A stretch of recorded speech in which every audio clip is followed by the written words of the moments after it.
Hello everyone, I'm Thomas, and I'm here to help you unwind and drift off tonight. I know many of you use this video to fall asleep, so before you get too cozy, don't forget to like the video and subscribe to my channel, Stories for Sleep. Also, let me know in the comments, where are you from and what time is it as you're watching this. Now settle in, get comfortable, and let yourself relax. The harvest at dusk. The twilight here never ends. That's what I keep telling myself as I watch the sun hover eternally at the horizon, bleeding pale amber light across the Scottish hills.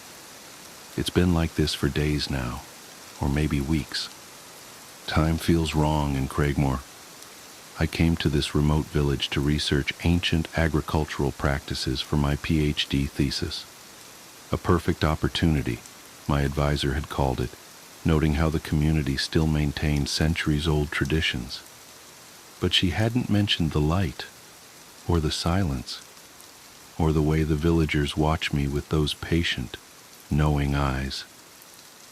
The train station is 15 miles away, down a single-track road that winds through the hills like a crack in the earth. My rental car sits in front of the bed and breakfast where I'm staying, its windows filmed with chalk-like dust, despite there being no construction or quarries nearby. I should leave. I know I should leave.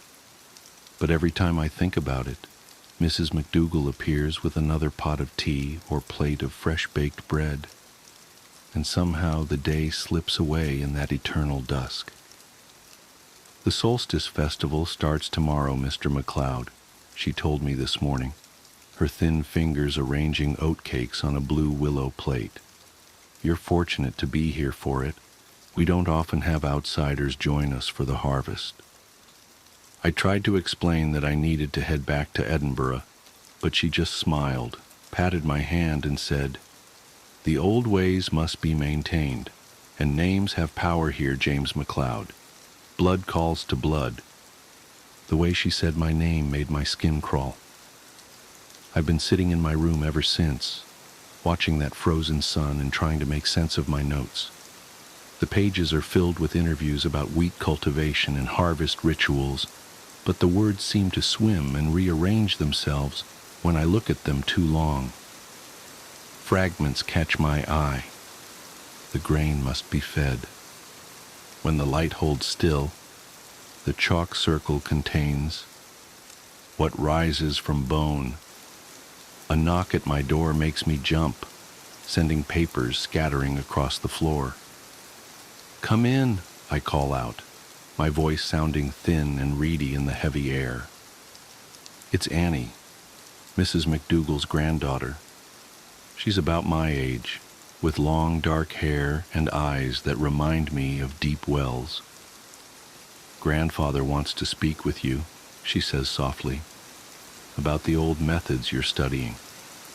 I've been trying to interview old Ian McDougall since I arrived, but he's always been unavailable."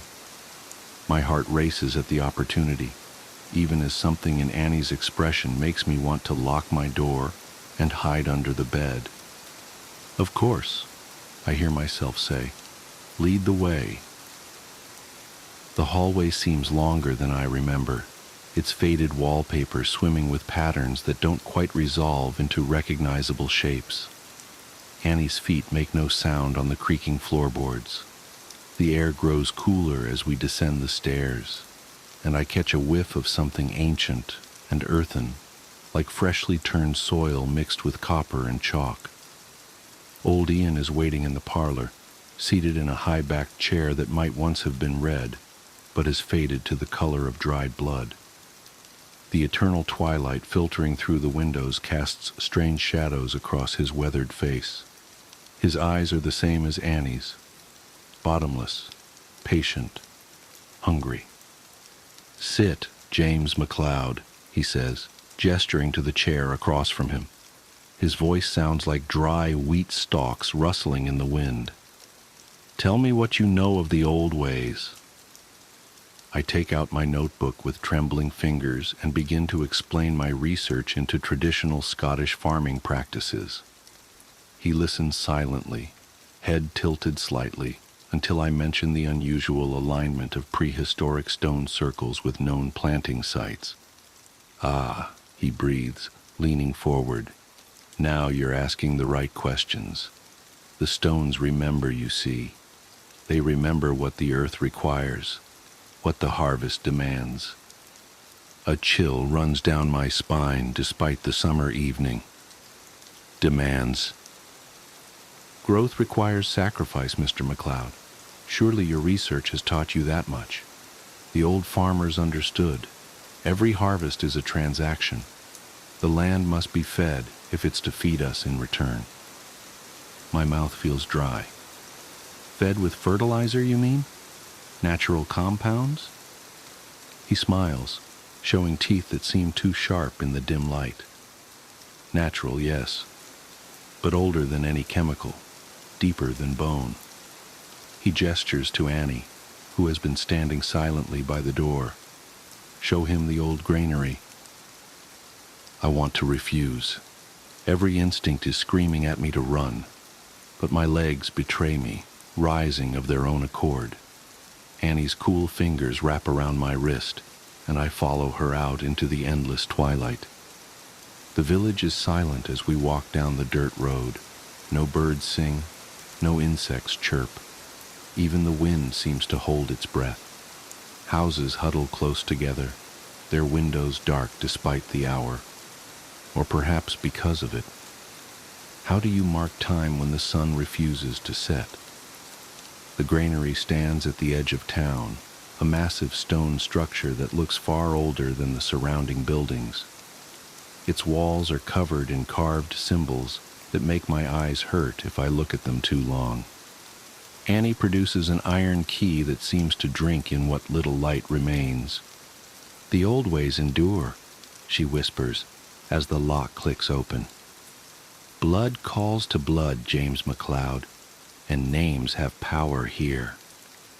The door swings inward with a sound like a dying breath. The smell hits me first, earth and age and something metallic that makes my stomach turn. Annie pulls me forward into the darkness. My shoes scrape against something that feels like scattered grains but crunches wrong under my feet. "Look," Annie commands, producing a lamp that fills the space with sickly yellow light. "Look and understand." I look. God help me, I look. The walls are lined with ancient farming tools, scythes and sickles whose edges gleam too brightly for their apparent age. Between them hang bundles of wheat, bound with what I first take to be twine, but quickly realize is human hair in varying shades of gray and brown and red. The floor is covered in a mixture of grain and what I now recognize as fragments of bone, worn smooth by countless feet over countless years. But it's the back wall that draws my horrified gaze. A massive circular design is carved into the stone, its grooves filled with chalk that seems to pulse with its own inner light. At its center is a deeper hollow, stained with layers of brown-black that can only be centuries of dried blood. "The harvest must be fed," Annie whispers, her voice taking on the same dry wheat quality as her grandfather's. "The old stones remember, the earth demands, and blood calls to blood." I try to pull away, but her grip has become impossibly strong. More figures appear in the doorway: Mrs. McDougall, old Ian, other villagers I recognize from my interviews. Their eyes reflect the lamplight like deep wells in the twilight. "Your ancestor understood," old Ian says, stepping forward. "James McLeod the Elder knew what the land required. His sacrifice kept the wheat growing through 7 years of famine. And now, when the harvests grow thin again, another McLeod returns to us." He smiles, showing those 2 sharp teeth. "Names have power here. Blood calls to blood. and the old ways must be maintained. They surge forward as one, their hands like iron bands around my arms and legs. I try to scream, but Annie presses a handful of wheat against my mouth, the grains mixing with the taste of chalk and copper. As they drag me toward the circular carving, I realize with horrible clarity why the twilight never ends in Craigmore. The sun can't bear to watch what happens in the dark. They found my rental car 2 weeks later, covered in that same chalk-like dust. My thesis advisor reported me missing after I failed to check in, but the police investigation turned up nothing. The villagers of Craigmore were helpful and concerned, saying I had stayed only one night before leaving early in the morning. They even produced a note in my handwriting, explaining that I was following a new research lead. No one thought to check the old granary. No one noticed that the wheat grew taller and thicker that year than any in living memory. And if anyone wondered about the endless twilight that hangs over the village like a shroud, they didn't wonder long.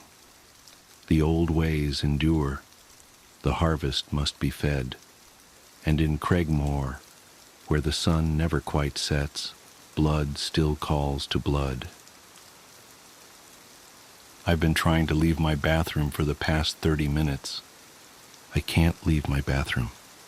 About 30 minutes ago, I got out of the shower and dried off, put on my PJs, opened the door and walked out, only to find myself back in my bathroom, staring at the closed door. I stopped and tried to rationalize what had just happened to me. I convinced myself that I had simply imagined that I had opened the door and stepped out, so I tried again. I pushed the door handle down, opened it, stepped out, and yet again found myself in my bathroom, standing in front of a closed door. This has happened every single time I've tried to leave. I keep my phone in the bathroom with me when I'm showering. I live alone, so I keep it with me just in case, for safety. The first thing I did was call my parents. My dad didn't pick up, but my mom did. I tried to explain the situation to her, but she couldn't seem to understand how I was trapped in my bathroom if the door could open. She seemed convinced that I must mean that my bathroom door's lock was broken and I was trapped inside. Regardless, she said that she would be over ASAP. She only lives a 15-minute drive away, so she should be here any moment. I'm sat leaning against my bathtub, looking out the open bathroom door into my landing. I opened it this time, but didn't try to step out. Everything looks normal. My bedroom door is closed just as I left it. The airing cupboard door closed as well. The stairs leading down to the hallway and the front door, all normal. The door's shut. I don't have any recollection of how it shut, when it shut. Only that it must have happened in the last few seconds after I wrote that last paragraph. I've just reread and reread that paragraph. It's proof that I'm not going crazy and imagining this. My mom just texted me to ask if I'm in the house. I said yes, of course I am. I'm trapped in the bathroom. That's the whole reason that I called you here. This is what she has sent. Mom, why aren't you saying anything? Me, what do you mean? Mom, are you even in there? Me, yes, I'm in here. Are you here? Mom, I'm outside the bathroom door. I've been calling your name. I don't understand. I can't hear anything through the door. I'm going to open it. I can see my landing, my stairs, my front door, but no Mom. I tried to walk out, but it was fruitless. Back staring at the closed bathroom door. My mom tried the handle of the door from her side, but it won't open. She brought tools to unscrew the lock. She says she's doing it now, but I can't hear anything, and I can't see the handle moving. Okay. Mom texts me to say the lock is taken out, but the door still won't open on her side. She looked through the circular hole in the door where the lock was, but just saw my bathroom. Empty. There's no hole on my side of the door. The handle and lock are intact. I have no idea what's happening, or how I can get out. After much convincing my mom that I am in fact in here, she said she is calling someone to possibly knock the door down. I'm worried that once they do that, they will find an empty bathroom, and yet I will still be here, trapped in my bathroom. There's no plug sockets in here, never mind my phone charger. My phone will die at some point. I'm already on 24%. When it runs out, I might lose my only point of contact with the rest of the world. I don't know what to do. Mom's left now to get help. I'm sat wondering what I can do. I tried to break the door down myself. I knew it wouldn't work, but I had to try. I remember reading once on Reddit that you shouldn't use your shoulder. You should try to kick the door by the lock, because it's the weak point. It didn't work. I'm not sure any part of this door has a weak point now. The window is small, and I'm not sure if I'd actually be able to fit out of it. Scratch that. The window won't open either. There are locks on the windows in my house. You can lock them with a little key, but I never received any when I moved in, so I've never been able to lock them. It's locked now, though. It's got one of those white plastic cheap blinds covering it. I ended up ripping it down. It's pulled some plaster down with it, but now I can get at the window better. It's straight above the toilet, so I am kneeling on top of the toilet lid, yanking at the window handle. It won't. Wait, it opened. I didn't notice how dark it was outside. It shouldn't be dark. It's midday. I looked around, desperately trying to see anyone. No one's around. Everything looks kind of muted. I can't describe it. Nor can I describe the deep-seated feeling of dread and wrongness as I look out into my neighborhood. My instincts are telling me not to, but I stick my head out to look down to where I could possibly drop to. My window's closed. I never felt myself move, but my window's closed. Even the fucking plastic blind is back in place. I'm sat on the floor now, as far away from the window and door as I can get. I feel sick. Mom came back along with her work friend. He helped her unscrew the hinges and remove the door. I'm not in there. They can't see me. My mom sent a photo of her inside the bathroom, with no me. She thinks this has all been a joke, and is refusing to reply to my texts or answer my calls. I'm on 14% battery. I don't know if I will ever get to leave. This might be my only chance to say goodbye to my mom, but she won't answer her phone. Edit. I've ripped down the shower curtain, and yet I'm staring at it right now, hung up, hanging over the side of my bath. I looked out the window again. I think I heard a rumbling. Low, quiet rumbling. I haven't opened the window since. My phone's on 1%. If I get out, I will update this post. If no edit comes, assume I'm still here. The odd kids. One summer, when I was a boy, my parents sent me to stay with my grandparents for the break. Raised in the Pacific Northwest, a small town in eastern Mississippi might as well have been an entirely different country for all I was concerned. The instant we got out of the airport, I was struck with the oppressive humidity, and I became convinced right then and there that my parents downright despised me. Of course, the reality was much kinder than that. My grandparents were good folks, and thankfully I met a girl within a few days of arrival, and we became fast friends.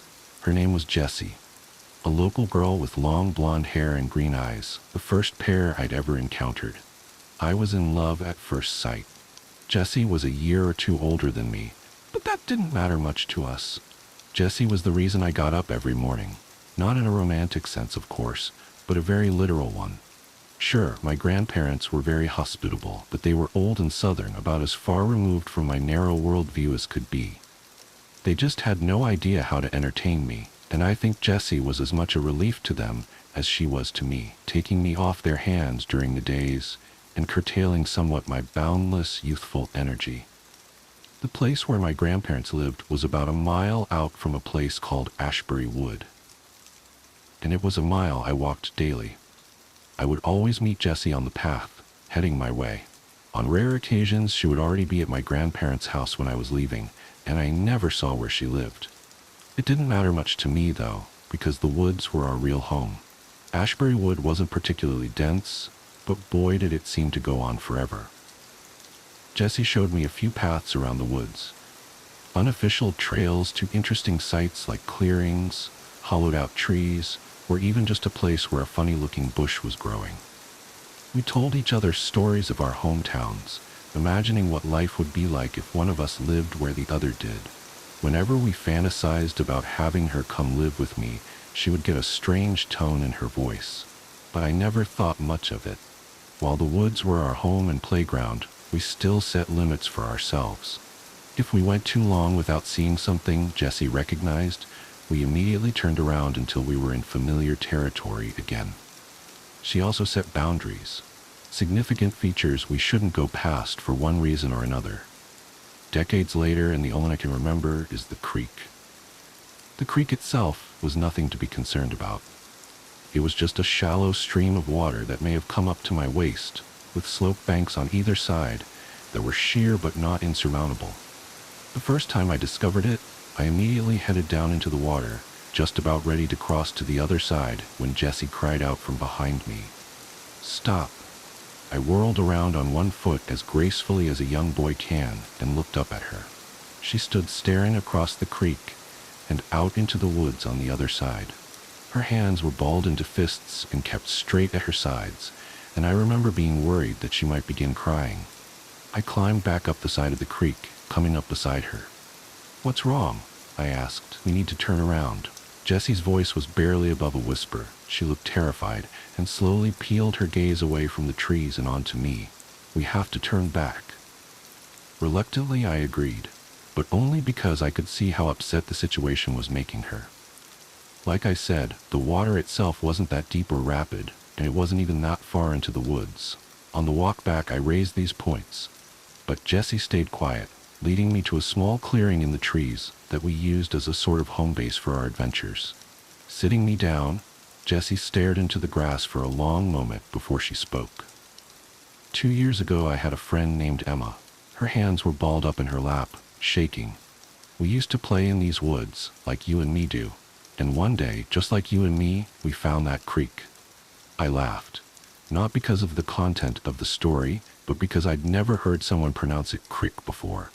Her head snapped up to look me in the eyes, and I fell quiet. Standing across from it was these kids who looked about our age, only they weren't right. That time there was only 2. One of them, his head just hung to the side like this. Jessie let her head flop to the left, hanging limp. Another was real tiny, and his hands and head were even littler, like tinier than a baby's. Now, I'm not proud of this next part, but we weren't exactly sugar and spice to him, if you know what I mean. I shook my head that I did not. She sighed. We would call him names, tease him, because they was weird. Emma would throw sticks sometimes, though she couldn't hit water if she fell out of a boat. The story paused as Jessie smiled to herself, remembering her friend fondly. Did they ever talk back? I asked, bringing her back to reality. Nah, she said, shaking her head. Just stood there looking at us and making these weird squeaking noises. Emma and me, we started calling them odd kids. 'Cause they were kids and they sure as shit were odd. I blushed at such intense language, but Jessie didn't notice. But no matter what we did to them, they never came across the creek. Always just stood on the other side, staring and squeaking. Wasn't always the 2, neither. There was different ones, 4 or 5 in all, I think. What happened to Emma? The direction the story was going was obvious, and I was eager to learn. Jessie stayed quiet for a long while, staring into the ground and absently picking at the grass beneath her. So at first we were afraid, right? The odd kids weren't normal, and we would scare each other silly, telling stories of how they eat people and like to run around naked together, just dumb stuff. But as time went on, we got less and less scared of them. It got to the point where we'd stand right on the other side of the creek and dare them to cross over, but they never would. One day, we're sitting there talking to ourselves, ignoring the weird-headed one like he's just another tree, and Emma said something about him being too chicken to cross. We both looked at him, and he just walked off, turned around and went deeper into the woods, till eventually we couldn't see him. And I teased Emma that he was daring her to follow him, that she was a chicken if she didn't go. I was listening with rapt attention at this point. To my young mind, this girl's tale of terror more closely resembled a great campfire story, made even better by the fact that it allegedly took place only a brisk walk away from where I sat. Together, the two of us crossed the creek, 'cause like you said, it ain't that big, and we climbed up onto the other side and chased after him. We went maybe a quarter mile in before we start hearing that squeaking again, only up close it didn't sound like squeaking anymore. It sounded like chittering. They surrounded us faster than either of us expected, coming out of the trees like ghosts. I was frozen in fear. I couldn't move a muscle, just staring at the odd kids and wondering what was going to happen. Then one of them, the limp-headed one, he grabbed Emma and she screamed, and it's like it woke me up. I tore out of there as fast as I could go, practically leaped the creek in a single jump and ran all the way home. My lungs was on fire by the time I stopped, and I was crying all over the place, people trying to get me to tell them what happened, but her voice trailed off, and I could see tears welling in her eyes. "Did you?" I asked. She shook her head, blinking away the tears. "I felt guilty," she admitted. "I felt guilty for leaving her, and I just kept thinking that she'd come home, that she'd be right behind me, and we'd cry about it and never ever go across that damn creek again. But she didn't." Jessie shook her head again. "But she didn't," she repeated. "She didn't ever come back. Nobody ever went looking for her neither, 'cause she was an orphan. I didn't say nothing, and so nobody even knew to look."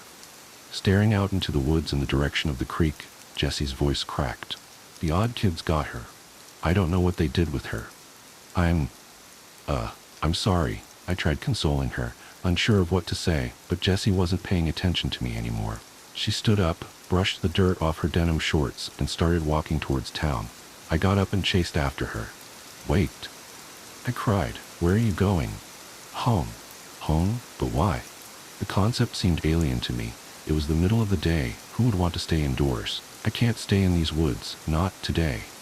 She paused. "You should go home too. We'll meet up tomorrow morning." But nothing.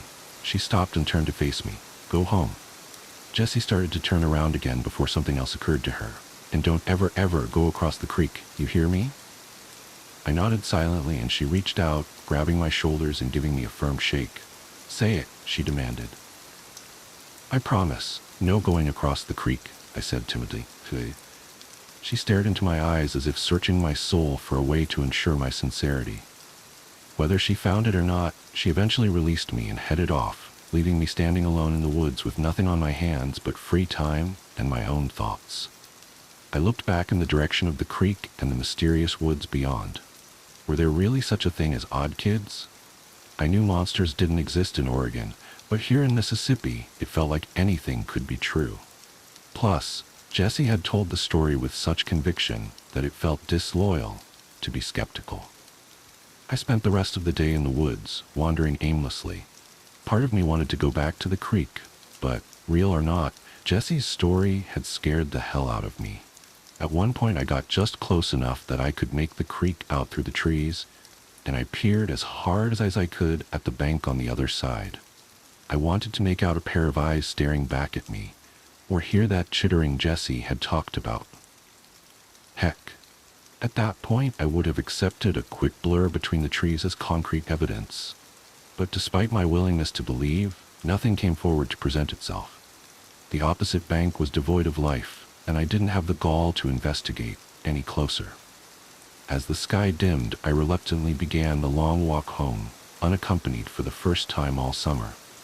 I considered Jessie's story of the odd kids, and almost started to get a little angry with her. Of course they didn't exist. She made them up just to mess with me, and threw in another girl, conveniently orphaned, to drive home the scare. I shook my head and laughed, thinking about how gullible I had been. Later at dinner, I ate with the ferocity of an animal. I hadn't realized how hungry I'd become, alone in the woods all day thinking, and the chicken my grandmother cooked was the most delicious thing I'd ever eaten. It was only on my third drumstick that I stopped long enough to ask them a question. "Did you guys ever hear of anyone going missing in the woods?" I asked between bites, interrupting the regular mealtime silence. They looked at one another quizzically, as if searching their collective memory. "No, I don't think so," my grandmother eventually said. "Don't ring any bells," her husband agreed. "Why do you ask?" I shook my head, taking another bite to buy myself some time to think of an answer. "Just something I heard some kids talking about," I told them. "Some jerks were trying to scare Jessie and me by saying a girl named Emma went missing." Suddenly, my grandmother's eyes lit up with recognition. "You know, I didn't hear nothing about that, but I do recall that girl being terrified of those woods." She nodded thoughtfully over a spoonful of corn. "Yeah, it was a couple years back that the girl come tearing out of the woods like the devil himself is on her heels, screaming and crying.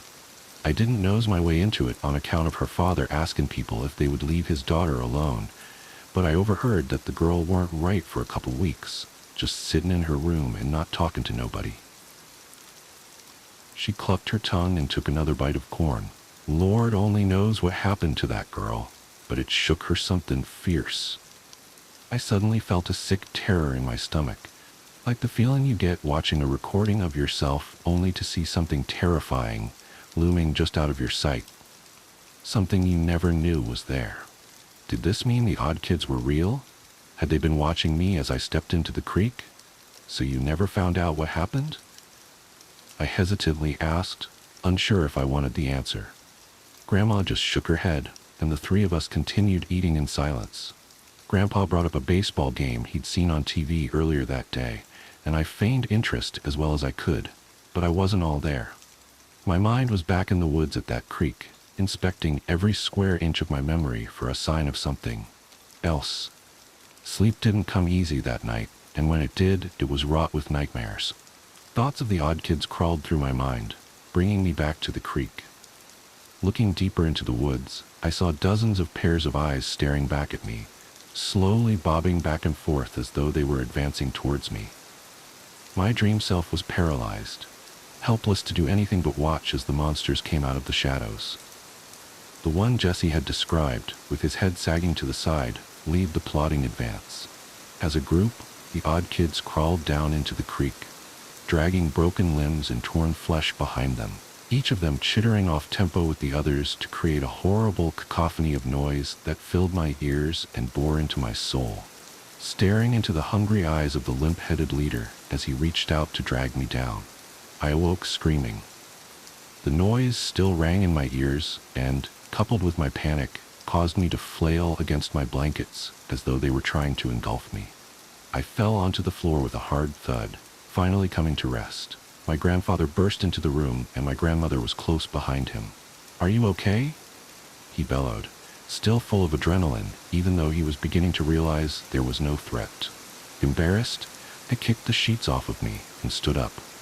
"Yeah, just a bad dream?" I muttered. As I came to my senses, I realized the noise I had been hearing was the sound of cicadas filling the room, broadcasting their mating calls to the world.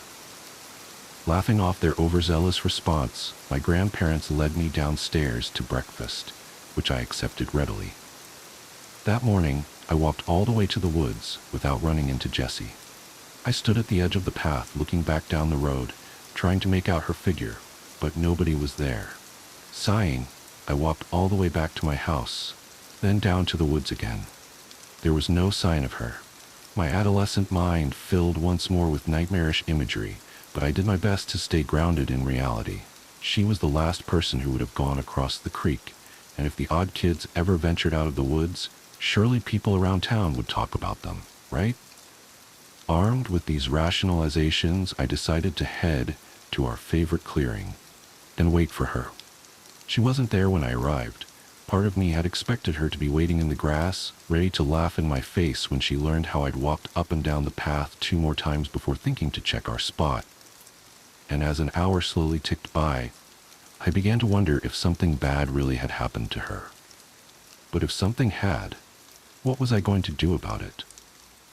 I had no idea where she lived, and she was the only kid I knew in the area. Almost unconsciously, I began to head towards the creek. I had only promised I wouldn't cross it, after all, and if she was so concerned about my whereabouts, she should have let me know where she was going to be. Besides, if she had been able to outpace the odd kids when they were right beside her, I would be able to get away long before they got close. My legs were filled with a giddy, nervous energy as I kept walking, sometimes at a quick pace and others at barely a shuffle. Once the creek itself was in view, I began to move from tree to tree, using them like cover from whatever might lurk on the other side of the creek. I inched closer, cautious to not disturb even a single twig in my approach. Finally, I was only a few yards from the near bank of the creek. I crouched down and quietly got to my hands and knees, closing the last stretch on all fours and keeping a close watch on the trees ahead of me. I hissed out Jesse's name in a low voice, straining my ears into the woods to catch anything of interest. But nothing happened. It was just another ordinary day, and I was just some weird little boy whispering into the forest. I was just about to turn around when a brief flash of movement caught my eye. I hadn't noticed it before because I was scanning the ground, but turning my eyes up, I saw a silhouette of something I couldn't quite make out. It swayed gently in the breeze as though it was suspended from the branches.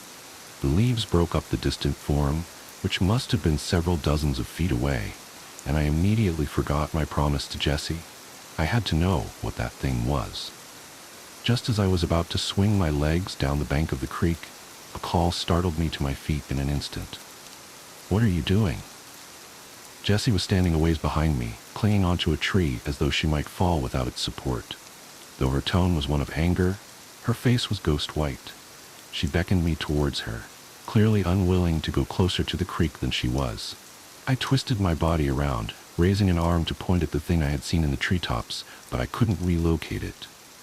I saw something, I said, scanning the leaves for the swaying form. "And with any luck, it didn't see you?" She hissed, stamping her foot in the dirt. I shook my head, my boyish curiosity trumping her obvious fear. "Don't be such a scaredy cat," I said, crouching down to see if I could find the figure in the branches. Briefly, I wondered if it had moved, but that seemed impossible. Whatever it wasn't animate. "I'm going across." "No," Jessie screamed, lunging towards me. I was already startled by her cry, and mid-turn she collided into me at full force, sending us both tumbling down the bank and into the creek. We yelled and flailed as we fell, both of us landing on my back. The muddy water babbled over us and I scooted away, pulling myself onto the far bank of the creek. Jessie followed, more out of a desire to get out of the water than anything. "Nice going," I said sarcastically. The water was actually a little refreshing in the summertime heat, but we knew that before long we'd be drowning in humidity, our damp clothes suffocating what little comfort sweating brought. I crawled up onto the opposite side of the creek, once again raising my eyes to the branches to find what I'd seen. Please, can we go?" Jessie was at my side, clutching my arm despite the fact that I was a good half a foot shorter than she was. "We really need to go, please. Come on, just a little bit further." Wonder and excitement had overtaken all other emotions in my mind. Before, when the creek was just a memory, it was easy to picture a world of monsters lurking just across the way. Now that I was here, in the light of day, I felt empowered. I could see that there weren't monsters, so obviously I was safe. I'm lucky to be alive. Tugging Jessie forward, I walked to the spot where I had seen the thing hanging from the trees, but now it was nowhere to be found. From where I was standing, I could still make out the creek, and I tried to imagine myself crouched low on the other side, looking up into the branches. The wind blew lazily through the leaves, shaking them this way and that, but nothing unnatural hung from the canopy.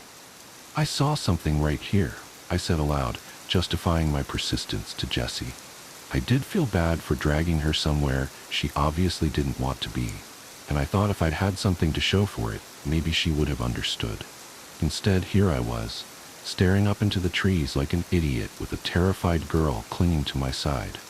Her eyes darted back and forth across the tree line, as if waiting for something to suddenly appear and attack us. Unwilling to leave empty-handed, I coaxed us slowly forward. As we pressed on, the woods around us seemed to get quieter, as if we were entering some sort of dead zone in the forest, a place where even the birds and critters refused to go. Jessie's nails dug into my arm, but she stayed right by my side, no longer making any noise except a small whimper with every exhalation. After another 5 or 10 minutes of walking, we came across a rocky outcropping jutting out of the ground and a small hole leading down. Intrigued as I was by the promise of more adventure, something else caught our attention. A strange doll lay propped against the mouth of the cave, facing us. Its elongated forehead drooped slightly over its face, making the upper right side of its head concave. Its eyes were small and beady and black, shining in the midday sun, and tufts of hair had been placed into its scalp in a disorganized manner. It was garbed only in small denim overalls covering grungy cloth skin. Before I could even draw breath to comment on it, Jessie was fiercely tugging me away. "That's it! That's one of them!" She was practically screaming, raw terror coming through in her voice, but her reaction was scaring me more than the object itself. That was an odd kid? An oversized doll? "Calm down," I said, tugging back against her. "It can't be. Look at it, it's not breathing. It's just a doll." Wrenching my arm out of her grip, Jessie fell face first in the dirt, but was on her feet a second later. I heard her starting to run and turned to tell her that she didn't have to get any closer if she was scared, that I would go examine it alone. As I stared in her direction, however, my voice caught in my throat. Standing where Jessie and I had been not 20 seconds ago was another doll, only this one was different. It was cleaner and more well-made, as if whoever had made the one by the cave had learned from their mistakes. This girl doll was standing beside a tree, watching us with those same all-black eyes, short brown hair matted with dirt and clumped to her head haphazardly. A tattered red dress clung desperately to her right shoulder, and beneath it the cloth skin looked much cleaner than the others, much more real. Before I could say a word, Jessie broke the silence. I expected her to shriek, but instead what came out of her mouth was barely above a whisper. "Emma?" The girl doll took a step forward, and my terror levels shot up to their limits. I glanced backwards to see the other doll was pulling itself to its feet, awkwardly shambling towards us. Any doubt I had in Jessie's story evaporated in an instant. The odd kids were real, and they were right in front of me. Without another moment's hesitation, I grabbed Jessie's wrist, suddenly becoming the one desperate to get us out. Come on, let's go." I yelled at her, but she didn't even seem to hear me. She instead began to walk towards the girl doll, towards Emma, I guessed, though I couldn't see how that could ever have been Jessie's friend. I kept pulling at her arm even as the thing behind her got closer. Jessie was focused exclusively on the other girl, blocking out the whole rest of the world. The doll reached out to Jessie, and she raised her own hand out as well. "Jess," I began to say, but I was interrupted by a heavy object falling directly onto my best friend, sending her crumpling into the dirt. On top of her was a small, human-like figure, with the head and hands proportionally much smaller than they should have been. Finally, observing one up close, I realized their skin wasn't just dirty cloth. It was rotten, mottled flesh. I scrambled backwards as the little creature gripped Jessie by the hair, tugging her head up painfully. Jessie screamed and clawed at the ground, trying to shove the thing off of her. But the creature she'd called Emma sagged to its knees, clamped a hand over her mouth, then turned its head to look at me. Energy surged to my legs, and I shot upright. I was in full panic mode, operating on a primal instinct to flee, but just as I started to run, I collided into a solid force that knocked me back down to the ground. Another one of those things stood before me, his head flopping awkwardly to the left just as Jessie had demonstrated. The one I had seen slumped by the cave came into my view, holding a large rock in its hands. Before I could roll out of the way, the weight came down on my head, sending a splitting pain through my skull. My vision went white, and a deafening ringing filled my ears, but I stayed conscious throughout. I could faintly feel things tugging at me, pulling me across the ground as I struggled just to regain my senses. The blinding white slowly faded to an impenetrable black. and the ringing dulled to formless shuffling, and the odd kids' strange chitters echoing off the walls of the cave. I did my best to stay limp as I was dragged across rough stone, tearing into my shirt and cutting my flesh. I'm certain I whimpered in pain, but the odd kids didn't react to it, hauling me further into their lair. Eventually, the motion came to an end.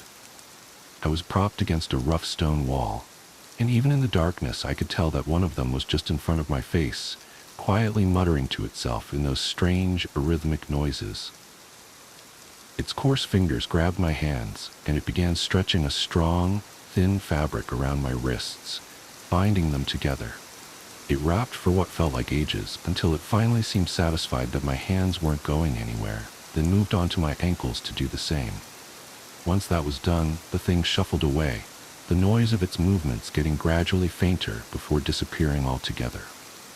Meaning to breathe a sigh of relief, I instead let out a choked sob, finally letting myself express the terror I'd felt through the whole ordeal.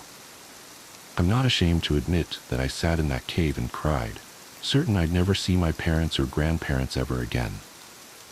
Only when I heard more movement coming my way did I make any effort to quiet myself.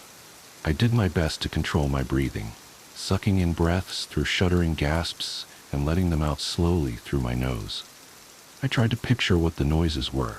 Slowly, I put together that someone else was being dragged down the same rough path I had been. They were bringing Jessie back here too. For a brief moment, I felt hope.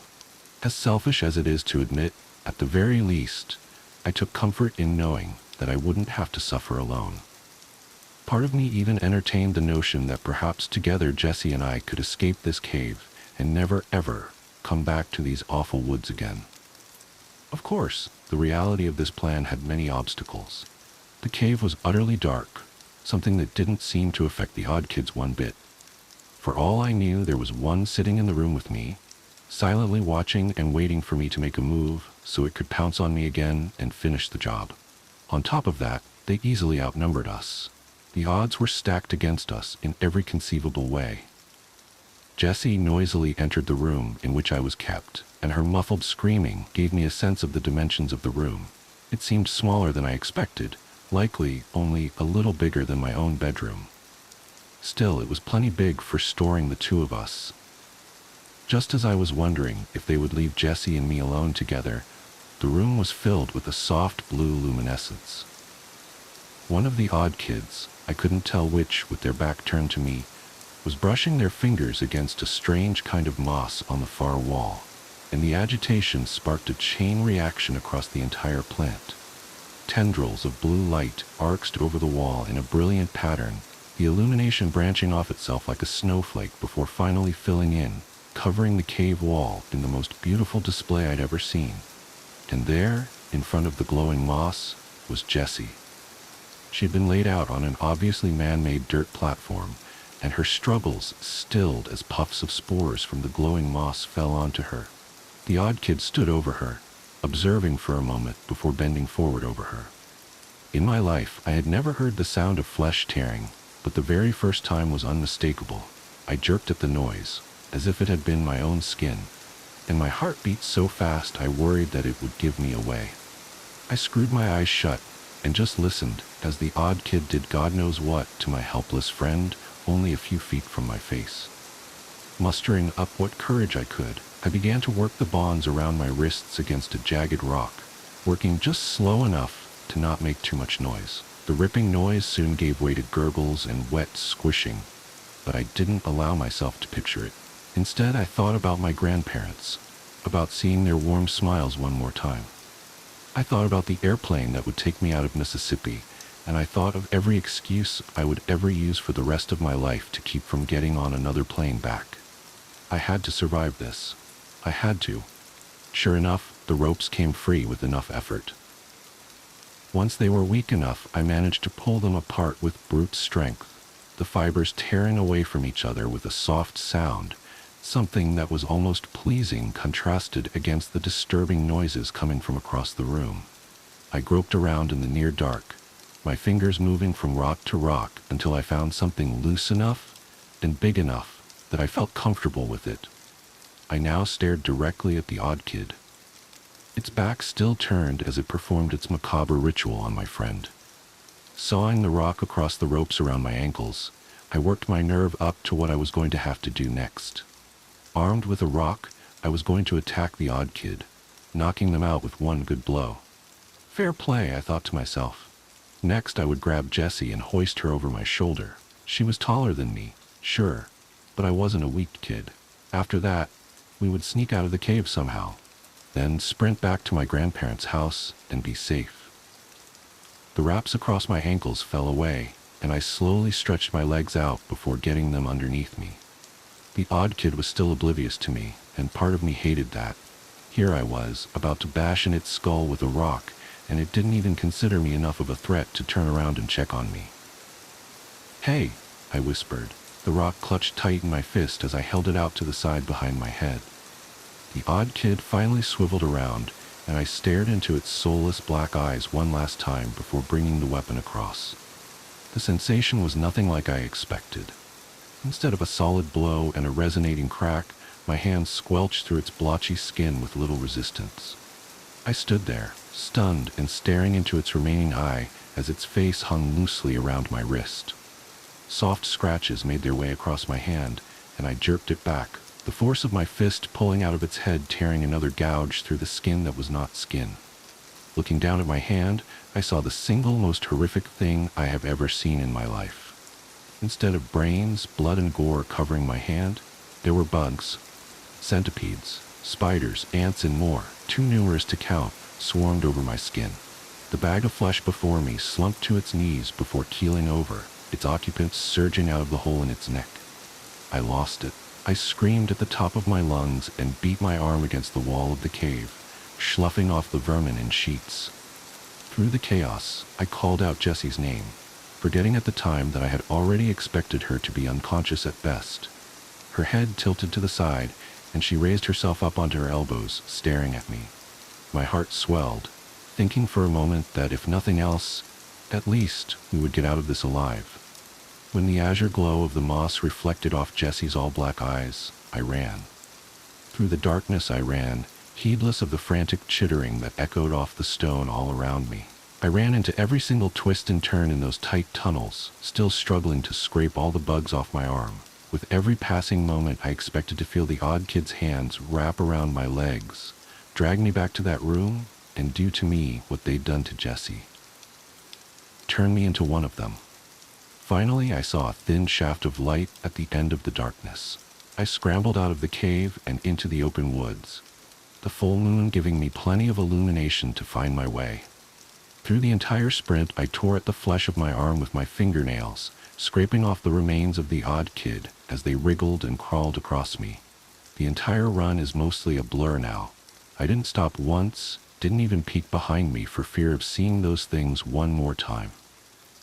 When I burst into my grandparents' house, the two of them were both awake, sitting up in the living room waiting for me. I must have told a tale with a single look, because their stern expressions melted upon seeing my eyes, and they stayed up with me the rest of the night. Sitting on the couch and wrapped in a blanket, I just stared out the window at the dusty road that led from the house, praying that I wouldn't see Jessie walking down it. The next day, after I'd slept and eaten, my grandparents tried to coax out of me what happened. I didn't know what to tell them. Eventually I told them I'd just fallen asleep in the woods and had a nightmare, freaked myself out and ran home crying. They hugged me and laughed gently, and my grandpa said I should call ahead the next time I'm going to worry them half to death. I smiled, and Jessie's face appeared in my mind's eye. I didn't let myself be alone for the rest of the vacation. This meant staying indoors for the most part, something I was more than fine with. When word got out that Jessie hadn't been home in a few days and people started searching, my grandparents asked me if I knew anything about it. I wanted to tell them about the odd kids. I should have said something. I know that now. But, like the scared child I was, I just said I didn't, and they left it at that. 3 weeks later, I got on a plane and went home. And for the first time since the cave, I felt like I could breathe again. I no longer had the threat of the odd kids looming over me, just waiting for a moment's lapse in readiness so they could pounce. I'd like to say that I don't know what happened to Jessie, that her fate remains a mystery, but that would be the coward's way out. Jessie died because of me. Because of my hubris, my curiosity, and my stupid thirst for adventure, Jessie lost her life. This is something I think about every day, even some 30 years later, and it hurts just as much as the very first time I realized it. Thousands of miles and a couple decades now lay between me and the worst summer of my life. But it isn't perspective that's prompted me to finally write out my tale. My daughter Maggie has been getting excited about collecting bugs, and as uneasy as it may make me, I'm not the kind to stop her. What really unsettles me about it is how her bugs act. Every time she brings me one of her little jars, the bugs inside. Watch me. I know how crazy this sounds. I know bugs don't see like you and I, but it's like they want me to know that they know I'm there. I went into my daughter's room a few days ago when she was out at school and picked up her ant farm to see what would happen. I expected them to freeze, to turn and look at me, but instead, they went into a frenzy. Every last ant swarmed the side of the container, crawling over each other and climbing against the plastic that separated them from my right hand. The hand the bugs were on for minutes as I stumbled blindly through that cave, frantically clawing them off. I watched, horrified, as the ants literally tore each other apart to be the one closest to my hand. What did the odd kids do to me? The sound of spinning. I've been trying to write this down for weeks now. My therapist says it might help to get it all out, but every time I start, my hands shake so badly I can barely type. Even now, sitting in my well-lit home office at 2:47 p.m. on a sunny Tuesday, I keep glancing over my shoulder. The rational part of my brain knows there's nothing there, but rationality doesn't count for much anymore. Not since that night at Riverside Park. I should probably mention that I'm a photojournalist for the local paper. Nothing glamorous, mostly community events, high school sports, that sort of thing. The assignment that brought me to the park that night was supposed to be a simple puff piece about the holiday carnival. You know the type. Happy families, cotton candy, twinkly lights. The kind of wholesome content that fills space between car dealership ads. The carnival had been in town for about a week, and my editor wanted some night shots to capture the magical atmosphere. I remember rolling my eyes when she said that. If I'd known then what I know now, I would have called in sick. I arrived around 8:30 p.m., just as dusk was settling in. The temperature had dropped significantly from the warm afternoon, and a light fog was rolling in from the river. Not unusual for October in our area, but it gave everything a sort of dreamy quality that I actually thought would make for good photos. God, I was so focused on getting the right shots that I ignored all the warning signs. The first thing that struck me as odd was the music. Carnival music is always a bit eerie, but something about it seemed off. Like it was playing at the wrong speed, or maybe echoing when it shouldn't have been. I kept thinking I could hear laughter mixed in with it, but not the normal shrieks and giggles of kids having fun. This was different, more like someone trying to remember how laughter should sound. I started with some wide shots of the midway, capturing the way the colored lights diffused through the fog. The place wasn't exactly crowded, but there were enough people around that I didn't feel uncomfortable. Not yet, anyway. I remember checking my phone, 8:47 p.m., and calculating how many more shots I needed before I could call it a night. That's when I noticed the carousel. It was set back from the other rides, partially obscured by the fog. Standard carnival carousel, or at least that's what I thought at first. Painted horses moving up and down, mirrors and gold trim, all that classic stuff. But something about it made my skin crawl. I tried to tell myself it was just the fog playing tricks with the lights, but beautiful, isn't it? I nearly jumped out of my skin. The voice came from right behind me, but I hadn't heard anyone approach. When I turned around, I found myself face to face with what I assumed was the operator, an older man in a red uniform that seemed somehow both pristine and impossibly old at the same time. Yeah, I managed to say, trying to calm my racing heart. I'm just getting some photos for the paper. He smiled. At least I think it was a smile. Something about his expression made my stomach turn. You should take a ride, he said. Best view for pictures is from up there. He gestured toward the carousel, and I noticed his hand seemed too pale, like something that had never seen sunlight. Thanks, but I think I can get what I need from here, I replied, already taking a step backward. The carousel was still turning, but I realized I couldn't see any riders, just empty horses moving up and down, their painted eyes reflecting the lights in a way that made them look almost alive. I insist, he said, and his voice had changed. It still sounded pleasant, but there was something underneath it, like static on an old radio. Everyone takes a ride, eventually. I turned to leave. I remember that clearly. I turned and started walking away, but somehow I was moving toward the carousel instead. The fog had grown thicker, and I couldn't see the other rides anymore. Just the carousel, spinning in that strange, silent way. No, not silent. There was that laughter again, coming from everywhere and nowhere at once. My camera was still in my hands, and I raised it almost involuntarily. Through the viewfinder, I saw something that made my blood run cold. The mirrors around the carousel's center column weren't reflecting the empty horses anymore. They showed riders, dozens of them. Some looked like they were screaming, but their faces were blurred, like long exposure photographs. And they were all looking directly at me. I tried to lower the camera, but my fingers wouldn't move. The operator was beside me again. How did he move so fast? And his hand was on my shoulder. His touch felt wrong, like pressure through several layers of thick fabric, even though his hand was directly on my jacket. Your turn, he whispered, and his voice seemed to come from inside my own head. Everyone rides. Eventually.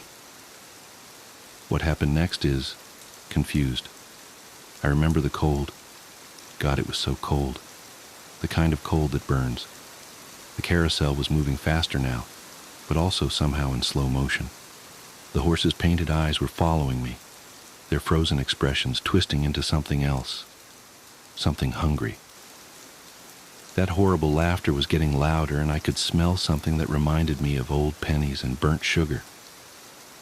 I don't know how I got away.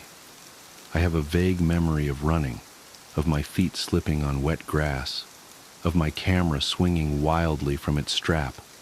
I remember reaching for my phone and seeing that it was 11:23 p.m. Impossible. I'd only been there for a few minutes, hadn't I?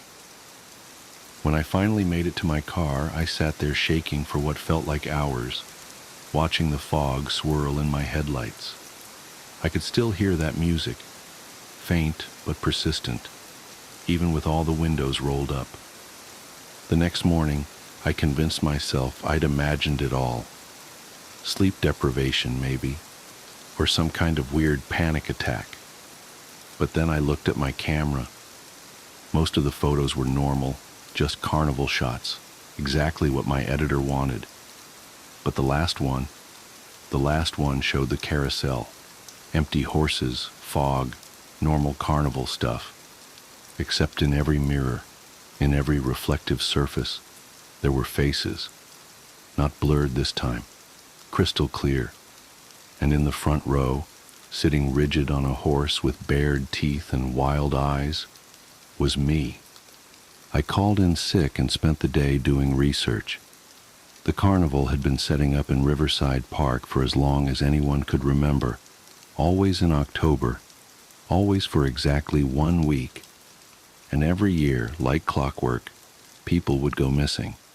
Not many, one or two per season, usually dismissed as runaways or drifters.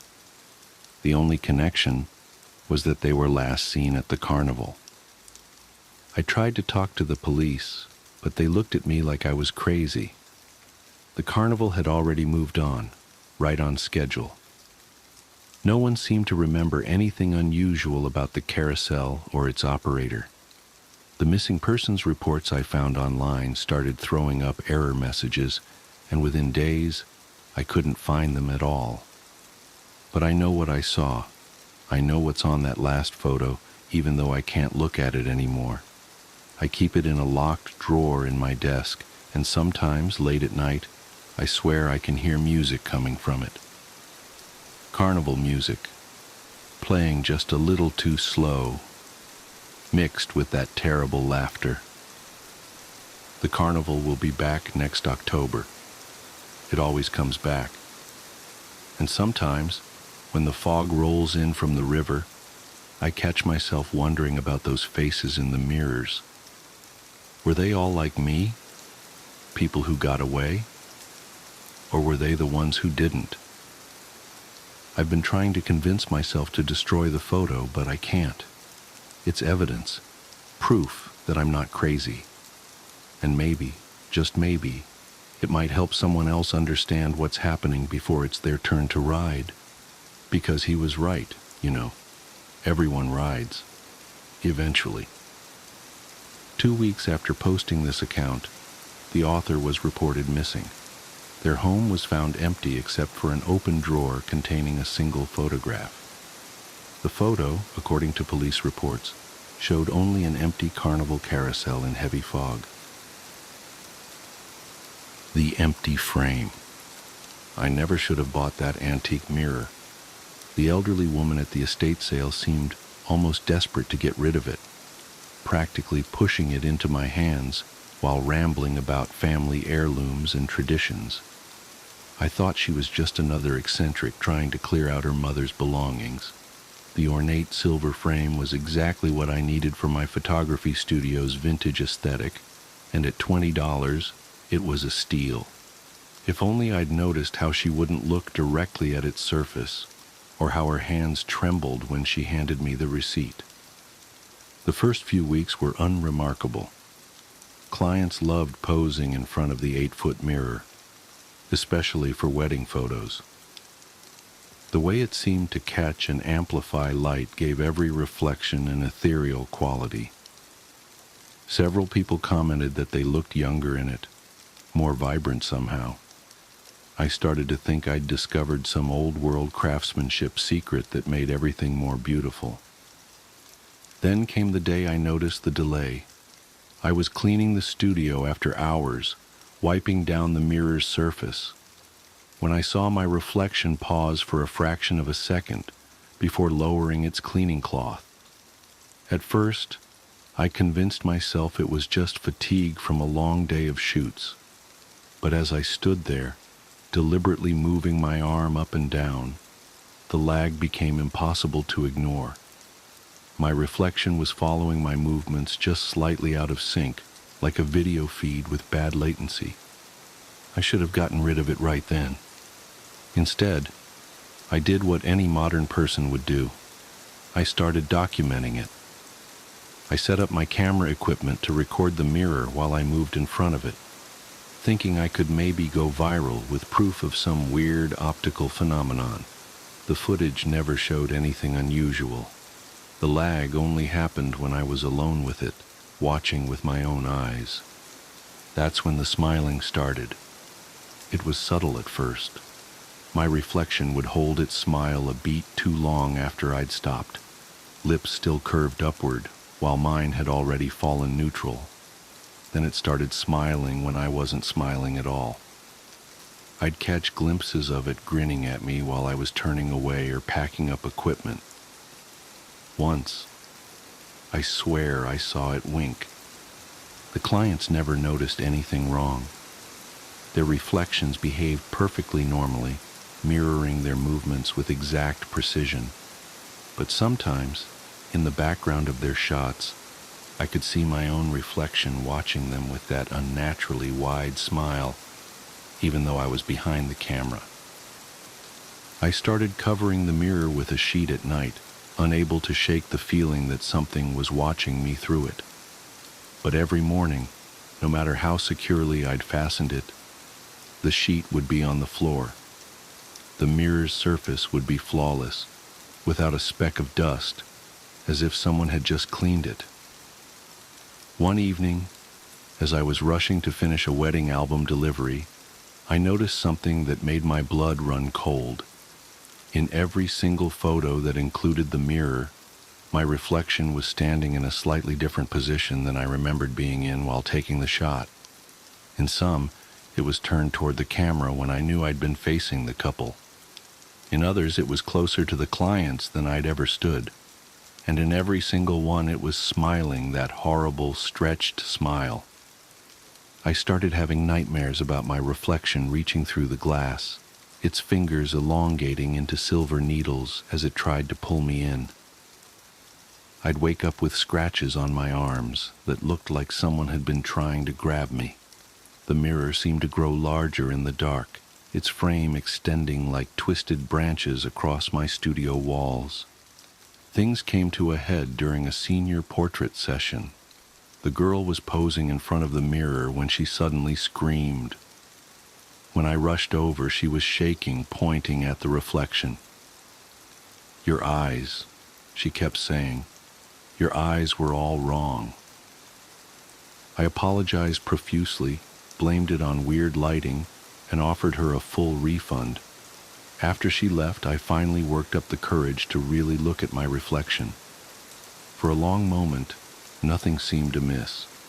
Then it tilted its head at an impossible angle, and I saw what the girl had meant about the eyes.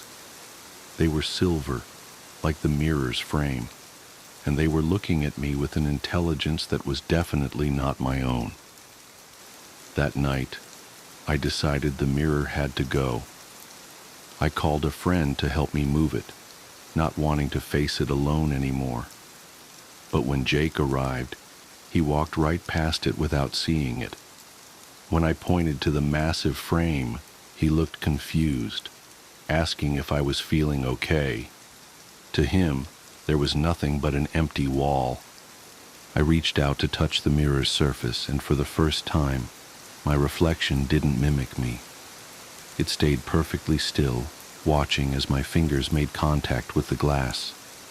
The surface felt like ice water, and my hand sank through as if it were liquid. My reflection's smile grew impossibly wide as it reached out and grabbed my wrist. I tried to pull back, but its grip was like steel. I screamed for Jake, but he had already left the room, still unable to see anything wrong. The last thing I heard was his footsteps fading down the hallway as my reflection pulled me forward, through the mirror's surface, into a world where everything was backwards and bathed in that strange silver light. I'm writing this from the other side now. I can see out into my studio, but everything is reversed, like a photo negative. People come and go, but they can't see me frantically pounding on the glass. My reflection, the thing that took my place, runs my business perfectly. It talks to clients, takes their photos, and smiles that terrible smile that no one else seems to notice. Sometimes other trapped souls drift past me in this silver void. Their eyes are hollow, their mouths frozen in eternal screams. Some have been here so long they're barely human anymore, their forms distorted like reflections in a carnival mirror. They whisper about the others who were pulled through, generation after generation, feeding the mirror's hunger for new reflections. The elderly woman from the estate sale is here too.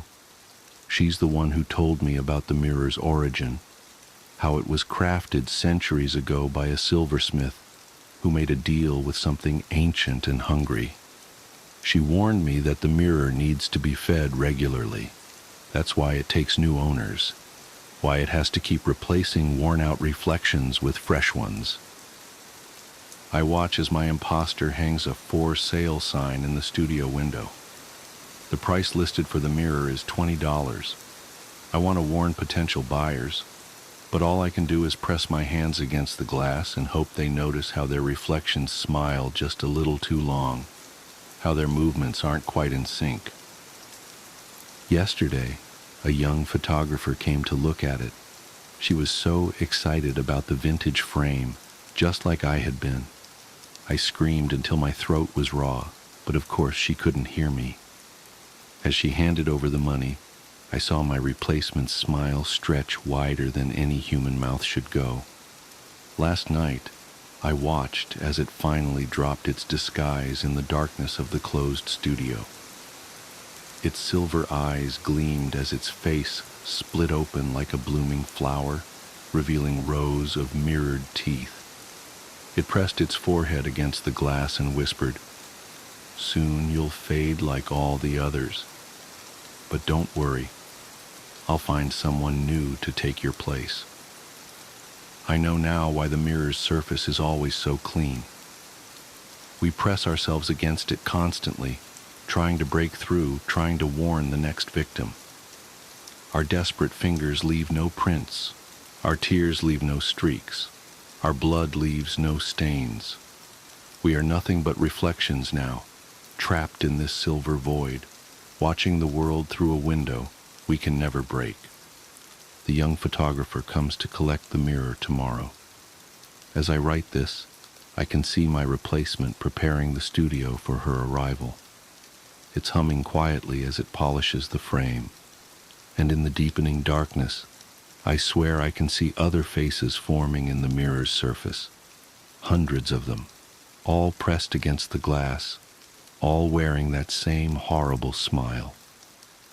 We are all just reflections here, endlessly watching, endlessly waiting.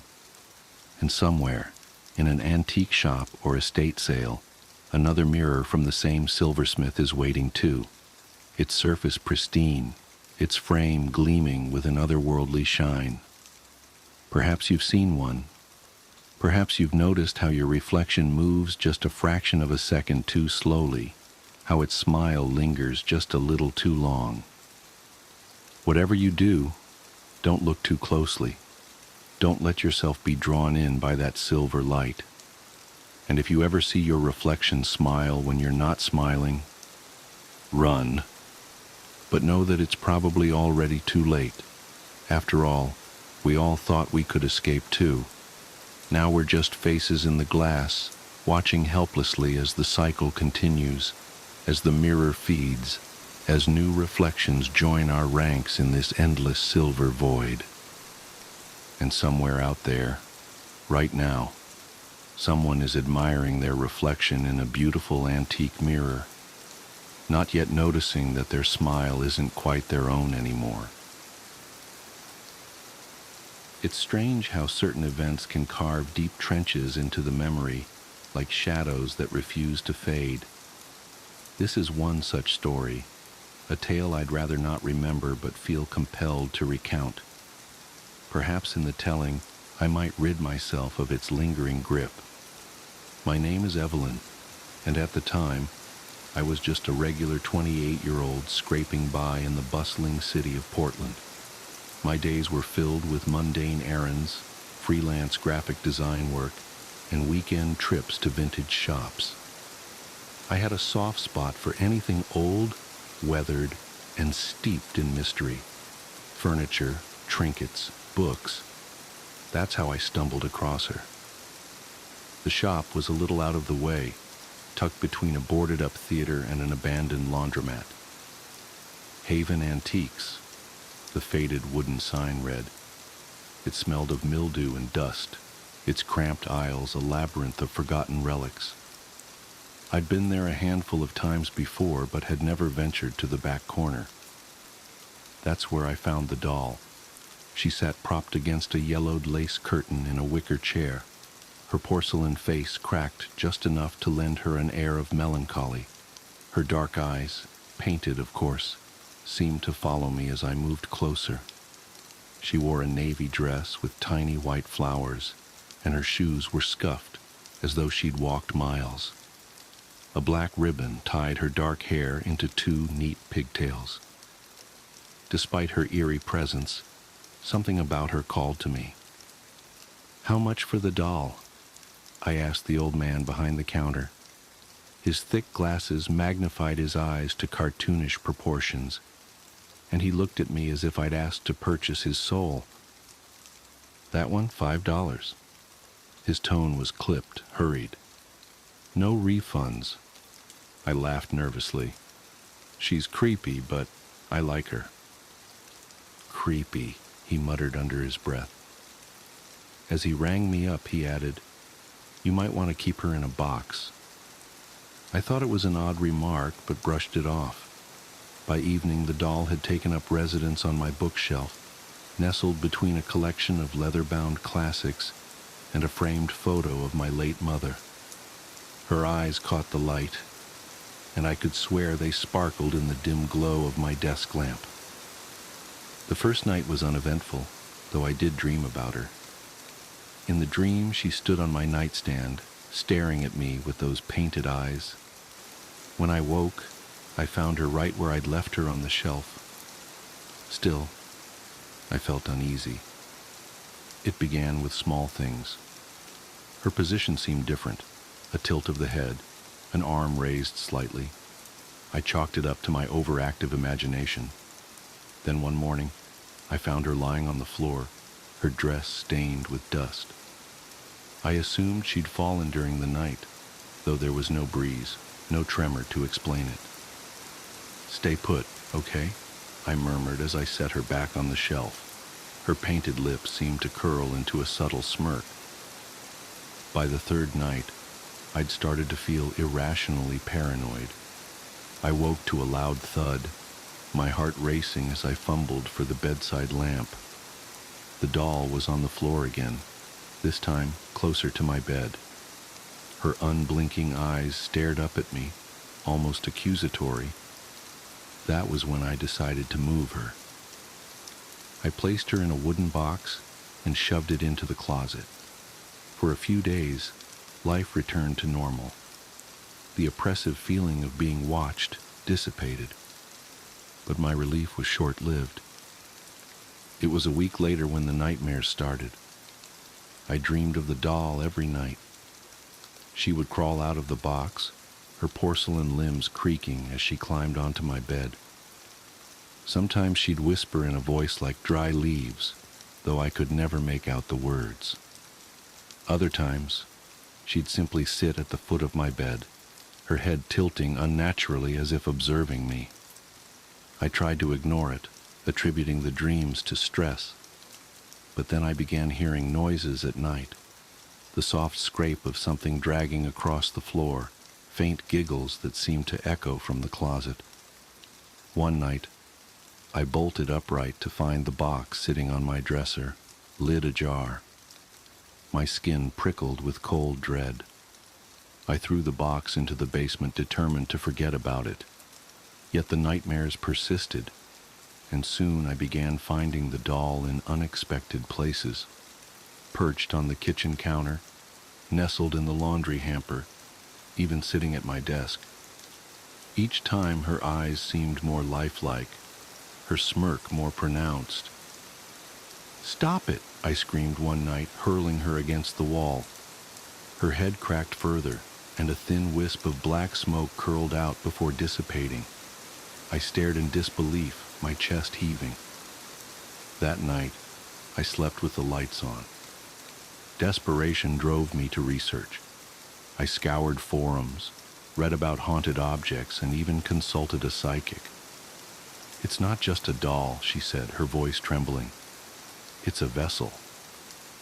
"A vessel for what?" Her eyes darkened. "For something old, something angry." She advised me to burn it, but when I tried, the flames wouldn't catch. I doused it in lighter fluid, struck match after match, yet the doll remained unscathed.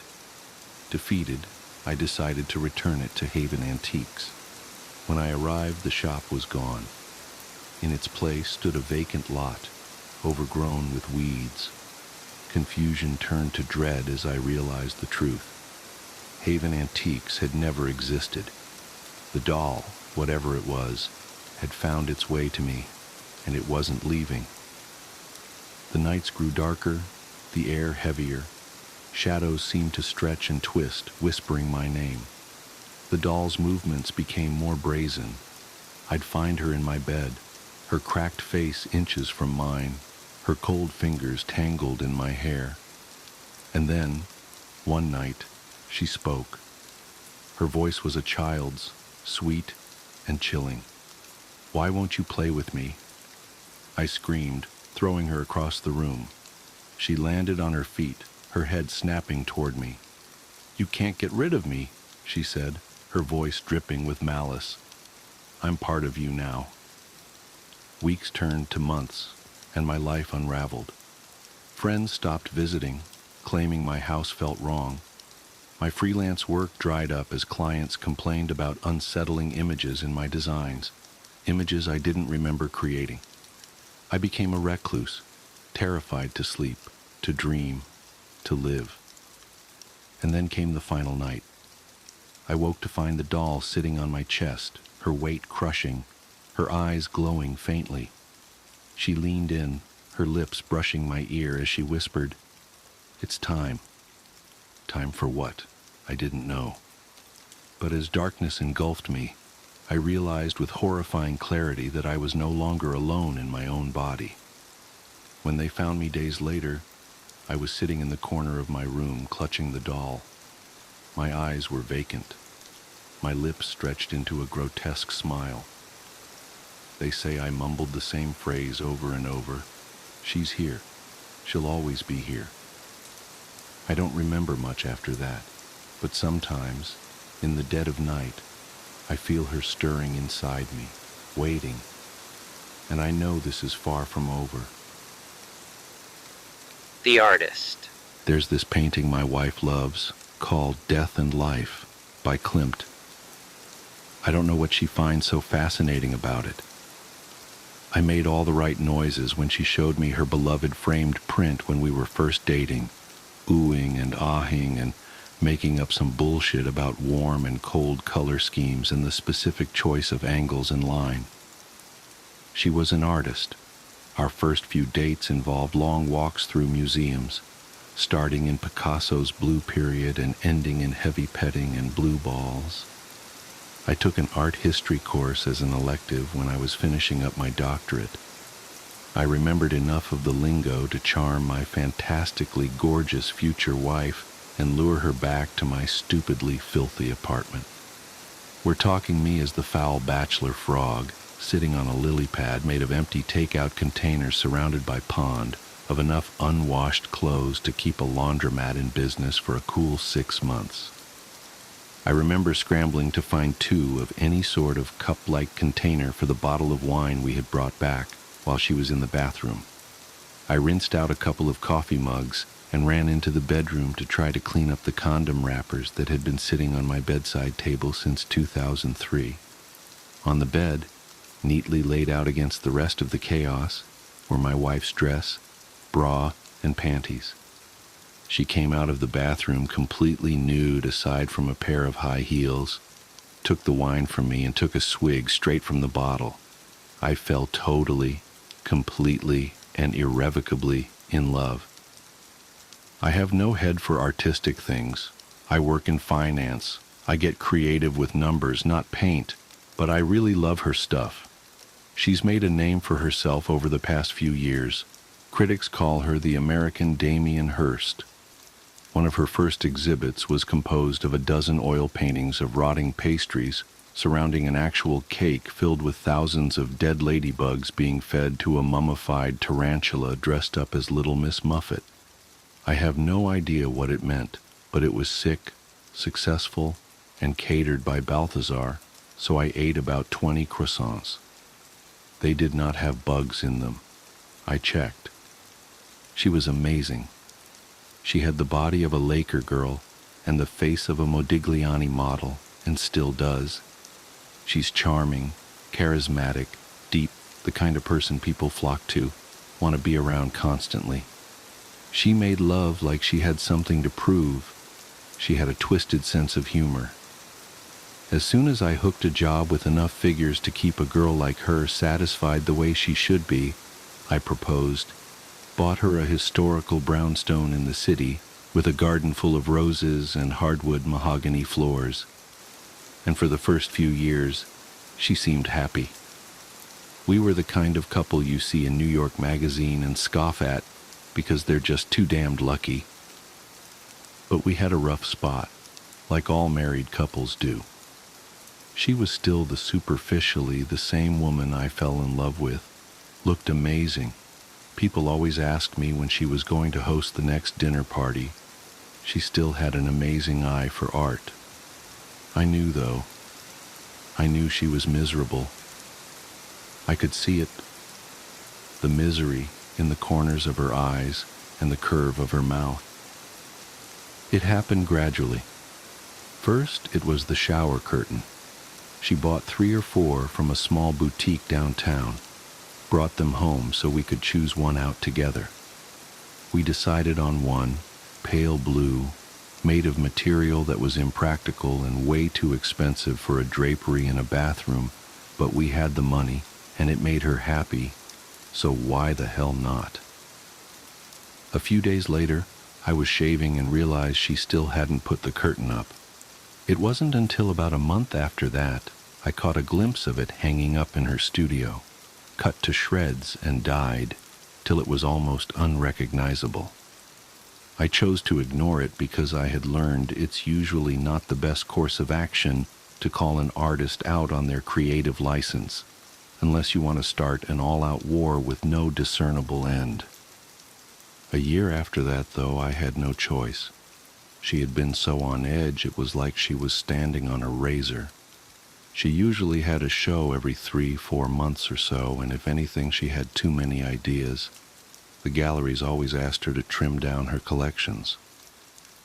When the year passed, without so much as a single finished painting, I started to worry, both about her well-being and our bank account. We were extravagant spenders, and each of her shows would bring in a cool $20,000 that paid for a few months of European beaches and ski trips in Aspen. The final straw, though, is when she burned down the roses. It turned out she had finished dozens of projects over the year. She had hated all of it and had either destroyed or painted over everything. While I was at the office, she flew off the handle, doused about 16 canvases in lighter fluid, and set the yard on fire. When I got the call from the fire department, I rushed home to find her sitting in the back of the ambulance covered in ashes, blonde hair singed at the ends. She was smoking a cigarette. I looked over the burnt flowers, the skeletons of her paintings, the ruined limbs of broken sculptures, and asked her what happened and why. She took a drag of the cigarette and said it was mine to burn.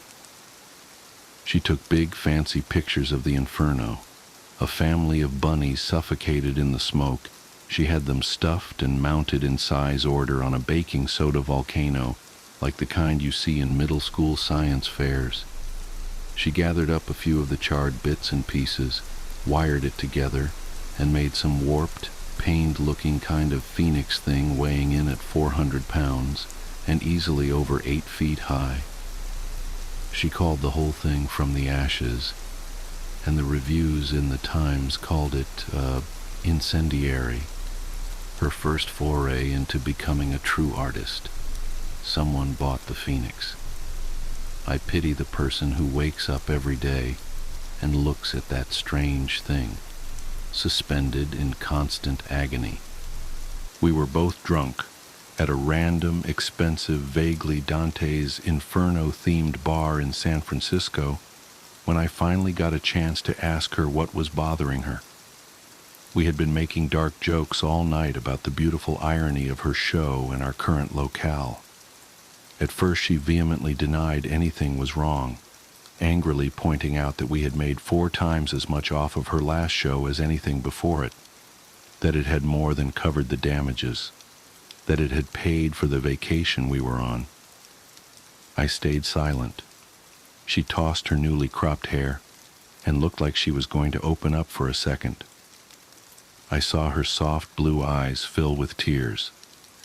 Then she took a shot of whiskey from a glass that had a bull's head and smirked.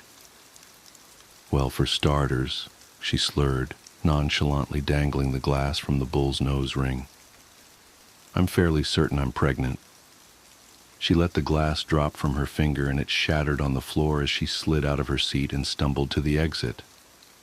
I sat there for a while and drank more, feeling furious, confused, and miserable. I remembered her face when she showed me that Klimt painting. I remembered how she wore glasses back then, and how she pushed them up the bridge of her nose when she smiled, as I talked about the warm and the cold colors and the angles and lines. We converted her studio into a nursery. Rather, I did, while she stayed in San Francisco and did God knows what with her artist friends. I had a landscaper come in and replant the roses. I worked a lot of overtime, drank myself to sleep while I skimmed through parenting books. She came back when she was almost full term. I came home from work one night to find sonogram pictures posted all over the fridge of two healthy-looking twins, big baby girls. I walked into our bedroom and saw her dead asleep on top of the covers, belly swollen, smelling faintly like pot and paint thinner. She had a rainbow of dried paint on her fingertips.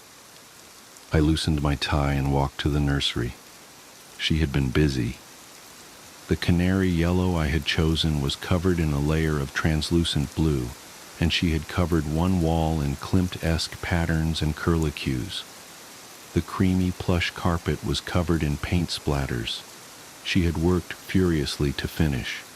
She had cut a swath from one of the new rose bushes and made a giant bouquet, shoving them so tightly in the vase that some had escaped and made their way from their perch on the changing table to the floor. She had scattered them in the bassinet on the windowsill. It was chaotic and beautiful. The next few years were peaceful, for the most part. We bonded over raising the girls. Despite my wife's less than careful prenatal preparation, they were wickedly smart and beautiful. They both looked like her, with long curly blonde ringlets and blue eyes. Sometimes when I put them to bed, I wondered if any of my DNA was in them at all. They were like miniature versions of her. My wife agreed to see a psychiatrist for a little bit. She took some medication for a while, Xanax, some mood stabilizers. Eventually, she and her doctor decided her crisis had been hormonal and temporary. We started having dinner parties again, soothed the gossip that had infected our social circles. She stopped painting and took up teaching at a university. She seemed content again, even happier than she was before. Every once in a while, I would catch a look in her eyes like repressed artillery fire, like she was ready to explode at any second. But it never lasted for longer than a few seconds before they went back to the soft cornflower blue I knew so well. And who doesn't get a little agitated every once in a while? I rose through the ranks at work. I loved the feeling of power that came with promotions. I loved my girls. And by God, I loved her, my crazy, disgusting, beautiful, hateful, and loving, extraordinary wife. Then came today. Today, I came home from work early. Today, my wife took the day off to be a chaperone on a class trip to the Metropolitan Museum. They were after her for months because of her expertise in the art world. They wanted the children to experience the culture in the most sophisticated way possible. I thought it was ridiculous. They were 1 to 3-year-olds in a private daycare. They saw more beauty in Cheerios than in Monet's water lilies. But they wore my wife down. And she was given a gaggle of toddlers and wide-eyed teachers to tour around the museum. I came home for lunch because I had forgotten my iPad that had notes on it for a presentation I was giving that night. I walked through the rose garden and noticed a tiny piece of sculpture left over from the Ashes exhibit from so long ago. It was half of a tiny bird. It had the kind of exquisite detail that my wife used to be so famous for. I was pretty sure it was an actual bird that she had cast in clay. I thought I could see a small piece of feather in one of the cracks. I idly wondered why I hadn't noticed it before. I went inside and poured myself a glass of orange juice. The fridge had pictures that my daughters drew, happy, crooked stick figures that looked nothing like the beautiful horrors their mother used to churn out. I was happy about that. I hoped they would fall in love with numbers like I did. It was absolutely silent, and I sipped the sweet citrus and enjoyed the nothingness. Then I thought I caught a vague scent of fresh paint in the air. Curious, I walked into the living room, and there was my wife, sitting on the leather couch with a bottle of wine, looking like an angel of death. She was covered head to toe in blue-gray body paint, with a special concentration underneath her eyes. She was wearing a revealing patchwork blue dress, covered in crosses of various shapes and sizes. Not a dress, I realized, but the shredded shower curtain from so many years ago. I could see most of her still perfect breasts, the curve of her waist. The bottle of wine was elongated and painted a strange shade of orange. The smell of paint was stronger in here, an overwhelming smell of lighter fluid and something else I couldn't place. She had shaven her head. I stared at her for a while, minutes, an hour maybe. Eventually she took a swig of wine from the bottle, swirling it around in her mouth. I noticed paint, deep blues and even deeper reds around her fingers. I sat down in the armchair across from her, unable to think of what exactly I wanted to ask her. Maybe because I knew, maybe because I didn't want to know. I noticed a camera on the table between us. I went to pick it up and she rested her gray hand on mine before I could, softly, gently, with all the familiarity of years of marriage. She opened her mouth to speak, soft pink lips made pallid by the paint. They were mine, and I've been sitting here, knowing what's behind the door to my daughter's room, with the klimt wall we never repainted, knowing why my phone keeps ringing with calls from the school, from the NYPD, knowing why I couldn't find my sleeping pills last night, knowing what that smell is, seeing in my peripheral the red pooling and staining the carpet from underneath the door, the pile of clothes neatly folded next to my wife on the couch. I can picture that thick wire she used to fit all of her subjects where she wanted them.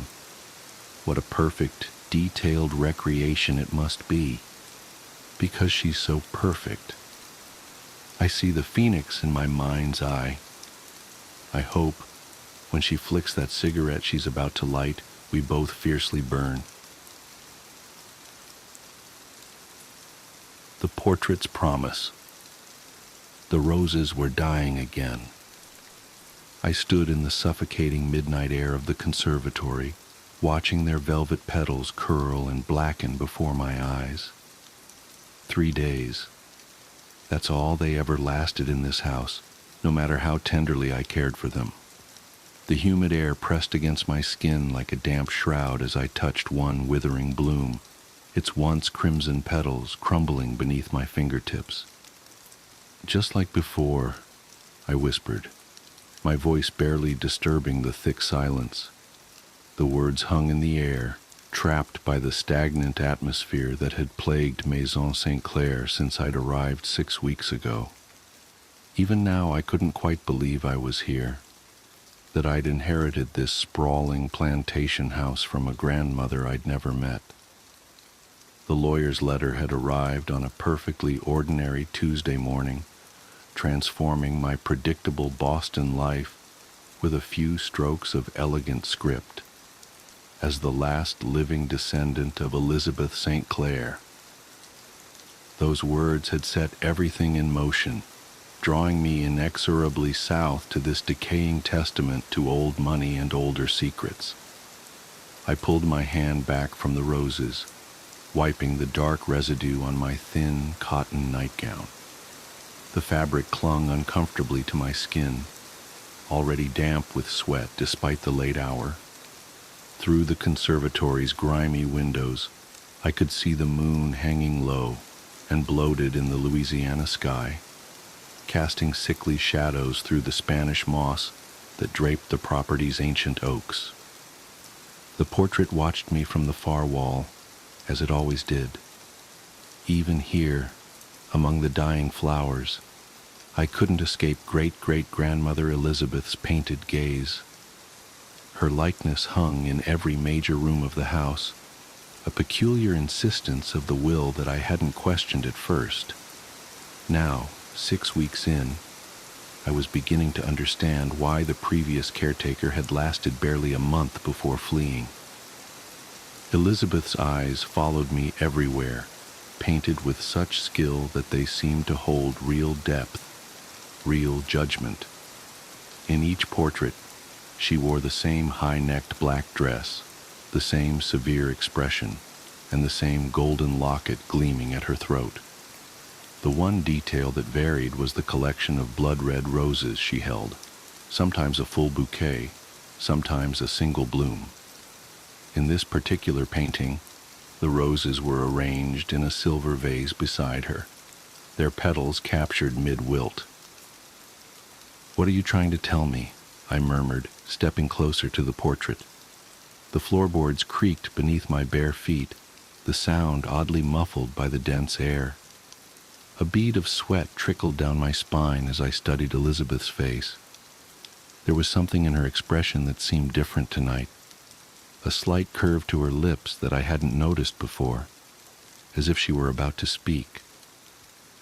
The locket at her throat caught the moonlight, and I reached up instinctively to touch its twin, which hung cool and heavy against my own skin. Finding it among my grandmother's belongings had been the first strange coincidence in a house that seemed to manufacture them. Inside was a tiny daguerreotype of Elizabeth herself, mirror image to the portraits that surrounded me, down to the roses in her hand. A sudden draft stirred the air, the first movement I'd felt all night, carrying with it the sickly sweet scent of decay. The roses, I thought at first, but this smell was older, deeper, rising from somewhere beneath the floorboards. My stomach clenched as another wave of the odor washed over me. "Just the bayou," I said aloud, trying to convince myself. The words sounded hollow in the dense air. The temperature dropped suddenly, raising goosebumps along my arms. I wrapped them around myself, fingers clutching at my biceps as I watched my breath form visible clouds in the newly chilled air. The change was impossible. It had been stifling moments ago, yet I could feel the cold seeping into my bones. Behind me, a petal fell from one of the dying roses, its soft impact against the wooden floor somehow loud as a gunshot in the midnight silence.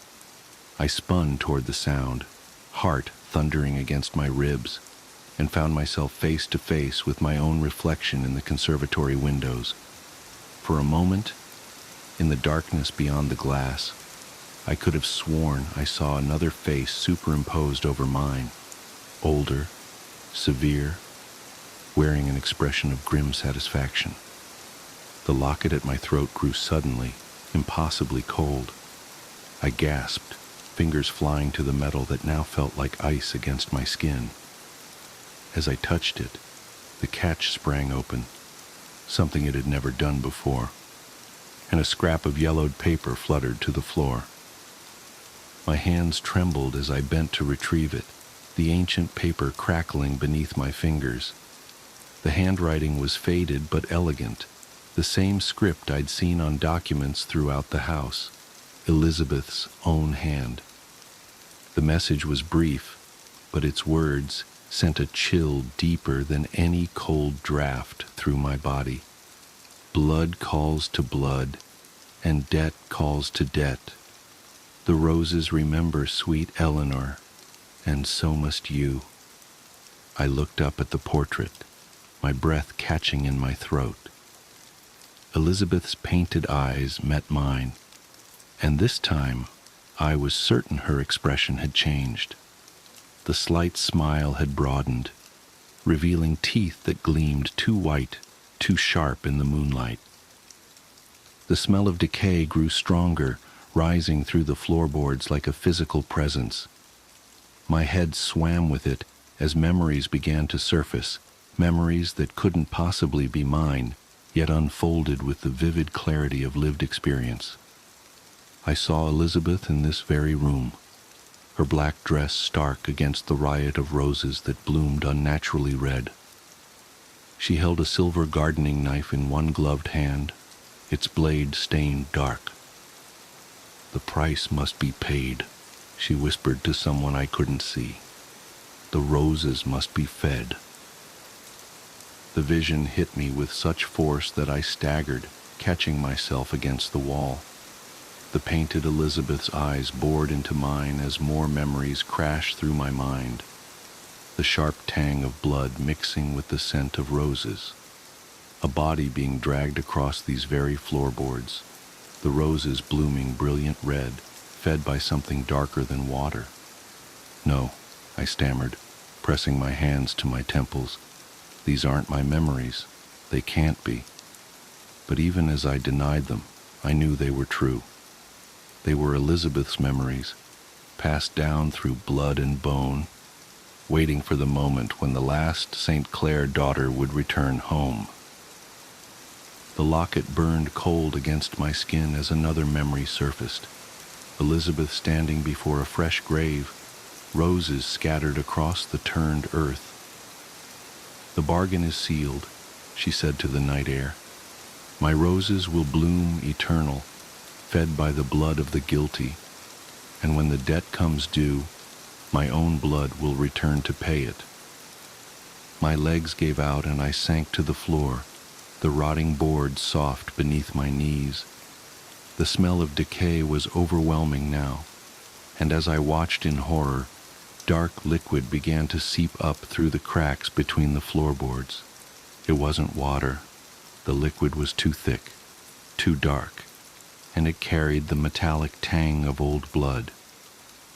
The roses suddenly straightened in their vases, their withered petals unfurling and flushing with unnatural life as they drank in the dark liquid. In the portrait, Elizabeth's smile grew wider still, and I could have sworn I heard her voice, distant, yet crystal clear. "Welcome home, Eleanor. The roses have waited so long for fresh blood." I tried to stand, but my legs wouldn't cooperate. The dark liquid had reached my knees, staining my white nightgown with spreading crimson blooms. The roses continued to revive, their petals now a red so deep it was almost black, and I understood with horrible clarity what Elizabeth had done, what she had promised, and what my return to Maison St. Clair really meant. "The debt must be paid," I heard myself say, but the voice that came from my throat wasn't entirely my own. My fingers moved without my volition to touch the locket, and I felt Elizabeth's memories settle into my mind like poison sinking into soil. The roses needed blood to bloom, had always needed blood, and Elizabeth had promised them an endless supply, sealed with the lives of those she judged guilty. But when her own sins grew too heavy, she'd made a new bargain. Her own bloodline would return, generation after generation, to pay the debt and keep the roses fed. I was the last of that bloodline. The roses had called me home. Through the windows I could see the moon hanging red and swollen in the sky, its light painting the conservatory in shades of blood and shadow. The portraits of Elizabeth that lined the walls seemed to pulse with inner light, and in each one her smile grew wider, her eyes more triumphant. The locket at my throat beat like a second heart, pumping Elizabeth's memories through my veins until I couldn't tell where her thoughts ended and mine began. I remembered the first killing, a man who cheated Elizabeth's family, whose blood had fed the first roses. I remembered the second, the third, the dozen that followed, each death justified by Elizabeth's twisted sense of justice. I remembered the moment she realized her own guilt outweighed those she'd judged and the bargain she'd struck to protect herself. Her own bloodline would inherit both house and curse, drawn back to feed the roses until there was no one left to return. The dark liquid had reached my waist now, but I no longer felt the urge to escape it. Elizabeth's memories had taken root, her purpose becoming mine with each beat of the locket against my chest.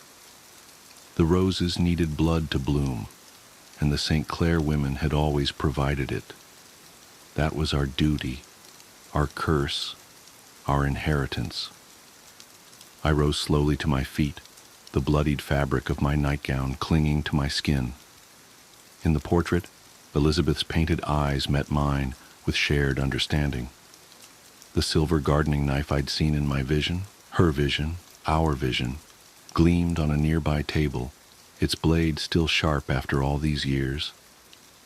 The debt must be paid, I whispered, reaching for the knife. The roses watched with their blood-dark blooms, waiting for the next sacrifice. In the portrait, Elizabeth's smile matched my own, and I knew with certainty that I would not be the last St. Clair daughter to answer the rose's call.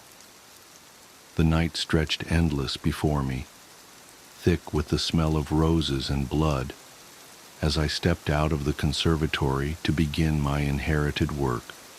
The portraits of Elizabeth followed my progress through the house, their painted eyes alight with triumph, knowing that her bargain would be honored for at least one more generation. In the conservatory behind me, the roses bloomed impossibly red, drinking in the moonlight and waiting for the fresh blood that would keep them alive for another generation. And somewhere in the depths of my borrowed memories, I heard Elizabeth laugh. I wish I had never eaten at this diner. I was driving down a desolate road in the middle of nowhere, coming home from a 2-day business trip. I was starving. It was 1 p.m., and I'd been on the road since 6 a.m. I figured I wouldn't find anything to eat for the next 50 miles or so, but to my shock, something appeared in front of me. It seemed like a hallucination when first seen, but as I was walking closer, I found that it was an old-fashioned diner, and the sign hanging outside read Haven's Diner, with very faint neon glow in a dense fog that was swallowing the endless road. Inside it was quiet, but for the very faint hum of a jukebox playing some tune I almost recognized. The smell of burnt coffee and grease hit my nostrils, but I sensed something else, a metallic tang that I couldn't place. The place was deserted save for a waitress stationed by the counter with a smile a little too wide and eyes nailed to me like she had been waiting for me. I slipped into a booth by the window, and just as I hadn't yet bothered to request the menu, a waitress came by, set down the steaming plate before me, and walked off again. Staring at that food in revulsion made my stomach roll up. It was Mom's meatloaf recipe, overcooked edges, an exact shade of gravy, to the point she hadn't prepared that dish for over 10 years, since her death.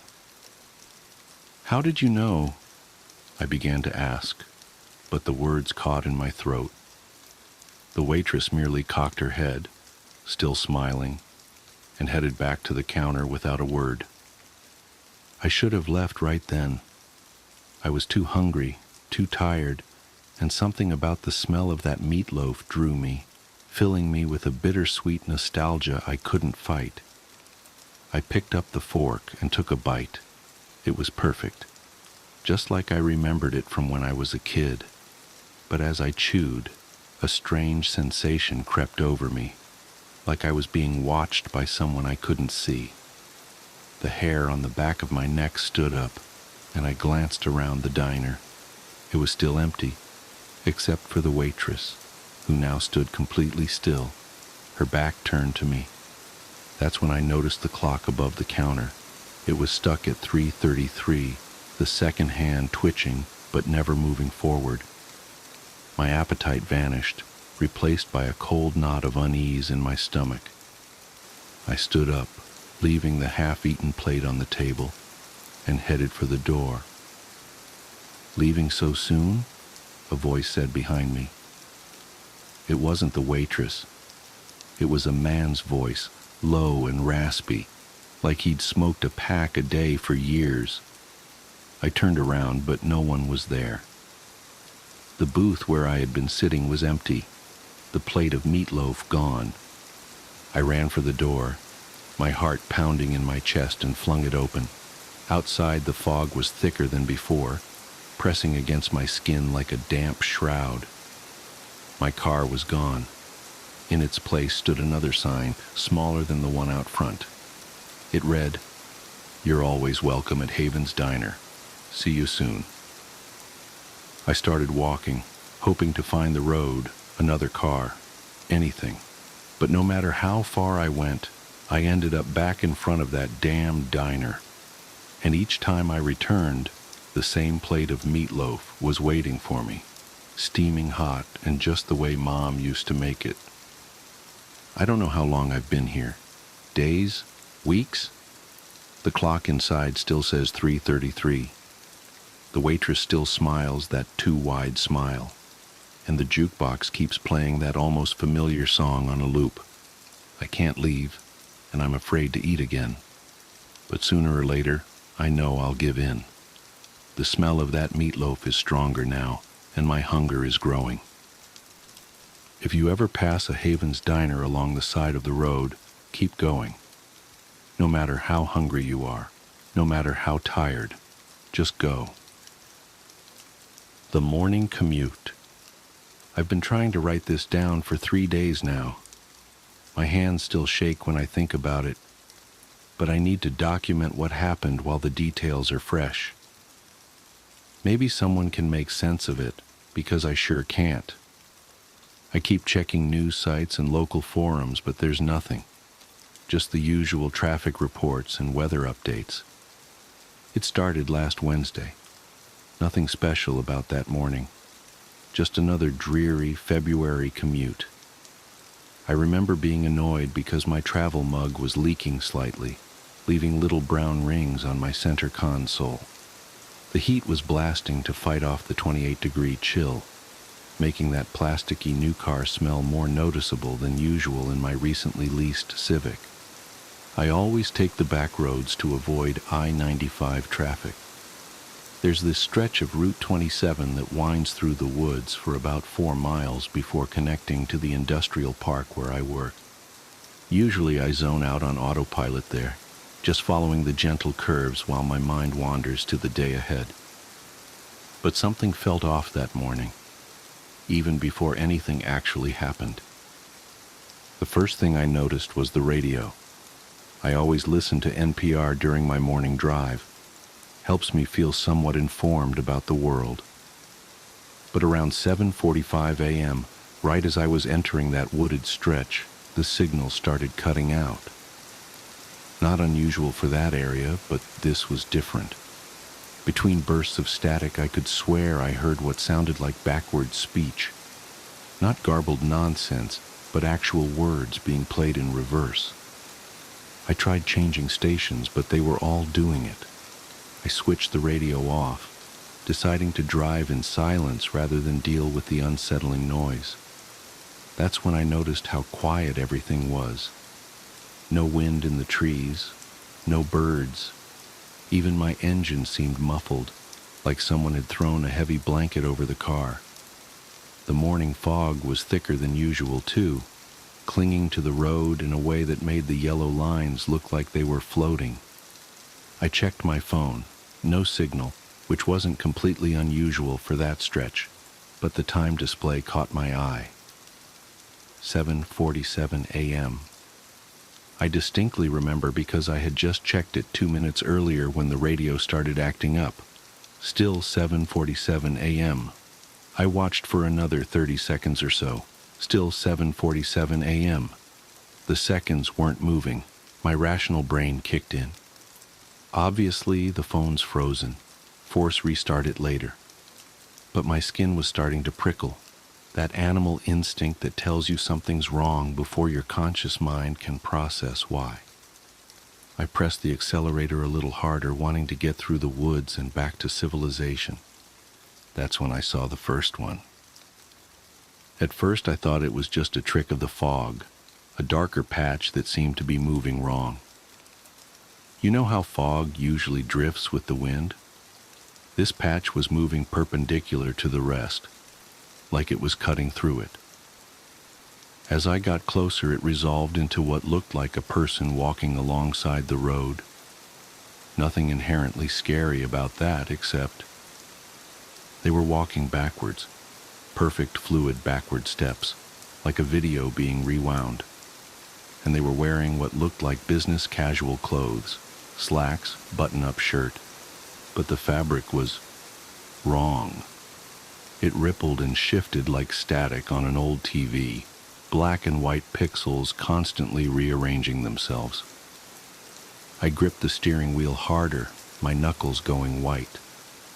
Just someone exercising in weird athletic wear, I told myself. One of those recovery suits with the electronic muscle stimulation or whatever.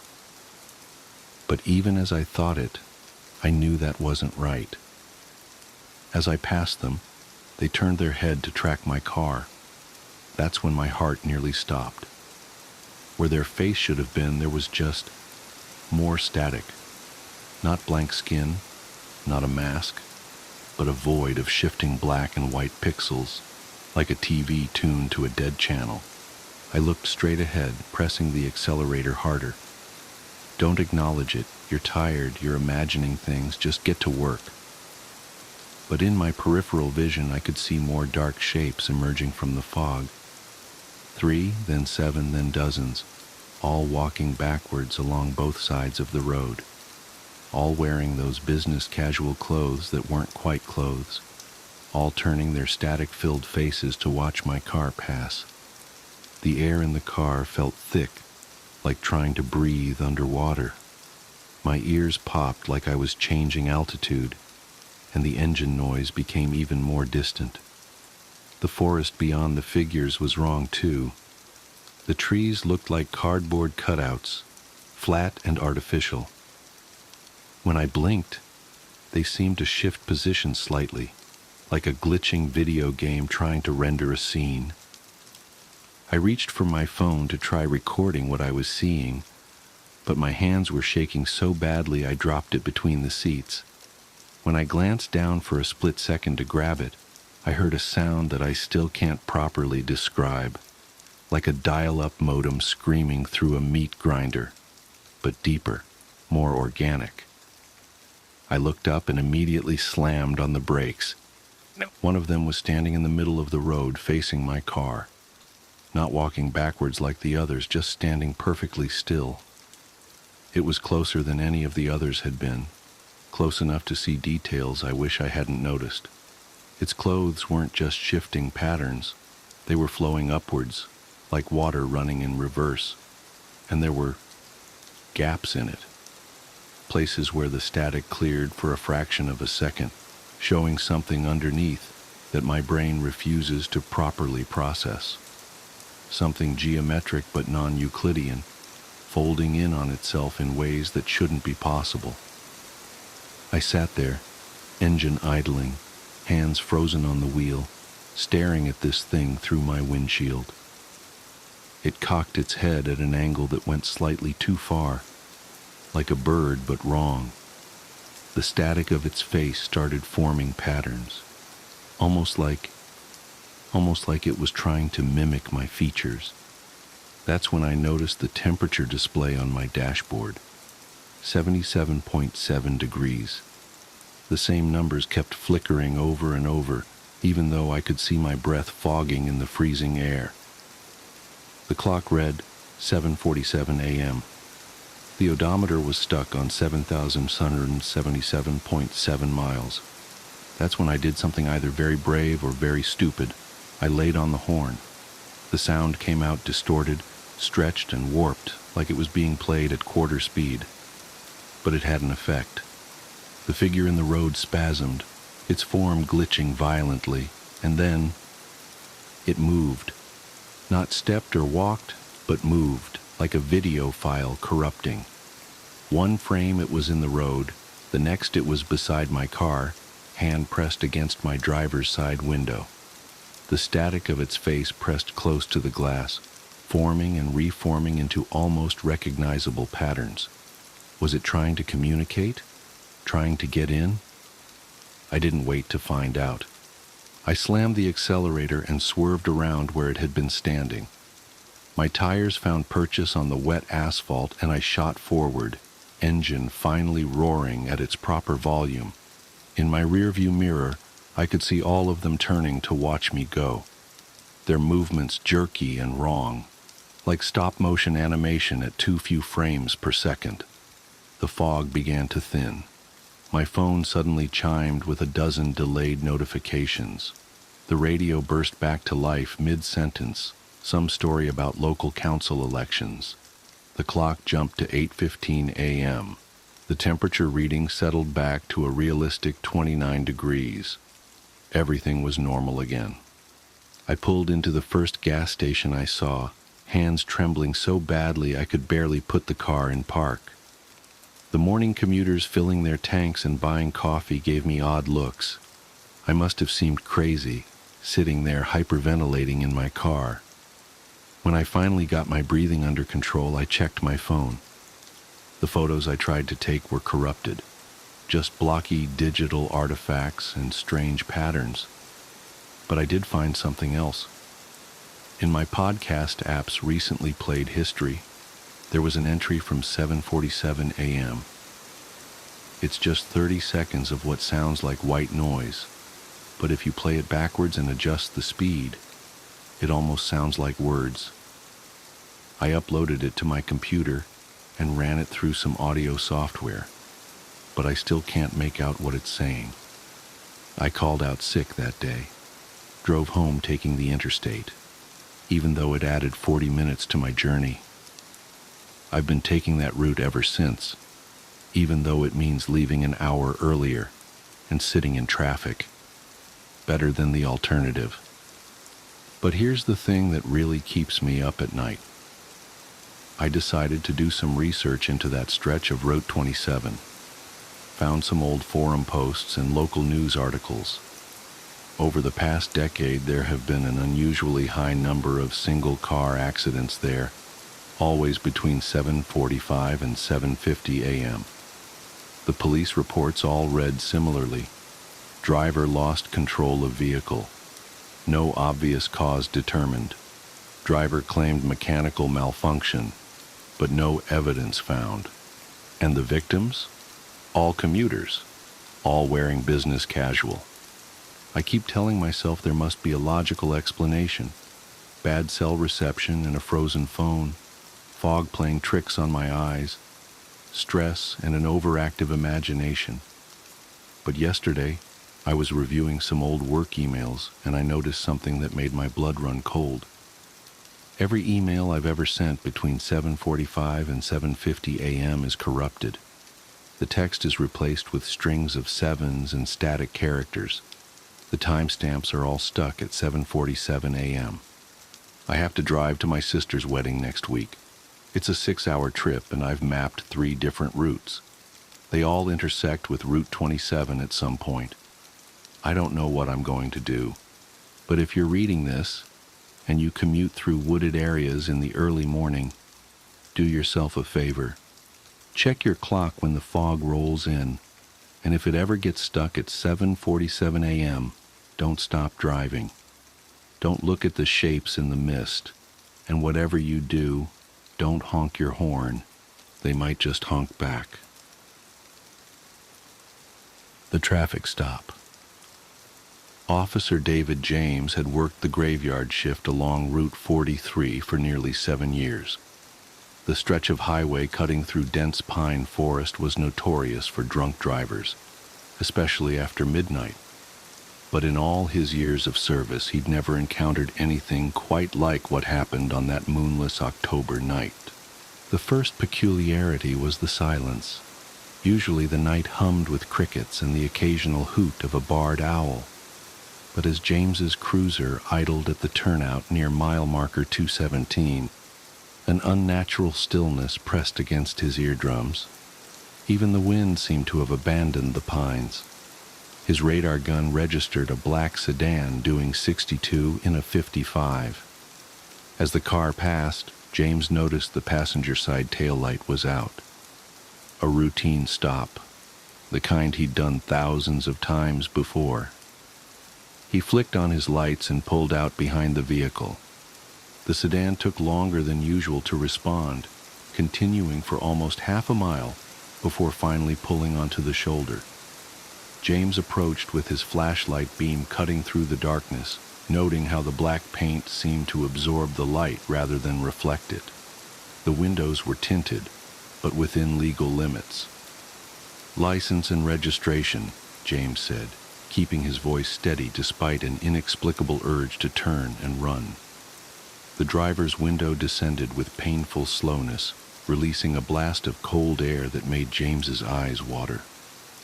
The interior smelled of wet earth and something else, something chemical and medicinal, that reminded him of his father's last days in the hospital.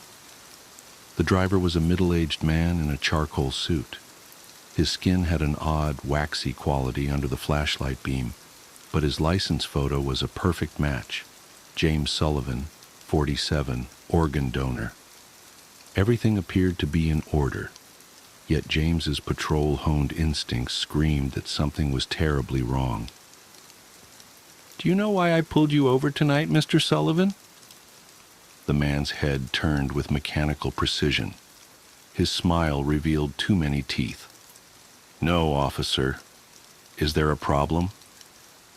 James's flashlight beam wavered. "Your passenger side taillight is out. I'll need to write you a fix-it ticket." "That's impossible," Sullivan replied, his smile unchanging. "I just had them checked last week." The conversation continued with the same surreal quality, everything technically correct but fundamentally wrong, like a photo negative of reality. James wrote the ticket with trembling hands, his pen leaving dark grooves in the paper. As he handed over the citation, Sullivan's fingers brushed against his. They were ice cold and slightly tacky, like leather left out in the rain. "Have a good night, Officer James," Sullivan said, though James hadn't given his name. James hurried back to his cruiser, fighting the urge to wipe his hand on his uniform. As he watched the sedan pull away, its functioning taillights blazed an impossible crimson in the darkness. Wait. Both taillights were working perfectly. James's radio crackled to life, making him jump. Dispatch wanted him to run the plates. Standard procedure. He called them in, his mouth dry. The response came back garbled at first, forcing the dispatcher to repeat herself. "Unit 417, be advised. That vehicle was reported totaled in 2014, impounded and scrapped following a fatal accident. The registered owner, James Sullivan, was declared dead at the scene." James's blood turned to ice water in his veins. He immediately hit his lights and sirens, accelerating after the sedan. But the highway ahead was empty in both directions. The black car had vanished. Back at the station, James's supervisor called him into his office. "We need to talk about what happened tonight." "I know how it sounds," James began, but the sergeant held up a hand. "We pulled your dash cam footage." The older man's face was grave. "David, there was no car." James watched in horror as the video played on the sergeant's computer. It showed his cruiser pulling over on the empty highway. The camera captured him walking out into the darkness, standing still for 12 minutes while apparently speaking to thin air. His flashlight beam illuminated nothing but swirling mist and empty asphalt. That was 3 weeks ago. James hasn't returned to work since that night. He requested indefinite leave, citing personal reasons. But the truth is, he can't bring himself to drive that stretch of Route 43 again. Not after what he discovered during his obsessive research into the accident that claimed James Sullivan's life.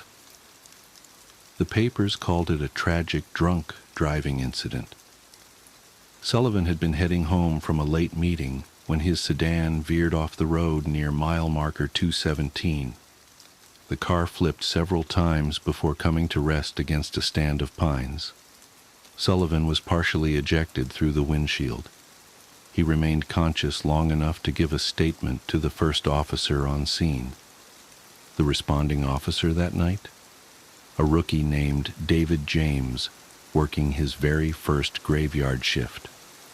In his incident report, James wrote that Sullivan kept apologizing, saying he should have noticed his taillight was out.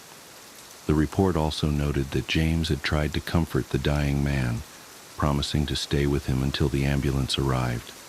But James has no memory of that night. None at all. The first year of his service is a complete blank in his mind, as if something reached in and carefully excised those memories, leaving behind nothing but shadows and the lingering scent of wet earth. Last week, James finally worked up the courage to visit the accident site. The old skid marks have long since faded, and new saplings have begun to reclaim the small clearing where Sullivan's car came to rest.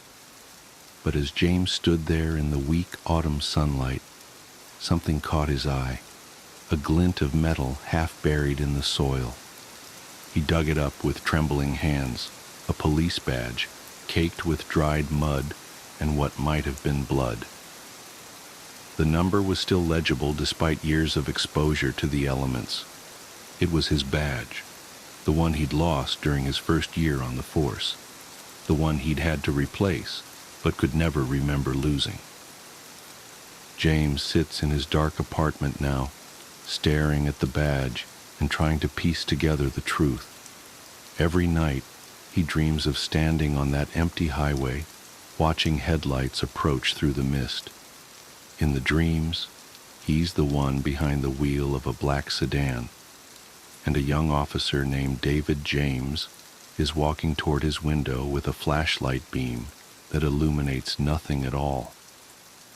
He knows he should tell someone what he's discovered, should warn them about what happens on that stretch of Route 43 when the night grows too quiet and the darkness seems to pulse with its own heartbeat.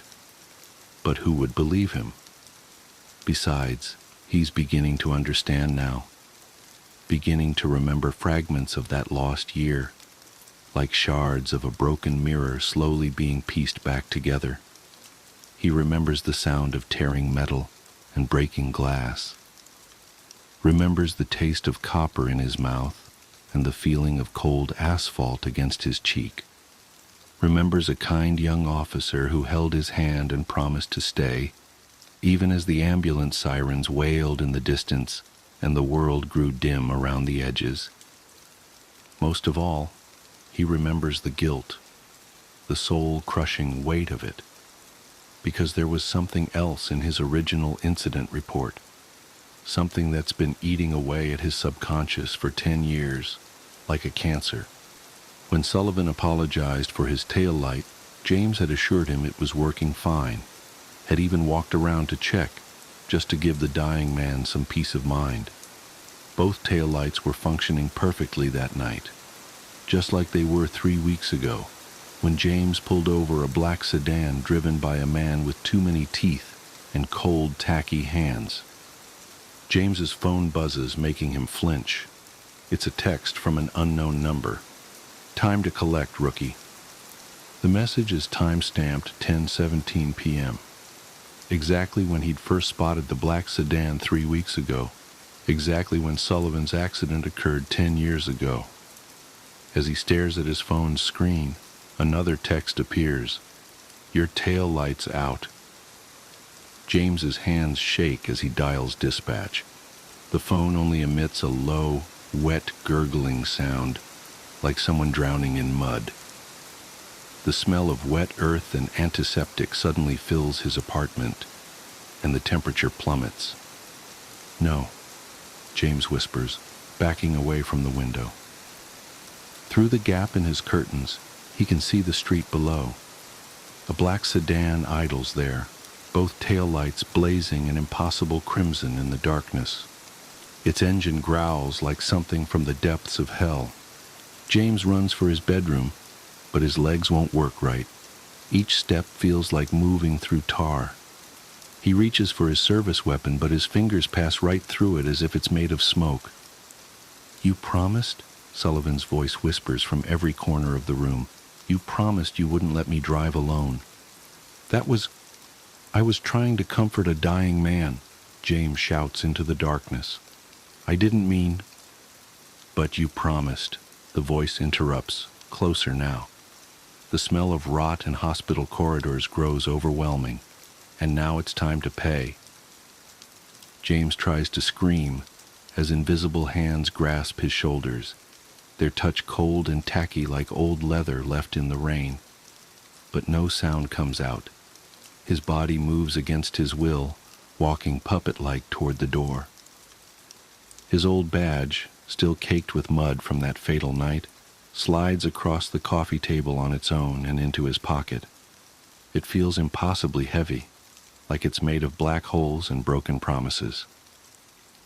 "Please," James begs as his feet carry him down the stairs. "I have a family, a life. You can't—" "I had those too," Sullivan's voice hisses in his ear. "Before the crash, before you made your promise."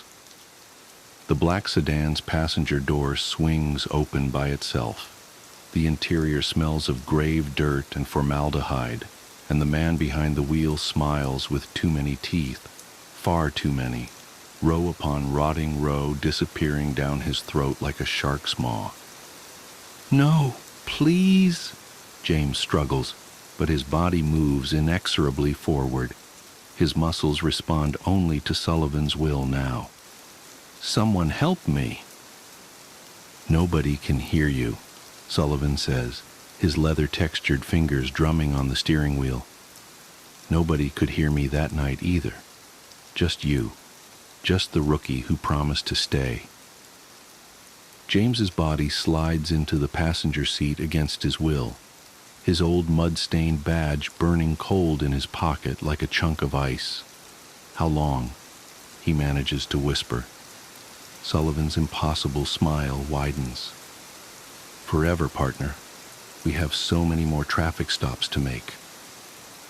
The sedan pulls away from the curb, its taillights cutting bloody swaths through the darkness.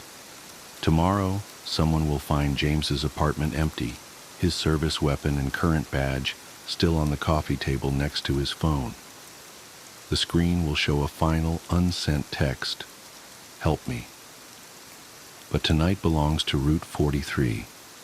Tonight belongs to the endless dark and the promises we make without understanding their cost, to the debts that come due when the crickets fall silent and the shadows grow teeth.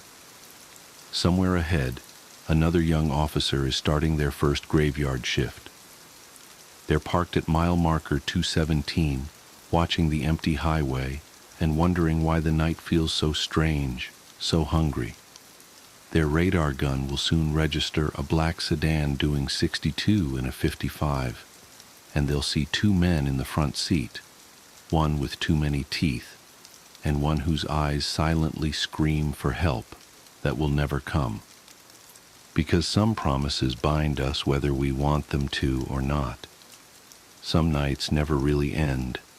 They just keep repeating, like an endless loop of dashcam footage showing nothing but mist and darkness and the price we pay for the words we can never take back.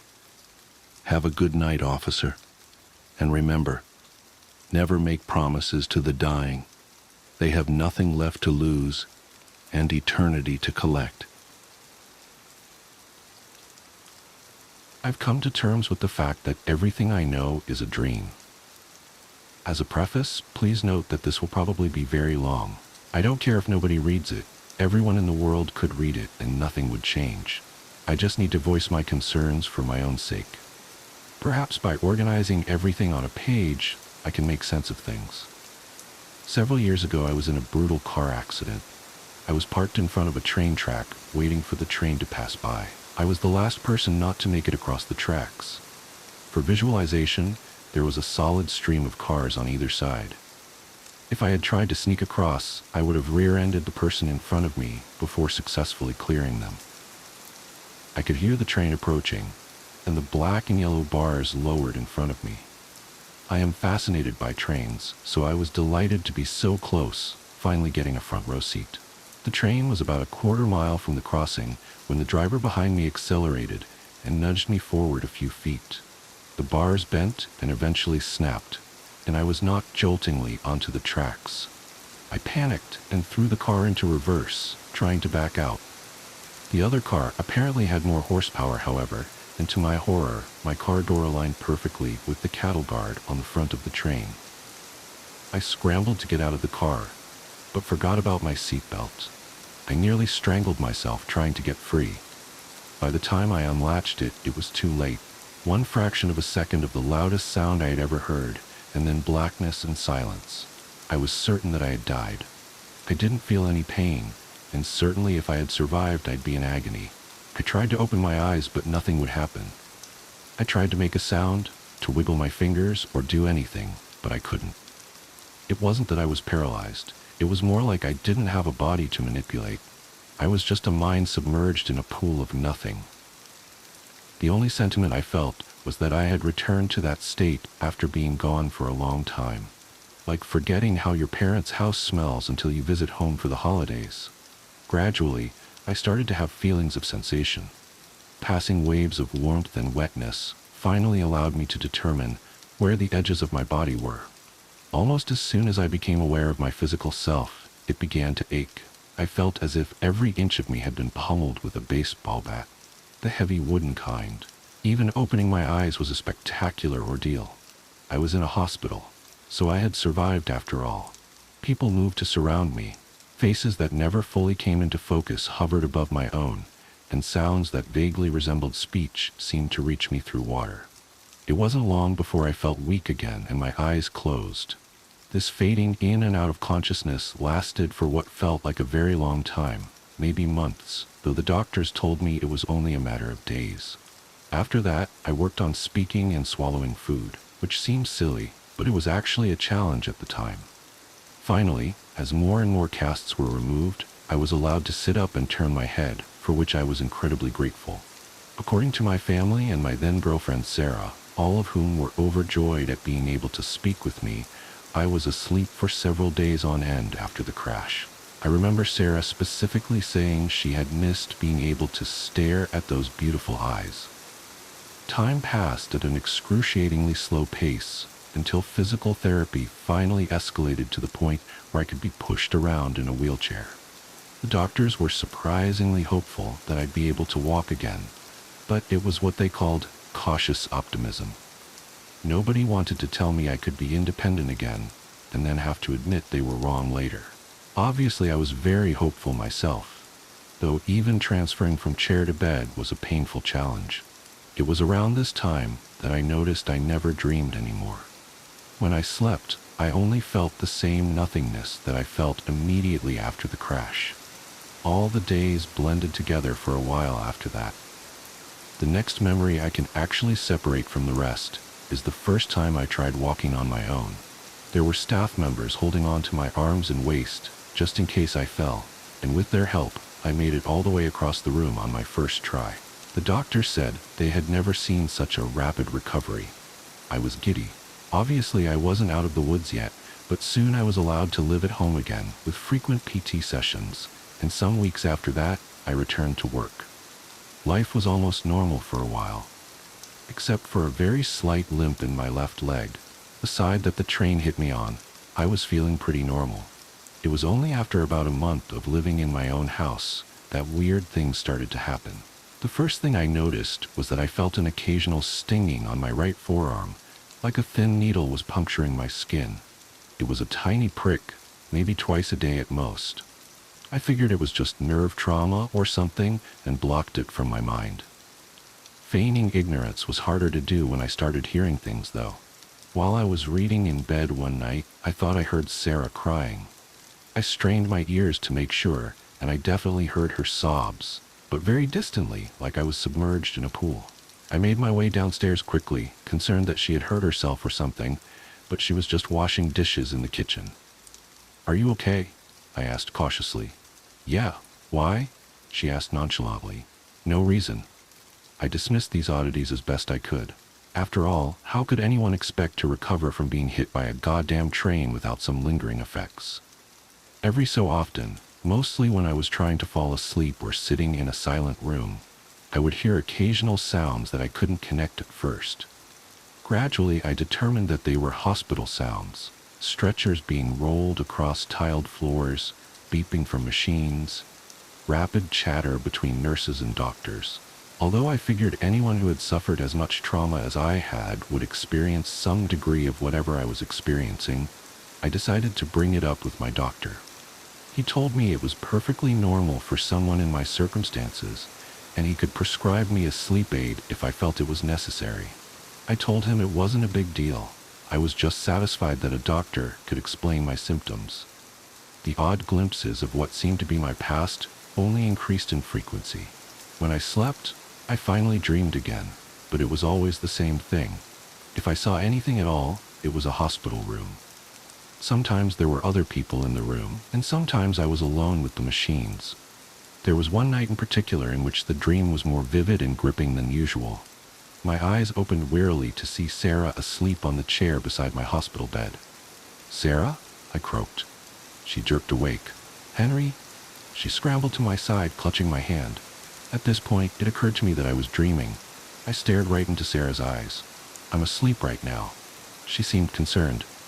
"No, Henry, you're finally awake. I'm right here. It's been so long." "Of course you would say that. You're a part of my dream." I smiled, amused. "I'll probably wake up any second." But as I spoke, the familiar soreness caught up to me all at once. It practically knocked the wind from my lungs. "Henry, no." Her distress was now evident. "I don't know what you're talking about. Stay with me, Henry. Stay awake. Look at me."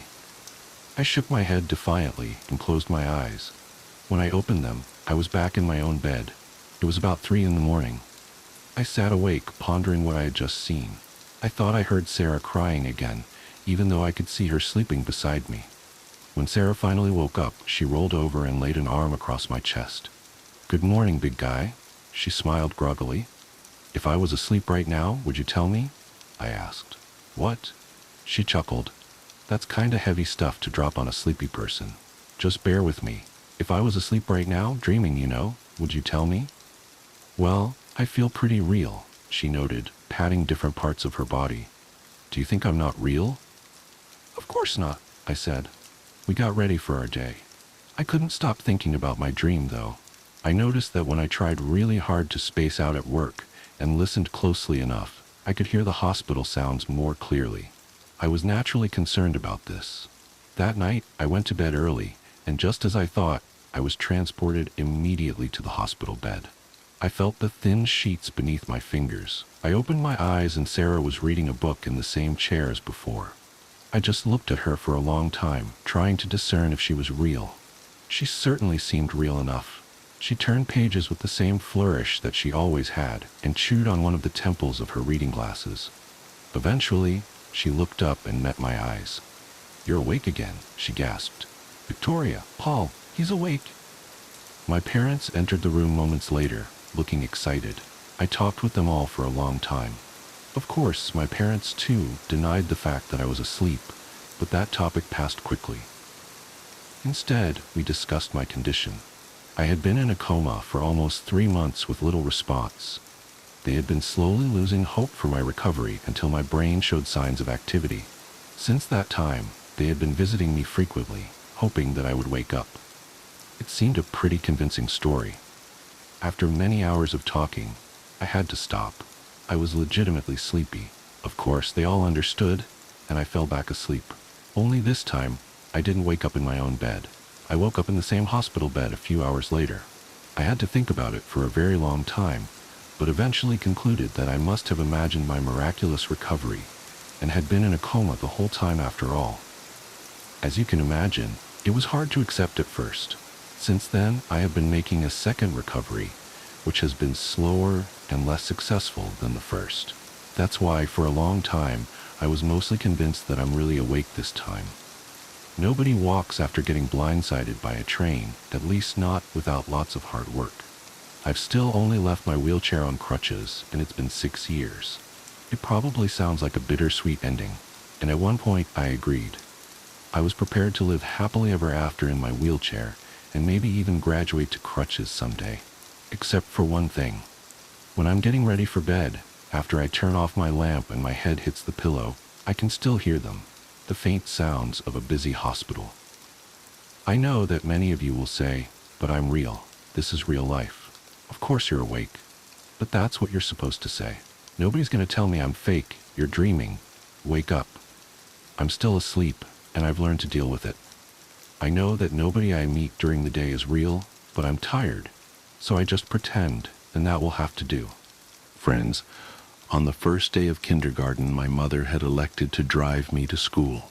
We were both nervous, and she wanted to be there with me all the way up to the moment I walked into class. It took me a bit longer to get ready in the morning due to my still mending arm. The cast came up a couple inches past my elbow, which meant that I had to cover the entire arm with a specially designed latex bag when I showered. The bag was built to pull tight around the opening in order to seal out any water that might otherwise destroy the cast. I had gotten really adept at cinching the bag myself. That morning, however, perhaps due to my excitement or nervousness, I hadn't pulled the strap tight enough, and halfway through the shower, I could feel water pooling inside the bag around my fingers. I jumped out and tore the latex shield away, but could feel that the previously rigid plaster had become soft after absorbing the water. Because there is no way to effectively clean the area between your body and a cast, the dead skin that would normally have fallen away merely sits there. When stirred by moisture like sweat, it emits an odor, and apparently this odor is proportionate to the amount of moisture introduced, because soon after I began attempting to dry it, I was struck by the powerful stench of rot. As I continued to frantically rub it with the towel, it began to disintegrate. I was growing increasingly distressed. I had put as much effort as a child could into his very first day of school. I had sat with my mom picking out my clothes the night before. I had spent a great deal of time picking out my backpack, and I had become exceedingly excited to show everyone my lunchbox that had the Ninja Turtles on it.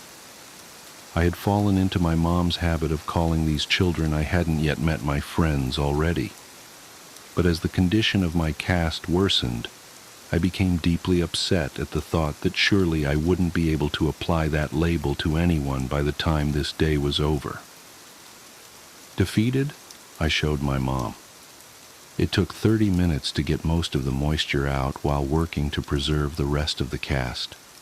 To address the problem of the smell, my mom cut slivers off a bar of soap and slid them down into the cast, and then rubbed the remainder of the soap on the outside in an attempt to cocoon the rancid smell inside of a more pleasant one. By the time we arrived at the school, my classmates were already engaged in their second activity, and I was shoehorned into one of the groups. I wasn't made very clear on what the guidelines of the activity were, and within about 5 minutes I had violated the rules so badly that each member of the group complained to the teacher and asked why I had to be in their group. I had brought a marker to school, hopes that I could collect some signatures or drawings on my cast next to my mother's, and I suddenly felt very foolish for having even put the marker in my pocket that morning. Kindergartners had the lunchroom to themselves at my elementary school, but some of the tables were off limits, so I didn't have to sit alone. I was self-consciously picking at the fraying ends of my cast when a kid sat across from me. "I like your lunchbox," he said. I could tell he was making fun of me. and I grew really angry. In my mind, that lunchbox was the last good thing about my day. I didn't look up from my arm, and I felt a burning in my eyes from the tears that I was holding back. I looked up to tell the kid to leave me alone, but before I could get the words out, I saw something that made me pause. He had the exact same lunchbox. I laughed. "I like your lunchbox too." "I think Michelangelo's the coolest," he said while miming nunchuck moves. I was in the middle of rebutting by saying that Raphael was my favorite when he knocked his open carton of milk off the table and onto his lap. I tried very hard to stifle my laughter since I didn't know him at all, but the struggling look on my face must have struck him as funny because he started laughing first. Suddenly, I didn't feel so bad about my cast and thought that this person would hardly notice now anyway. Just then, I thought to try my luck. "Hey, do you want to sign my cast?" As I pulled out the marker, he asked me how I broke it. I told him that I fell out of the tallest tree in my neighborhood. He seemed impressed. I watched him laboriously draw his name, and when he was done, I asked him what it said. He told me it said Josh. Josh and I had lunch together every day, and whenever we could, we partnered up for projects. I helped him with his handwriting, and he took the blame when I wrote fart on the wall in permanent marker. I would come to know other kids, but I think I knew even then that Josh was my only real friend. Moving a friendship outside of school when you are 5 years old is actually more difficult than most remember. The day we launched our balloons, we had such a good time that I asked Josh if he wanted to come to my house the next day to play. He said he did, and that he'd bring some of his toys. I said that we could also go exploring and maybe swim in the lake. When I got home, I asked my mom, and she said it would be fine. My enthusiasm was boundless until I realized that I had no way of contacting Josh to tell him. I spent the whole weekend worrying that our friendship would be dissolved by Monday. When I saw him after the weekend, I was relieved to find that he had run into the same obstacle and thought it was funny. Later that week, we both remembered to write down our phone numbers at home and then exchange them at school. My mom spoke with Josh's dad, and it was decided that my mom would pick up Josh and myself from school that Friday. We alternated this basic structure nearly every weekend. The fact that we lived so close made things much easier on our parents, who seemed to work constantly. When my mom and I moved across the city at the end of first grade, I was sure that our friendship had seen its last day. As we drove away from the house I had lived in my whole life, I felt a sadness that I knew wasn't just about a house. I was saying goodbye to my friend forever. But Josh and I, to my surprise and delight, stayed close. Despite the fact that we spent the majority of our time apart and only saw one another on weekends, we remained remarkably similar as we grew. Our personalities coalesced, our senses of humor complemented each other's, and we would often find that we had started liking new things independently.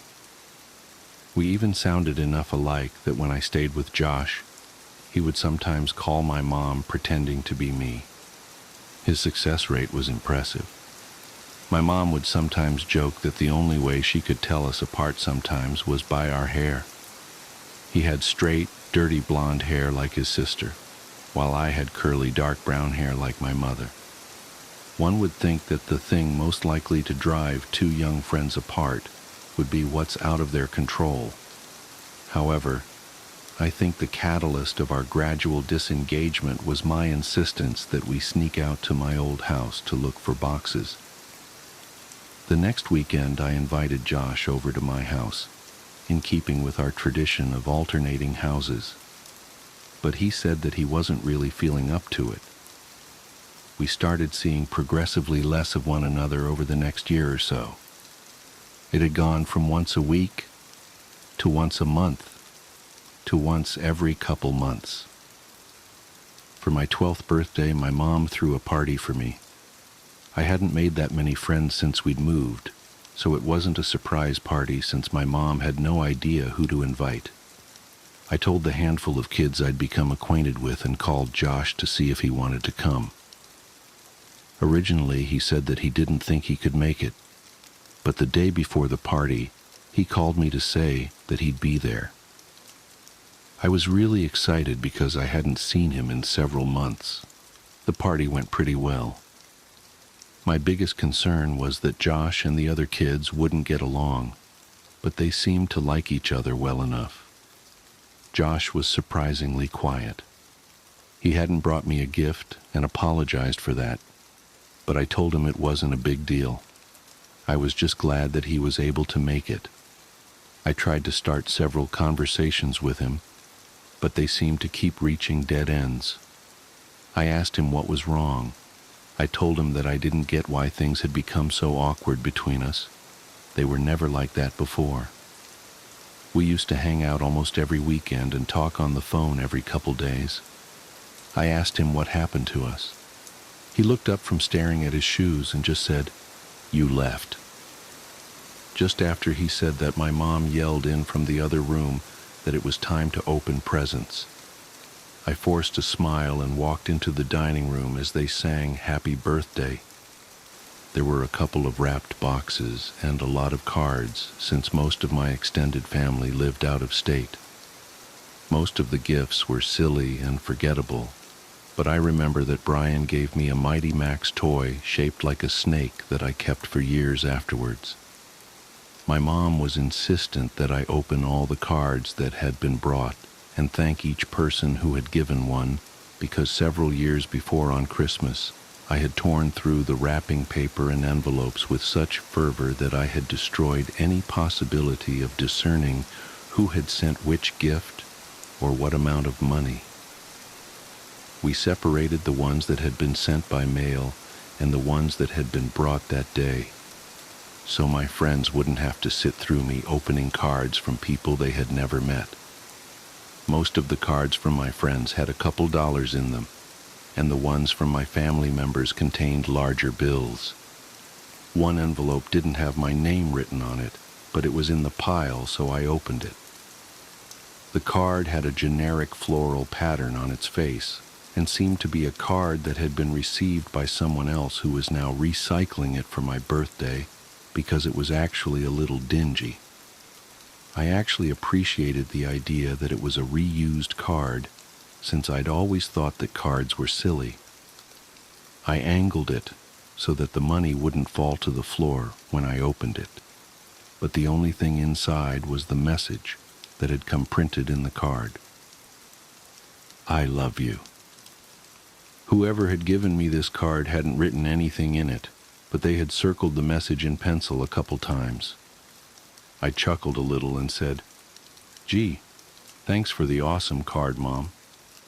She looked at me quizzically and then turned her attention to the card. She told me it wasn't from her and seemed amused as she showed my friends, looking at their faces trying to discern who had played the joke. None of the kids stepped forward, so my mom said, "Don't worry, sweetheart. At least you know now that two people love you." She followed that with an extremely prolonged and excruciating kiss on my forehead that transformed the group's bewilderment into hysteria. They were all laughing, so it could have been any of them, but Mike seemed to be laughing the hardest. To become a participant rather than the subject of the gag, I said to him that just because he had given me that card, he shouldn't think that I'd kiss him later. We all laughed, and as I looked at Josh, I saw he was finally smiling. "Well, I think that gift might be the winner, but you have a couple more to open." My mom slid another present in front of me. I was still feeling the tremors of suppressed chuckles in my abdomen as I tore the colorful paper away. When I saw the gift, I had no need to suppress the laughter anymore. My smile dropped as I looked at what I'd been given. It was a pair of walkie-talkies. "Well, go on. Show everyone." I held them up, and everyone seemed to approve. But as I drew my attention to Josh, I could see that he had turned a sickly shade of white. We locked eyes for a moment, and then he turned and walked into the kitchen. As I watched him dial a number on the corded phone attached to the wall, my mom whispered in my ear that she knew that Josh and I didn't talk as much, since one of the walkie-talkies had broken, so she thought I'd like it. I was filled with an intense appreciation for my mom's thoughtfulness, but this feeling was easily overpowered by the emotions resurrected by the returning memories I'd tried so hard to bury. When everyone was eating cake, I asked Josh who he had called. He told me he wasn't feeling well, so he called his dad to come get him. I understood that he wanted to leave, but I told him that I wished we could hang out more. I extended one of the walkie-talkies to him, but he put his hand up in refusal. Dejected, I said, "Well, thanks for coming, I guess. I hope I'll see you before my next birthday." "I'm sorry. I'll try to call you back more often. I really will," he said. The conversation stagnated as we waited by my door for his dad. I looked at his face. Josh seemed genuinely remorseful that he hadn't made more of an effort. His mood seemed suddenly bolstered by an idea that had struck him. He told me that he knew what he'd get me for my birthday. It would take a while, but he thought that I would really like it. I told him it wasn't a big deal, but he insisted. He seemed in better spirits and apologized for being such a drag at my party. He said that he was tired, that he hadn't been sleeping well. I asked him why that was as he opened the door in response to his dad's honking in the driveway. He turned back toward me and waved goodbye as he answered my question. "I think I've been sleepwalking." That was the last time I saw my friend, and a couple months later he was gone. Over the past several weeks, the relationship between my mother and I has grown increasingly strained due to my attempts to learn the details of my childhood. It's often the case that one cannot know the breaking point of a thing until that thing fractures. And after the last conversation with my mother, I imagine that we will spend the rest of our lives attempting to repair what had taken a lifetime to build. She had put so much energy into keeping me safe, both physically and psychologically, but I think that the walls meant to insulate me from harm were also protecting her emotional stability. As the truth came pouring out the last time we spoke, I could hear a trembling in her voice that I think was a reverberation of the collapse of her world. I don't imagine my mother and I will talk very much anymore, and while there are still some things I don't understand, I think I know enough. After Josh disappeared, his parents had done all that they could to find him. From the very first day, the police had suggested that they contact all of Josh's friends' parents to see if he was with them. They did this, of course, but no one had seen him, or had any idea of where he might be.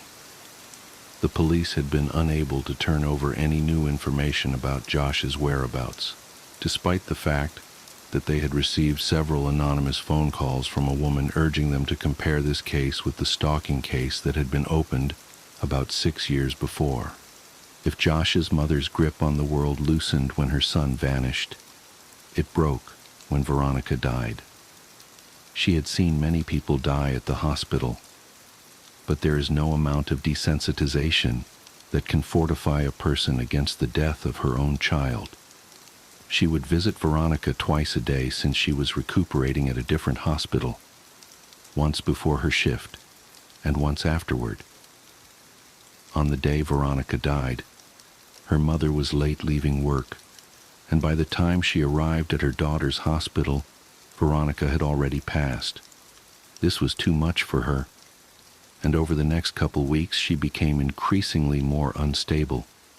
She would often wander outside yelling for both Josh and Veronica to come home, and there were several times her husband found her wandering around my old neighborhood in the middle of the night, half-clothed and frantically searching for her son and daughter.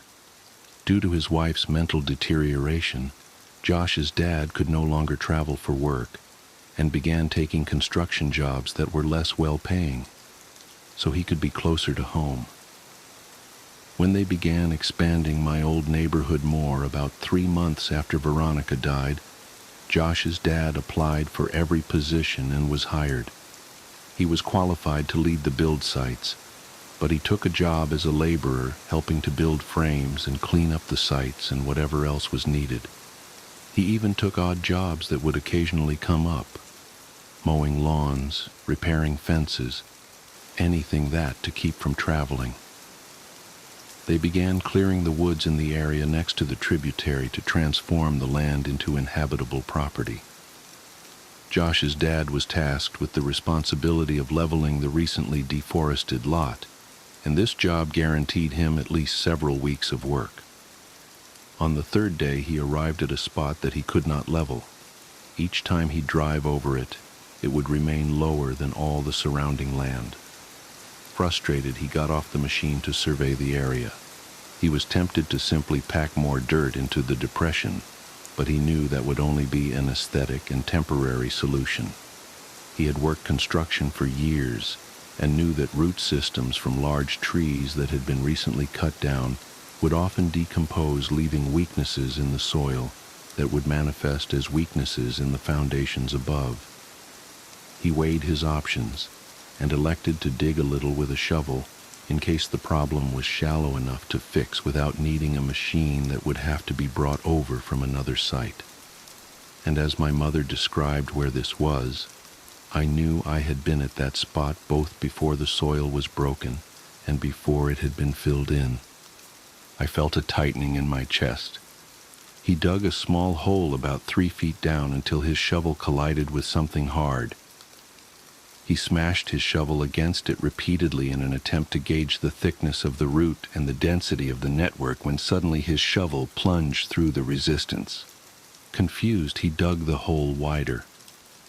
After about a half hour of excavating, he found himself standing on a brown blanket-covered box about 7 feet long and 4 feet wide.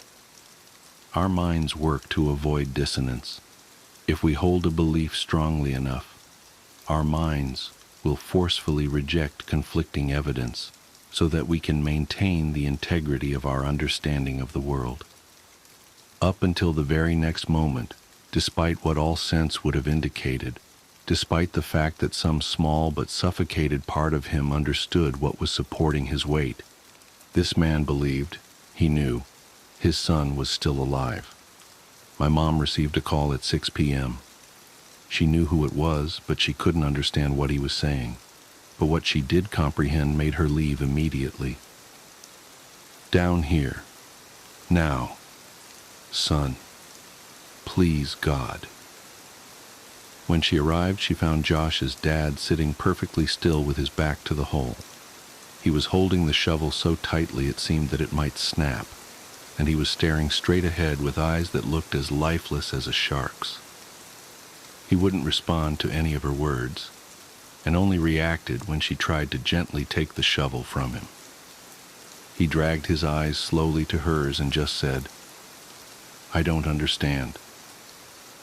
He repeated this as if he had forgotten all other words, and my mother could hear him still muttering it as she walked past him to look in the hole. She told me she wished she had gouged her eyes out before she faced downward into that crater. And I told her that I knew what she was about to say and that she need not continue. I looked at her face, and it was expressing a look of such intense despair that it caused my stomach to turn. I realized that she had known of this for almost 10 years and was hoping that she'd never have to tell me.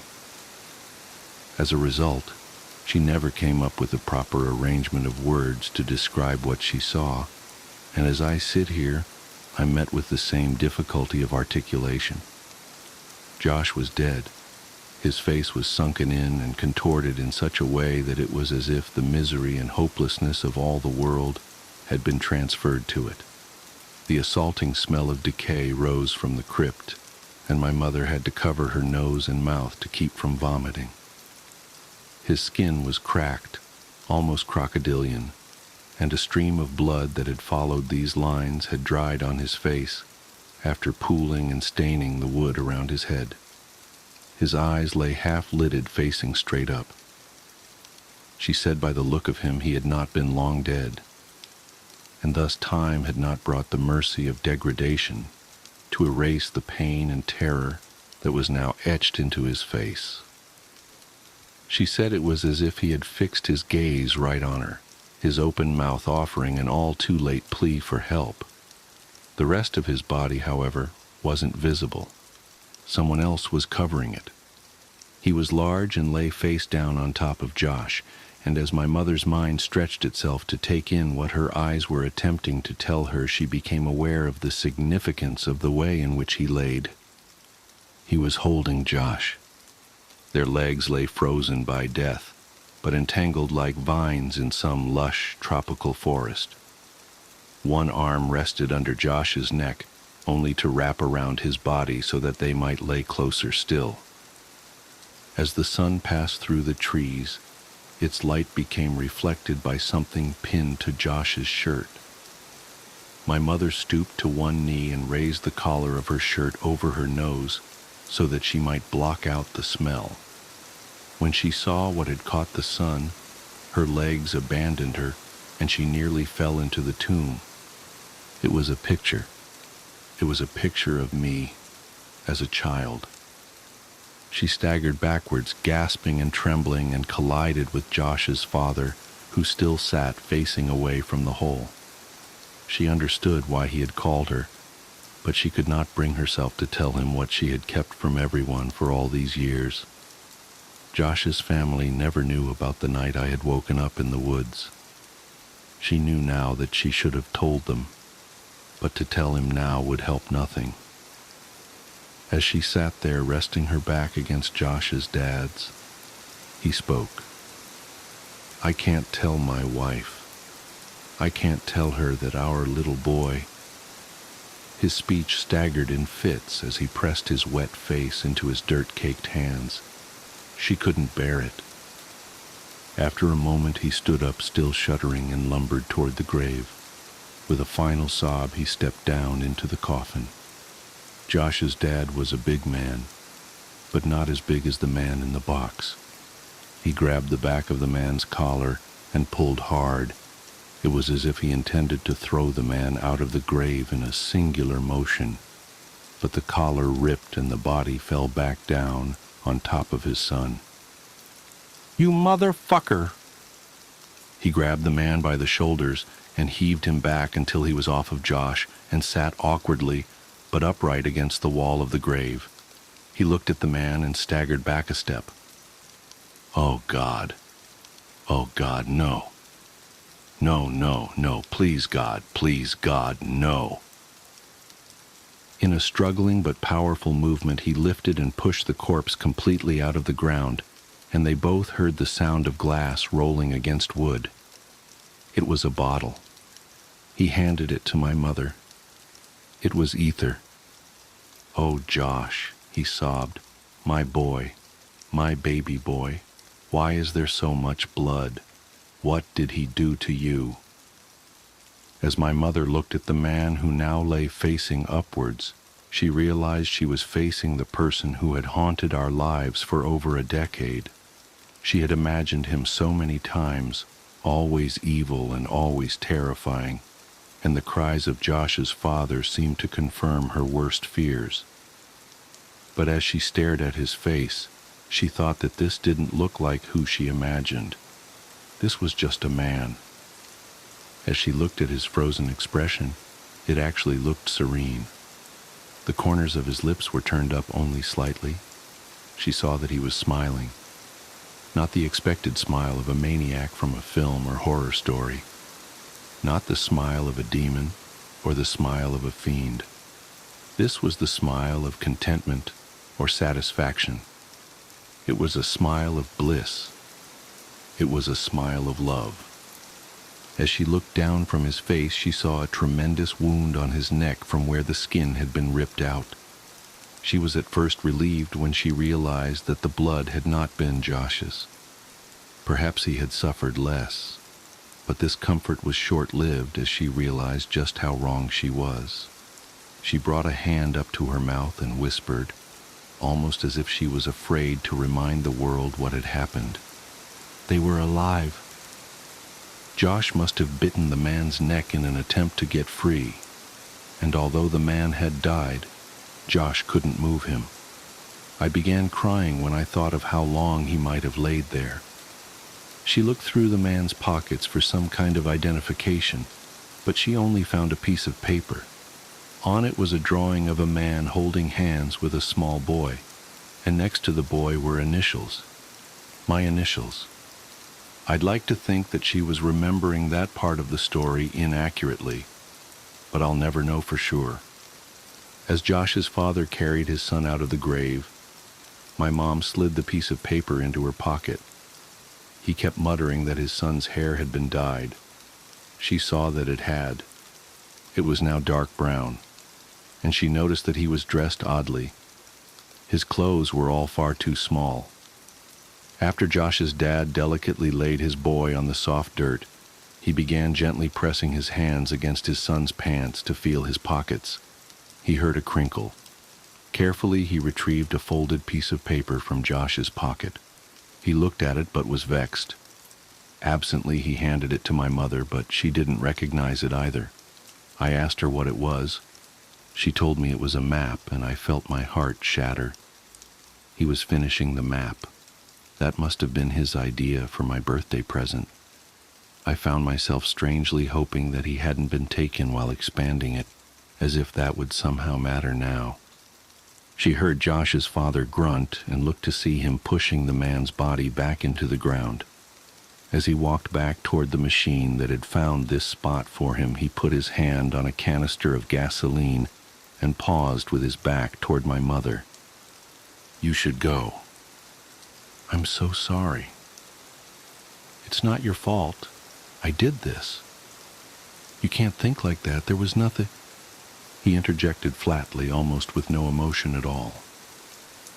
"About a month ago, a guy approached me as I was cleaning up the site on the new development a block over. He asked me if I wanted to make some extra money, and because my wife's not working right now, I accepted. He told me that some kids had dug a bunch of holes on his property, and he offered me $100 to fill them in. He said that he wanted to take some pictures for the insurance company first, but if I came back after 5 p.m. the next day, that would be fine. I thought this guy was a sucker since I knew clearing that lot was coming up, so someone would have had to do it anyway. But I needed the money, so I agreed. I didn't think he even had $100, but he put the bill in my hand, and I did the job the next day. I've been so exhausted that I didn't even think about it after it was done. I didn't think about it until today when I pulled that same guy off of my son." He pointed at the grave, and his emotions started to push through as he broke into a sob. "He paid me $100 so that I would bury him with my boy." It was as if saying it aloud forced him to accept what had happened, and he collapsed onto the ground in tears. My mother could think of nothing to say, and stood there in silence for what felt like a lifetime. She finally asked what he would do about Josh. "His final resting place won't be here with this monster." As she looked back when she reached her car, she could see black smoke billowing and diffusing against the amber sky, and she hoped against all hope that Josh's parents would be okay. I left my mom's house without saying much else. I told her that I loved her and that I would talk to her soon, but I don't know what soon means for us. I got into my car and left. I understood now why the events of my childhood had stopped years ago. As an adult, I now saw the connections that were lost on a child who tends to see the world in snapshots rather than a sequence. I thought about Josh. I loved him then, and I love him even still. I miss him more now that I know I'll never see him again, and I find myself wishing that I had hugged him the last time I saw him. I thought about Josh's parents, how much they had lost and how quickly that loss had come. They don't know about my connection to any of this, but I could never look them in the eyes now. I thought about Veronica. I had only really come to know her later in my life, but for those brief few weeks, I think I had really loved her. I thought about my mother. She had tried so hard to protect me and was stronger than I would ever be. I tried not to think about the man and what he had done with Josh for more than 2 years. Mostly, I just thought about Josh. Sometimes I wished that he never sat across from me that day in kindergarten, that I'd never known what it was like to have a real friend. Sometimes I like to dream that he's in a better place, but that's only a dream, and I know that. The world is a cruel place made crueler still by man. There would be no justice for my friend, no final confrontation, no vengeance. It had been over for almost a decade for everyone but me now. I miss you, Josh. I'm sorry you chose me, but I'll always cherish my memories of you. We were explorers. We were adventurers. We were friends.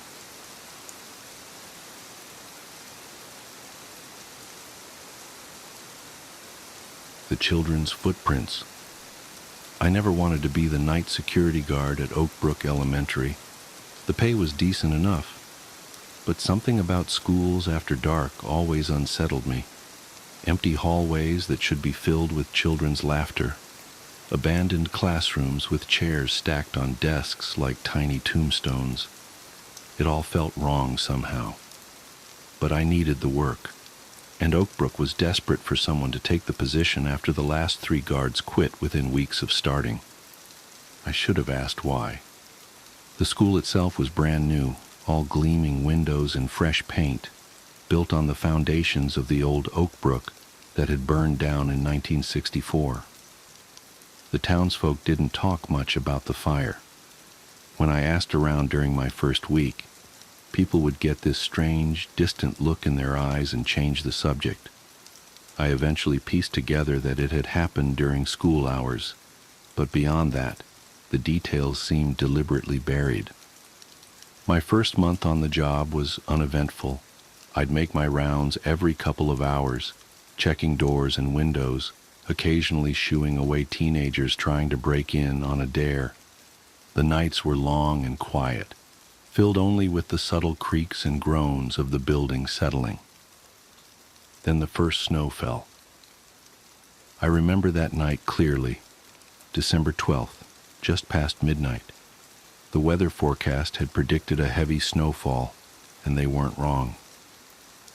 I watched from the security office as thick flakes drifted down, coating the playground equipment in pristine white. The fluorescent lights from the building cast long shadows across the untouched snow, creating an almost ethereal scene. At 2 a.m., I did my usual round. Nothing seemed out of place until I reached the east wing. Through the wall-length windows, something caught my eye in the snow. Footprints, small ones, like those of young children, leading away from the building's wall. My first thought was that some kids had snuck onto the property, but that made no sense. The snow had only started falling an hour ago, and I'd been watching the security cameras the whole time. No one had approached the building. I radioed it in and went outside to investigate. The temperature had dropped well below freezing, and my breath came out in thick clouds as I followed the tracks with my flashlight. They led from the wall, not from any door or window, but straight from the solid brick wall, out to the playground. Then they just stopped, mid-stride, as if whoever had made them had simply vanished into thin air. I checked the security footage later that night. Nothing. The cameras showed the snow falling undisturbed, then suddenly, between one frame and the next, the footprints appeared. I convinced myself it was some kind of trick of the light, or maybe wind patterns in the snow. But the next night, it happened again, and the next, always in different places, always leading from the building's walls, always vanishing without explanation. The maintenance staff started refusing to come in early to shovel the walks until after sunrise. They said they could hear things in the pre-dawn darkness, children laughing, the sound of running feet, sometimes crying. But when they'd look, there was never anyone there. I started doing research into the old school's history. The fire in '64 had made the national news, though most of the articles were frustratingly vague.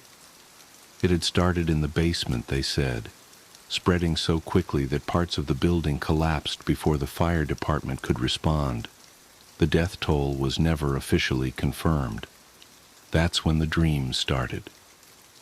They always began the same way. I'd be doing my rounds, checking the halls like usual, when I'd hear singing. A children's song, something old and familiar that I could never quite place. I'd follow the sound down to the basement where the old foundation stones were still visible beneath the new construction. The singing would get louder, and I'd realize it was coming from behind one of the walls. Then the screaming would start. I'd wake up in a cold sweat, the phantom smell of smoke in my nostrils. The dreams felt so real that sometimes I'd have to check my uniform for scorch marks. Last week they started the final phase of construction on the new gymnasium. The excavators were digging out the last section of the old basement when they found it, a room that hadn't appeared on any of the original blueprints. It had been sealed off with concrete, hidden behind one of the foundation walls. Inside, they found small shoes, dozens of them, blackened with smoke but still recognizable, and scratches on the inside of the door, desperate, frantic scratches that spoke of unimaginable terror. The official story in 1964 had been that the fire started accidentally, but I've seen the police reports they dug up from the archived evidence.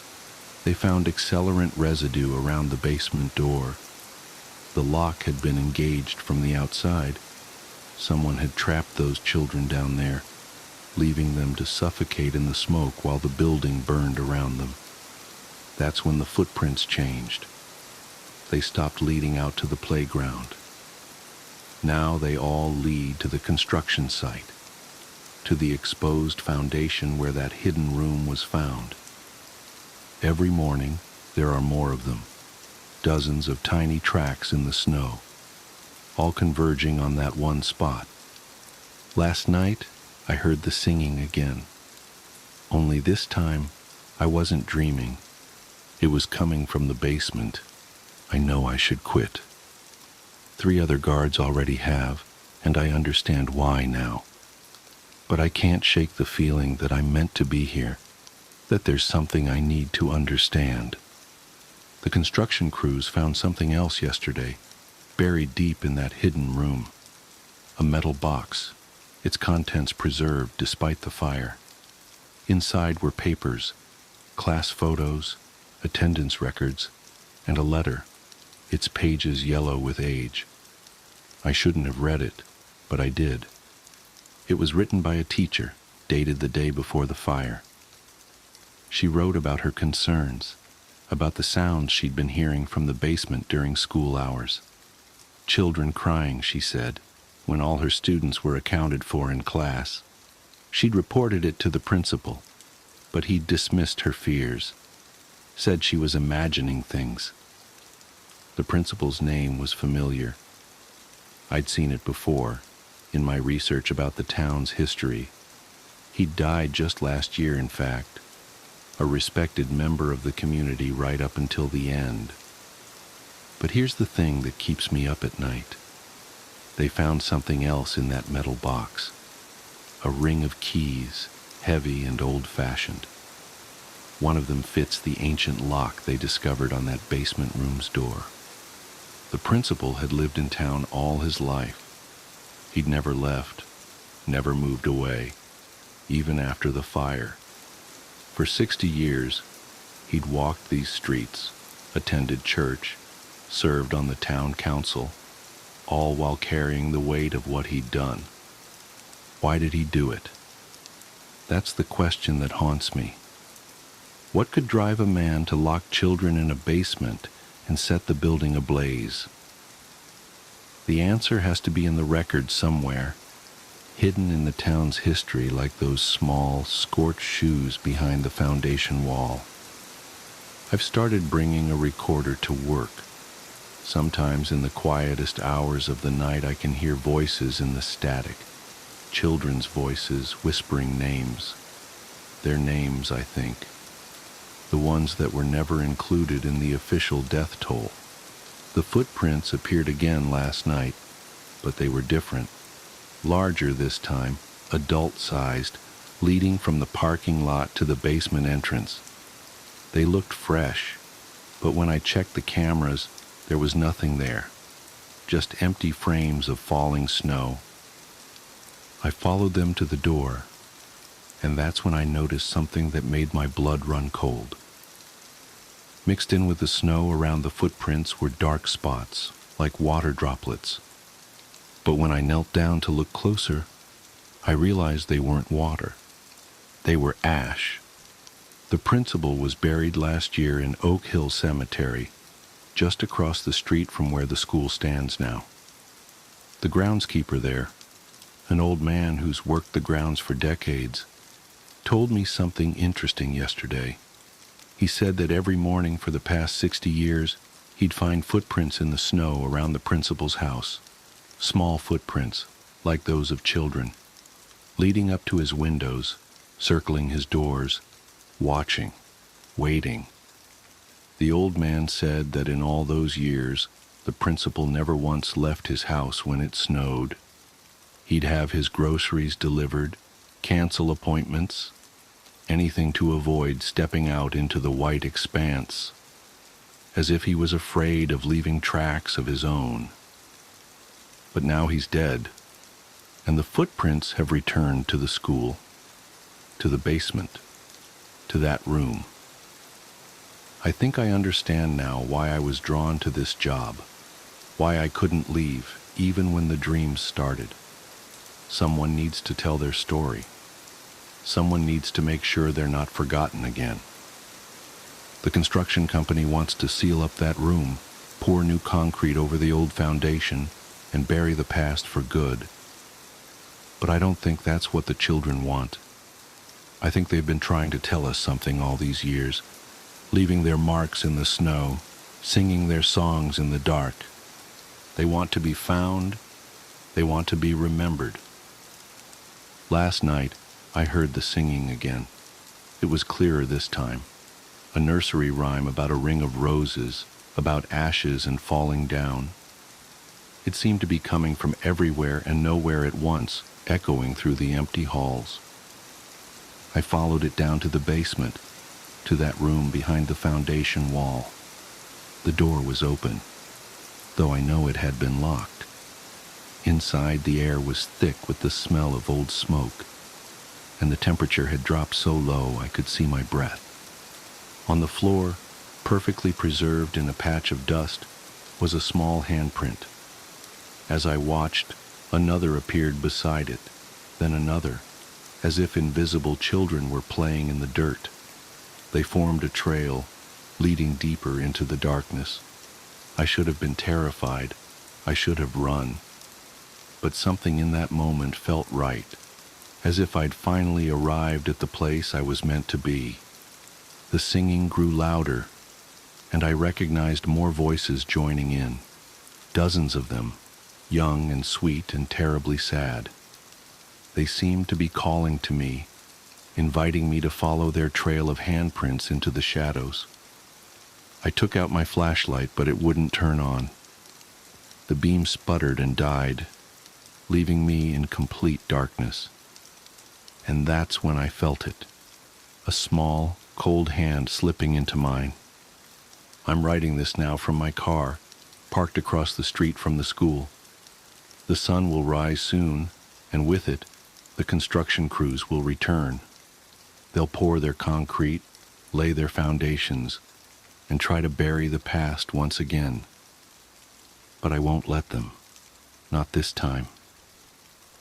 The children have shown me things in the darkness, memories preserved like insects in amber, moments frozen in time. I've seen what really happened that day in 1964. I've seen why the principal did what he did, what he was trying to hide. It's worse than anyone imagined. The footprints are appearing more frequently now, not just in snow but in mud, in dust, even in the fresh concrete the workers pour. They're getting stronger, more numerous, as if the children know their time is running out. But they're not just victims anymore. I've seen their power growing, felt their anger building like a storm. The principal might have escaped their justice in life, but in death, well, that's why I'm watching his grave tonight. The snow is falling again, thick and silent. Through my windshield, I can see fresh footprints appearing in the cemetery, small tracks in the untouched white. They're heading toward his headstone, dozens of them, converging like streams flowing to the sea. And now, God help me, I can see larger footprints too, adult-sized ones, staggering, stumbling, trying to run. But you can't run from the past forever. You can't hide from what you've done. The children are singing again, that same nursery rhyme, echoing through the night. But there's another sound mixed in now. Screaming. Adult screaming, full of terror and recognition.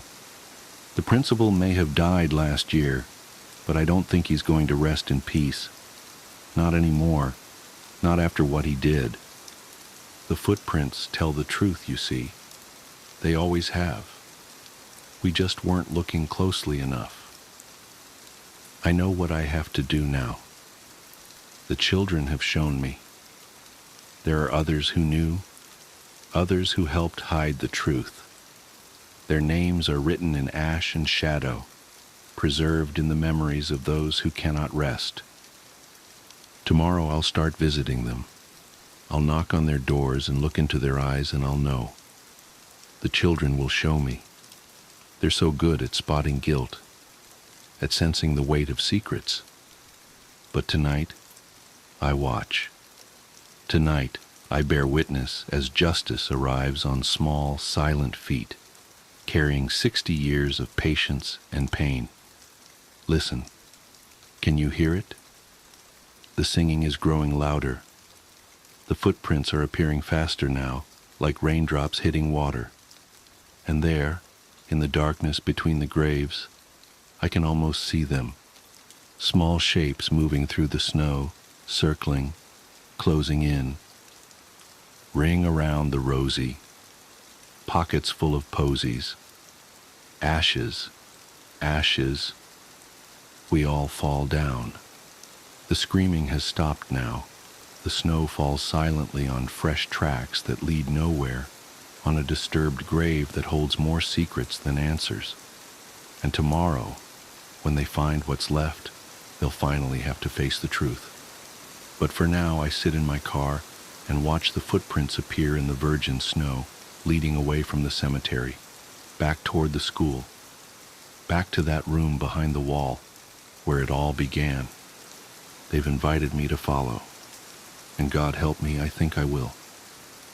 Because sometimes the only way to right an old wrong is to let the victims guide you through the darkness. Sometimes justice wears small shoes and sings nursery rhymes in the night. And sometimes, just sometimes, the footprints in the snow lead exactly where they're supposed to. The memory box. I never should have opened that box. The day started like any other Saturday morning, helping Mom clean out Grandma's house after her funeral.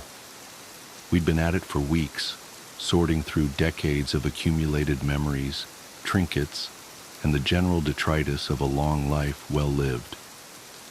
Most of it was exactly what you'd expect. Old photos, costume jewelry, outdated clothes, and enough doilies to supply a Victorian tea party. But then I found the box. It was buried deep in the back of her bedroom closet, underneath a pile of moth-eaten sweaters. A simple wooden container about the size of a shoebox, with no markings or decorations except for a small brass latch. Something about it felt wrong. The wood was unnaturally cold to the touch, even though the house was warm from the summer heat. And when I picked it up, I could have sworn I heard something inside shift, like sand running through an hourglass. "Hey, Mom," I called out. "Did you know about this?" She poked her head into the bedroom, hands full of old newspapers destined for recycling. "What's that, honey?" "Found this box in Grandma's closet. Never seen it before." Mom frowned, setting down her armload of papers. "That's strange. I thought we'd gone through everything in there already." She came over to examine it, running her fingers along the smooth wooden surface. "I don't recognize it. Must be something she kept private."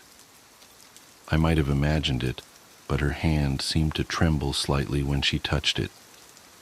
She withdrew quickly, rubbing her fingers as if they'd been stung. "Well, go ahead and open it if you want," she said, a bit too casually. "I need to get these papers out to the recycling bin." She hurried from the room before I could respond. I sat down on Grandma's old bed, the box heavy in my lap. The brass latch was tarnished, but still functional. It opened with a soft click that seemed unnaturally loud in the quiet room. Inside, I found a stack of old Polaroid photographs, their edges yellowed with age. The top one showed a young woman, my grandmother, I realized with a start, standing in front of an old farmhouse. She was smiling, but something about her expression seemed forced. Behind her, barely visible in one of the upper windows, was a dark shape that might have been a person watching. The next photo showed the same farmhouse from a different angle. No one in the frame this time, but all the windows were dark except for one, which seemed to glow with an impossible brightness. The longer I stared at it, the more that light seemed to pulse and writhe like something alive. Beneath the photos was a small leather-bound journal. The pages were filled with my grandmother's neat handwriting, but the words made no sense.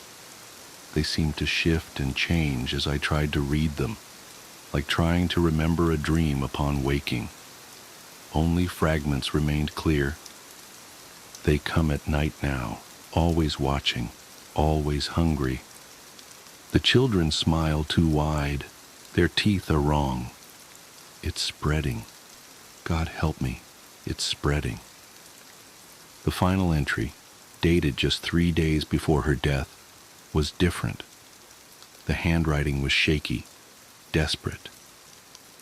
"Emily, if you're reading this, I'm so sorry. I thought I could protect you. I thought I could contain it. But it's too late now. They know about you. They've always known. Whatever you do, don't look up. Don't look at the ceiling. Don't..." The entry ended there, the pen trailing off into a jagged line. I didn't want to look up. Every instinct screamed at me to keep my eyes down, to close the box, to run from the room. But I couldn't help myself. I looked up. The ceiling was covered in handprints, hundreds of them, overlapping, pressed into the plaster as if made by hands trying to break through from the other side. As I watched, horror freezing me in place, one of the prints began to push outward. That was 3 weeks ago. I haven't slept since then. Not really. How can I, when every time I close my eyes, I see those hands reaching for me, when every mirror shows glimpses of faces that shouldn't be there, when the walls of my apartment pulse with a heartbeat that isn't mine? Mom won't talk about it. She changed her number, moved away without telling me where. The last time we spoke, her voice was different somehow. Wrong. Like something else was speaking through her. The handprints are spreading. I find new ones every day. On my walls, my windows, the ceiling above my bed. They're getting closer. Last night I woke to find one pressed into the pillow beside my head, still warm to the touch. I tried to destroy the box, but it won't burn, won't break, won't stay buried. It always comes back, appearing in random places around my apartment. Sometimes I hear it at night, the soft click of the latch opening and closing, opening and closing. The photos are changing too. The figures in the background are clearer now, more defined. They're the same faces I see in my mirrors, in my windows, in the dark corners of my room at night. They're getting closer in each picture, and I know somehow that when they finally reach the foreground, it will be too late. I found a new photo in the box this morning. It shows me, sitting at my desk, writing this account. But it's not a photo from the past. The timestamp shows tomorrow's date. In the image, I'm not alone. They're standing behind me, their hands on my shoulders, their two wide smiles stretching impossibly far, and they're looking directly at the camera, directly at you. I have to go now. They're getting impatient. They want me to open the box one last time, to show them what's inside, to show them the newest photo, the one that shows you right now reading these words, "Don't look up." The phone call. There's an old saying that nothing good happens after 2 a.m. I used to dismiss it as something parents tell their teenagers to keep them from staying out late. Now I know better. Now I know that the real horror begins at exactly 3:33 a.m. It started 3 weeks ago. I was jolted awake by my phone's ringtone, that default iPhone marimba that suddenly seemed sinister in the dead of night. The screen's harsh blue light illuminated my bedroom as I fumbled to silence it. Through bleary eyes, I saw my own phone number displayed as the caller ID. I almost declined the call. Looking back, I wish I had.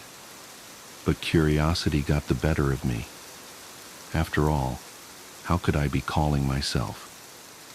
Hello? My voice was thick with sleep. For several seconds, there was only silence. Then I heard breathing, slow, measured breaths that seemed somehow familiar. A chill ran down my spine as I realized why. They were mine. I would recognize the slight whistle on the exhale anywhere, caused by a deviated septum I'd had since breaking my nose in high school. I hung up immediately, my heart pounding. Sleep was impossible after that. I sat up until dawn, telling myself it was just a glitch, a crossed line, or maybe even a dream. But deep down, I knew better. The next night I was wide awake at 3:33 a.m. staring at my phone. Right on schedule, it rang, my number again. This time when I answered, I heard myself breathing, and then something else, quiet sobbing. My own voice, crying in a way I hadn't since my mother's funeral 5 years ago. It went on like this, night after night, always at 3:33 a.m., always my number, always my voice, doing something different, sometimes whimpering, sometimes humming that lullaby my mother used to sing, sometimes reciting fragments of poems I'd written and never shown anyone, things only I could know.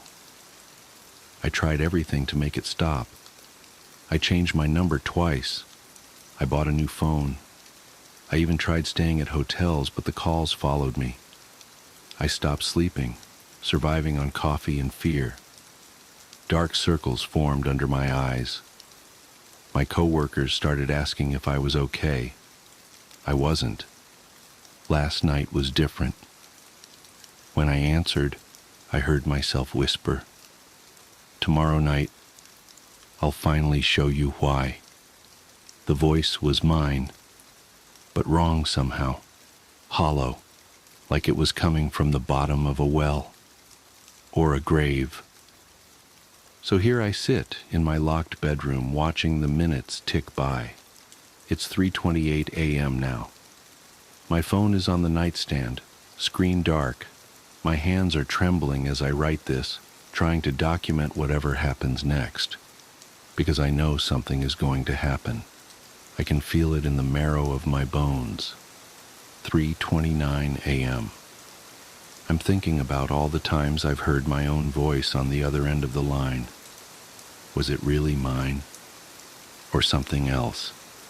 Something that's learned to mimic me so perfectly that even I can't tell the difference. 3:30 a.m. 3 minutes left. My throat is dry. The silence in the room feels heavy, pregnant with possibility. I've triple-checked the locks on my doors and windows. Not that it matters. Whatever's been calling me, I don't think locks will stop it. 3:31 a.m. 2 minutes. I'm remembering something my mother told me when I was small, about how the veil between worlds is thinnest in the hours before dawn.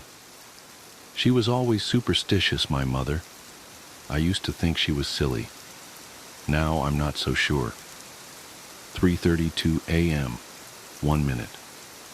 My phone screen just lit up on its own. No notification, no reason. Just glowing softly in the dark, like a beacon or a warning. 3:33 a.m. It's ringing. My hands are shaking so badly I can barely hit the answer button. But I do. Hello? My voice cracks. Hello, Sarah. My voice answers back. But this time it's not coming from the phone. It's coming from behind me. I spin around and there I am, standing in the corner of my bedroom. But wrong, so wrong. My skin is gray and waterlogged, my hair hanging in wet ropes around my face. Water drips steadily onto the carpet, forming a dark pool at my feet. My other self's eyes are milky white, but somehow I know they can see me. What are you? I whisper. My doppelganger smiles, revealing teeth that have gone black with rot. I'm you, it says in my voice. From the lake. Don't you remember the lake, Sarah? And suddenly I do. 5 years ago, right after my mother's funeral. I was drunk, devastated, driving too fast on the winding road that borders Lake Marshall. The guardrail gave way like it was made of paper. The water was black and cold. I remember the car filling up, remember thinking that maybe this was okay. Maybe I'd see my mother again. But then I changed my mind. I fought my way out of the sinking car, swam to the surface, survived. Or at least, that's what I thought happened. You never made it out, my other self says, taking a step closer. Water squishes in its shoes. Your body is still down there, Sarah. Still strapped into that car at the bottom of Lake Marshall. What's left of it, anyway? No, I shake my head. No, that's not possible. I'm here. I'm alive. I've been alive for 5 years. Have you? It asks. Think hard, Sarah. When was the last time you felt hungry or thirsty? When was the last time you actually slept, instead of just lying in the dark waiting for my call? When was the last time anyone other than your coworkers spoke to you? I open my mouth to argue, but the words die in my throat. Because I can't remember. I can't remember any of those things. 5 years, my other self says softly. 5 years I've been down there in the dark, while you've been up here pretending to be alive. But it's time to stop pretending now, Sarah. Time to come home. It reaches for me with gray, bloated fingers. Its touch is cold and wet against my cheek. And suddenly I can feel the water filling my lungs again. Can feel the pressure of the lake crushing down on me. Can feel the slow decay of 5 years beneath the black water. The next morning, Sarah Chen doesn't show up for work. Her co-workers notice her absence, of course, but none of them seem particularly concerned. In fact, when asked about her later, they have trouble remembering exactly when they last saw her. Some say it was yesterday, others swear it was last week, and a few insist they haven't seen her in years, not since that tragic accident at Lake Marshall. The police eventually break down her door and find her apartment empty. The only unusual thing they notice is a large wet spot on her bedroom carpet, roughly the size and shape of a person lying down. But by the time they think to take samples, the spot has dried, leaving no trace behind. At the bottom of Lake Marshall, in the rusted remains of a 5-year-old car, 2 bodies sit side by side in the driver's seat, identical down to the last detail, slowly becoming one again in the endless dark. And somewhere, a phone rings at 3:33 a.m., waiting for someone to answer. Have you seen this painting of a hallway? I got this package in the mail from my dad. Brown paper wrapping, large but flat, with the word fragile written on it in black ink. When I unwrapped it, it was this big acrylic painting, framed in some sort of bronze gilded plaster. The painting itself was of this long hallway full of doors, kind of like you'd see in a fancy hotel. The walls had edging about halfway up. The upper part was painted sort of an off-white, while the lower half was a crimson red that blended into the carpeting. Between each door was an upturned light, as well as on the far wall at the end, where the corridor seemed to connect to another hallway running perpendicular to it, disappearing around a corner. It was really amazing detail, though I wouldn't call it lifelike by any means. Just the sheer amount of intricate pieces to each aspect of the scene showed that the artist really paid attention to every little thing. Like somewhere in the world was this hallway, and you could stand in it and hold the painting up in front of you, and if it weren't for the border and the clearly stylized art, you wouldn't be able to tell where the canvas ended and the real world began. I called him up and thanked him immediately. But where'd you find this? I got it at an auction.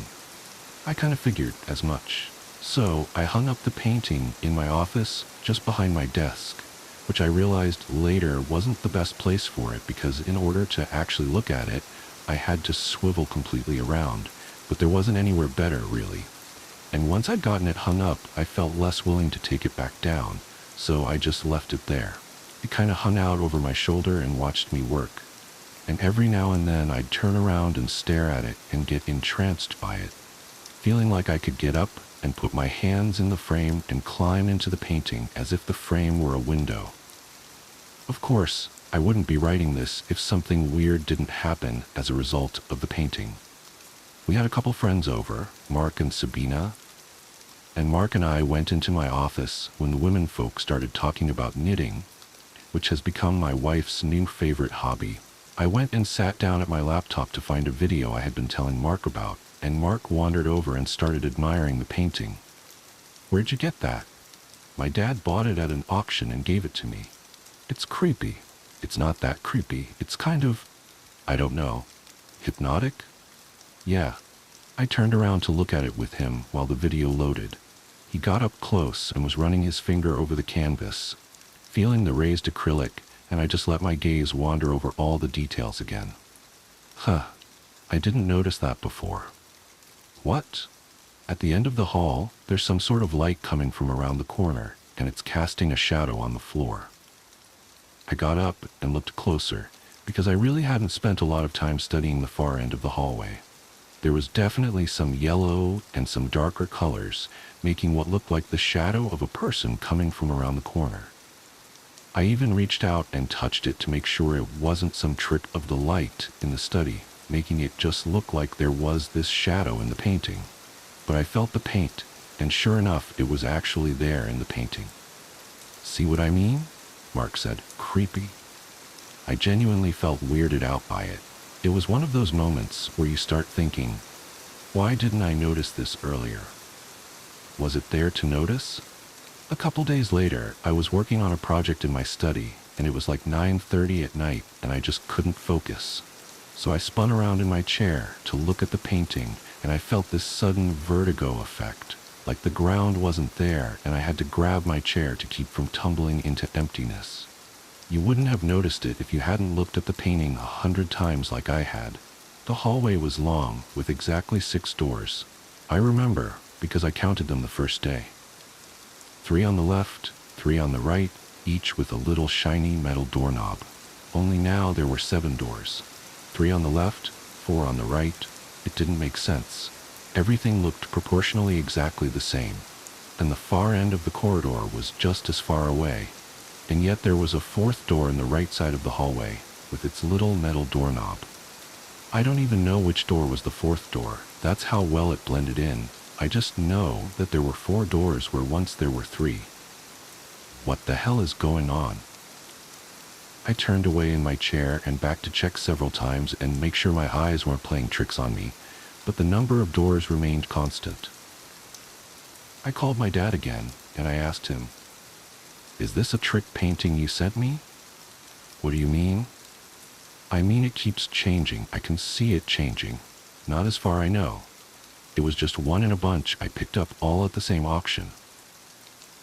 After I got off the phone, I took the painting down and checked the back for some of mechanical or digital hocus pocus, but it was all soft canvas, so I left it on the floor behind my office chair with the painting facing the wall because the thought of it was freaking me out. The next day I pulled my wife into my office and held the painting up so she could see it because she hadn't had a chance to before. "How many doors are there?" I asked. She looked it over for a moment. 7. When I first got this, there were 6. She just looked at me like I was being a goofball. "Okay, so which one wasn't there before?" "I have no idea." "You don't know which door magically appeared?" And she laughed and gave me a kiss and went back into the other room. It gets worse. The next time I chatted with Mark, I told him about the extra door in the painting. "Are you sure there weren't 7 doors to begin with?" "Well, I would swear I counted 6. "Well, if another one shows up, at least Melissa counted 7 and can confirm it then. You know what you should do? You should take a photo of the painting so you can prove it if anything else changes." What a great idea. So I got my phone and took a photo of the painting. 2 days went by. Nothing.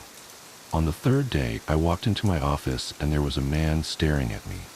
Well, it wasn't. I can't say that it was a man or a woman. Hell, I can't say that it was human. There was a shape at the end of the hallway in my painting. It was oddly lacking in the detail that the rest of the painting had, like someone had hurriedly painted it on. I even ran my hand over it to make sure it wasn't fresh, that someone hadn't actually come in and painted over my painting to drive me crazy. It was really there, and the look of it scared me more than anything else, changing painting included. I wish I could do it justice with words, but the best I can describe it is that it was humanish, with legs and arms, but it seemed squat, or hunched and lopsided, like someone had slapped a blurry Quasimodo onto an otherwise beautiful painting. You couldn't see the details of its face, but you could see shading on it, defining really warped features. I was almost glad that there wasn't more detail to it, except that it left just enough to the imagination to give one nightmares. But I had proof. Here was proof that the painting was changing. So I brought up the file on my laptop to show my wife for comparison. Only when I did, the figure was in the photo I took too. At no point did I start questioning my sanity about all this. Something unnatural and terrifying was going on, so I took the painting out of the house and set it on the curb where we put our trash for pickup. I was so done with that painting. Or so I thought. The next evening when I got home from work, it was gone from the curb. I figured someone had seen it and taken it home, and I waved my hands and said, "Good, now it's someone else's problem." I went in, played with daughter, had dinner, put them to bed, and after watching a show with my wife, went into my office to check my email. No, the painting wasn't back on the wall. I made sure of that the moment I walked in the door. But I got a message from Mark asking if the painting had changed anymore, and I told him about the creepy new addition and also how I had gotten rid of the painting. Oh man, that sounds cool. I wish I'd gotten a chance to see it. Well, I can send you the photo I took of it. Cool. So I opened the image file. The thing in the painting had raised its arms. Before, you could only barely make out the arms hanging at its sides, but now both arms were raised up over its head, and its fingers were spread apart, like it was waving hello at me. I think it was waving hello at me, I zoomed in as best as I could without pixelating the image, and the shaded contours of the face seemed stretched into a grin. "Oh Jesus, Mary and Joseph." I said mark the file, but the connection kept fucking up, so I put it in a folder on my Dropbox account and gave him access to it. "The file's corrupted," he texted me. I tried to open it as well, but he was right. Every time I copied the image file, somehow it got corrupted. It must be the spooky magic. Mark joked. "This is no joke, I'm freaking out here. Delete the file if it's scaring you so bad." So I deleted the file. But it gnawed at me, you know? The painting was still changing, in horrible, terrifying ways, seemingly acknowledging my observation of it, and now it was gone. But if it was gone, why should it matter? If something unholy happens, it's the problem of whoever has the painting now, right? And they'll see it changing too, won't they? Oh shit. It was 2 days later, and I was organizing a folder of documents and had accidentally deleted a couple I hadn't meant to. I went into the Windows recycling bin and, you guessed it, there was the image file along with the documents. I had to look. I was trembling with dread at the thought of it, but when something so surreal happens to you, you have to witness it and see it through to the end. I recovered the file and opened it. The walls of the hallway seemed to be melting. The partition separating the red from the off-white was lower than it had been before, and drooped in places. The ridge on the lights looked like they were peeling off. The carpet seemed less crimson and more reddish-brown, and the figure had taken several steps down the corridor toward the viewer's perspective. More details had become defined. Hair hanging off its head, long and black like it had been painted with a fine-tipped brush. The eyes were little more than dull black points under the shading of the brow. The grin came with teeth, uneven and fat, like those of a child more than an adult. Its arms were extended out on either side of it, touching both walls. One foot was ahead of the other, as if I had caught it mid-step in a game of red light, green light. I realized I was panting and shaking as I looked at it. It was really hard to breathe, an anxiety attack. The painting was going to make me pass out just from looking at a digital photo of it. Quickly, I closed the image to calm myself down, but that suddenly brought forth the thought, what if it progresses every time I look away? The only way to stop it is to keep looking, and I opened the file again. No change. Oh, no, wait, that wasn't a new change. I had noticed it before, but it hadn't dawned on me. One of the doors was open. There was a dim blue light coming from the room inside. Moonlight, I thought.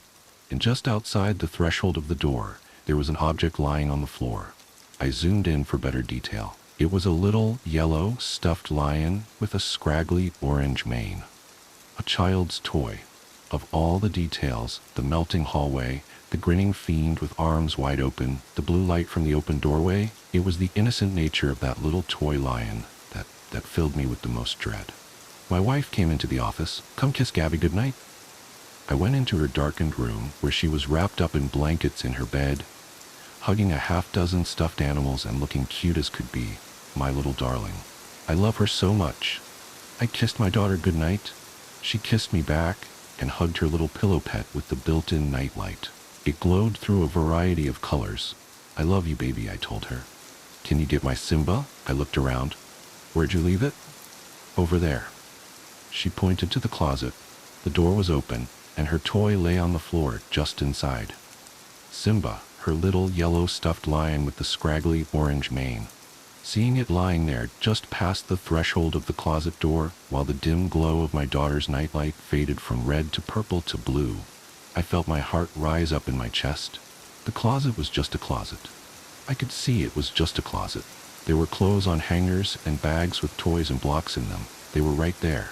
And yet, as I looked at the stuffed lion lying on the floor, waiting for me, I felt as if I could see carpeting on the floor inside the closet, even though there was none. Carpeting. Not in my vision, but in my imagination. And maybe if I went in and shut the door, I'd find that the walls beyond those clothes had a wooden partition, red below, off-white above. And maybe there was something hunched and terrible shambling its way toward us even as I stood there staring at that toy. I walked, briskly, trying not to look half as frightened as I was, snatched up Simba and shut the closet door.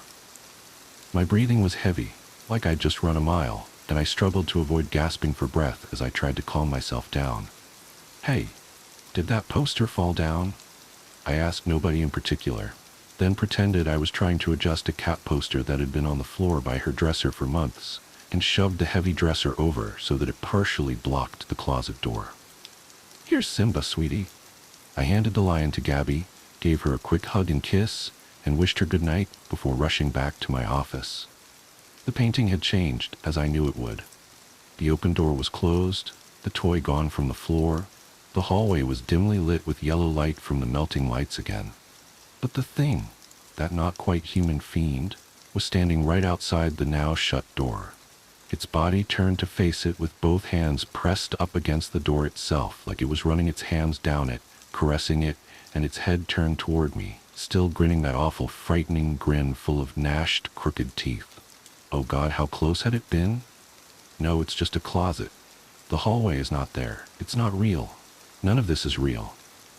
I've put up signs around the neighborhood, knocked on doors, asked everyone I know, and many I don't, if they know who took the painting. I need to find it and get it back. I want to tear it, shred it in my hands, throw it in a fire, and watch it burn to ashes. Jesus, God in heaven, I hope it didn't end up in some landfill. I've learned the awful truth.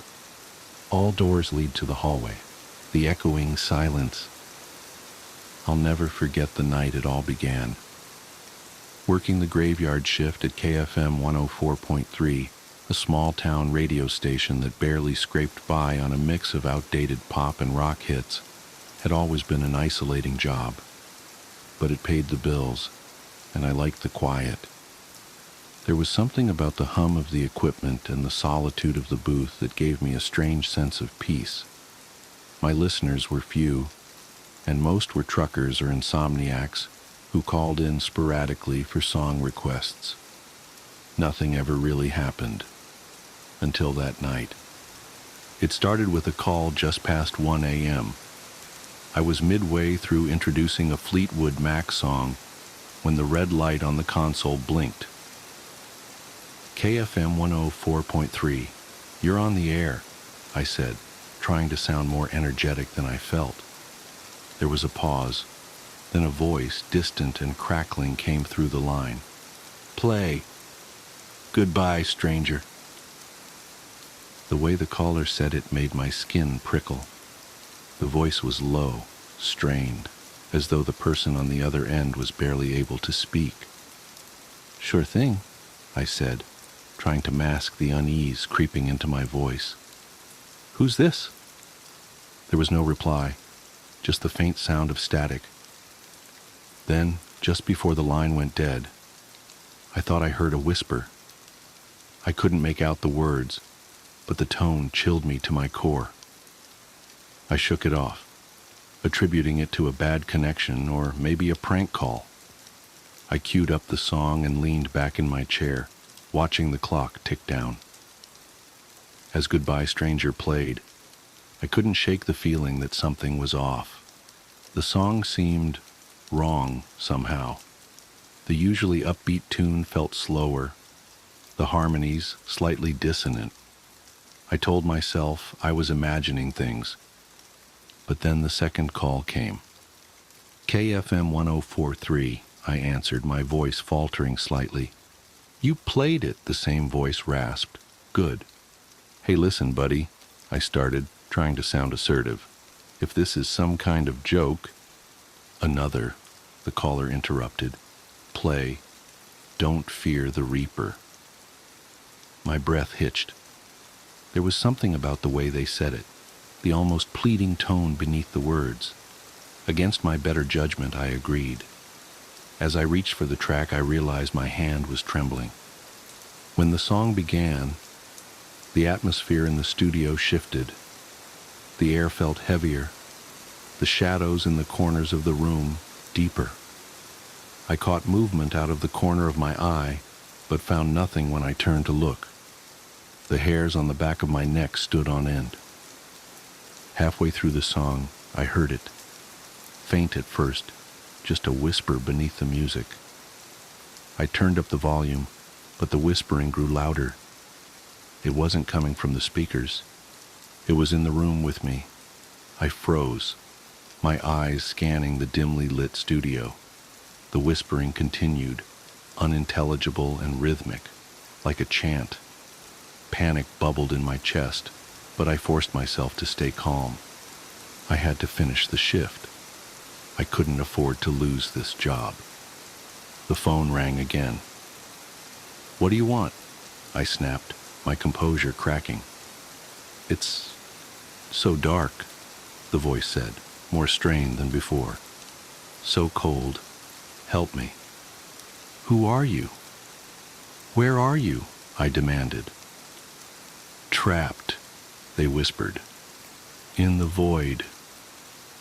A cold chill ran down my spine. I opened my mouth to respond, but the line went dead. This time the static didn't fade immediately. It lingered, growing louder and more distorted until it erupted into a blood-curdling scream. I ripped off my headphones, my heart pounding in my chest. I considered calling the station manager, but what would I say? That I was being haunted by a caller? It sounded insane.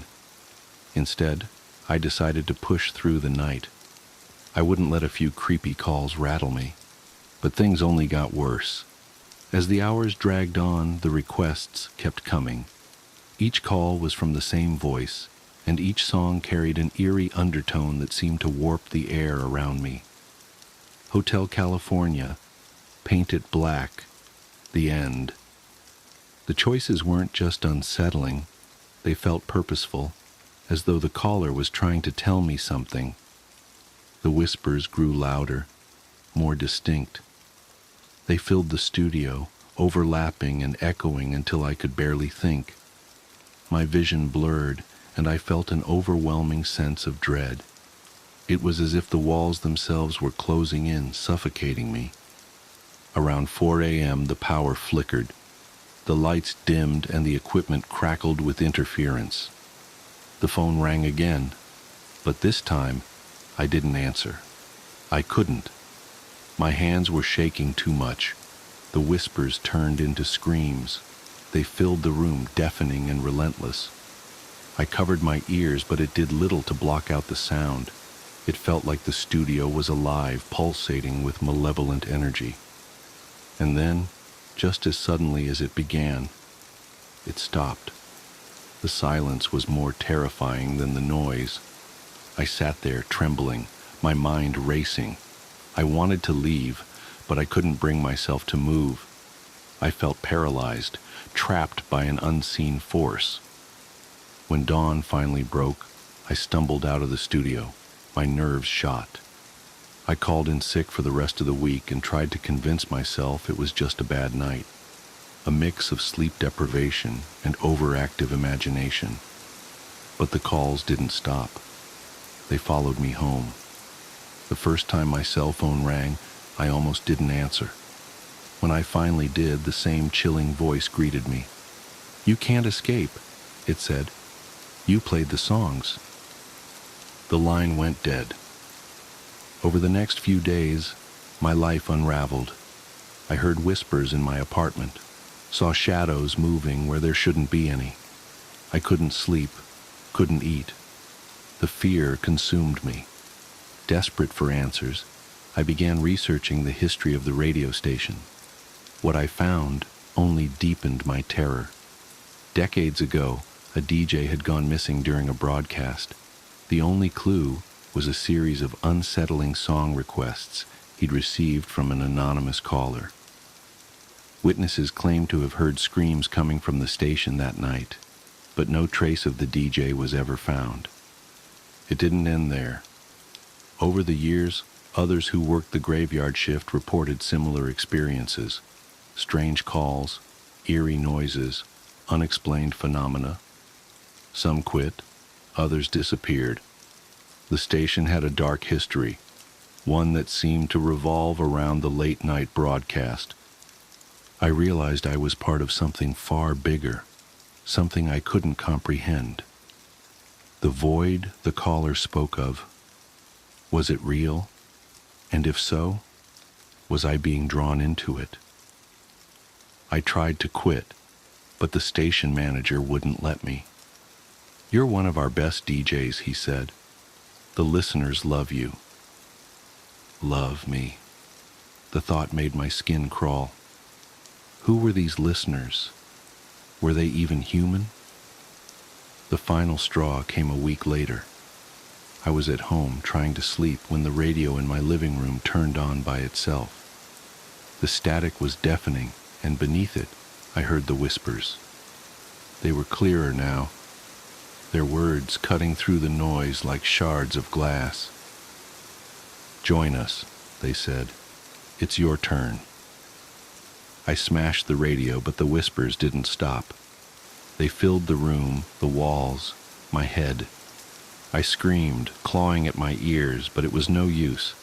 The void had claimed me. The next thing I knew, I was back in the studio, the red light blinking on the console. My body moved on its own, my hands reaching for the phone. The voice on the other end was my own. "Play Goodbye, Stranger," it said. I never wanted to write this down, but my therapist says I need to process what happened, that putting it into words might help make sense of it, help me accept that it was real. Though honestly, I still wish I could convince myself it wasn't. It started with my friend Marcus's confession. We were having our usual Friday night drinks at O'Malley's, that dive bar downtown where the neon beer signs barely cut through the perpetual haze of cigarette smoke that seems embedded in the walls. I remember everything about that night with this weird, sharp clarity, the way the ice clinked against his glass as his hand trembled, how his voice dropped to barely above a whisper when he finally told me. "I found something in the church basement," he said, staring into his whiskey. "Something that shouldn't be there." I should mention that Marcus was the maintenance guy at St. Augustine's, this ancient Gothic revival church that looms over the east side of town like something out of a Victorian ghost story. The place had been around since the 1800s, all weathered limestone and creeping ivy, with those towering spires that always seemed to scratch at the belly of the clouds. Marcus had worked there for almost a decade, knew every creaking floorboard and dusty corner. "What do you mean?" I asked, watching him drain his glass. His hands were shaking so bad he almost missed setting it back down on the sticky bar top. "Like what kind of something?" He wouldn't look at me, just kept staring straight ahead, his face gone this sickly shade of gray in the dim bar lighting. "I was doing the annual inspection of the confession boxes," he said, "checking for termites, rot, that kind of thing.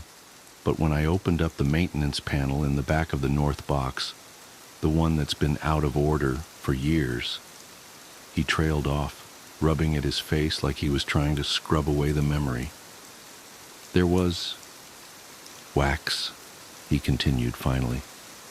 "All these little rivulets of it, dried in these weird patterns on the wood. At first I thought maybe it was just from old candles, you know.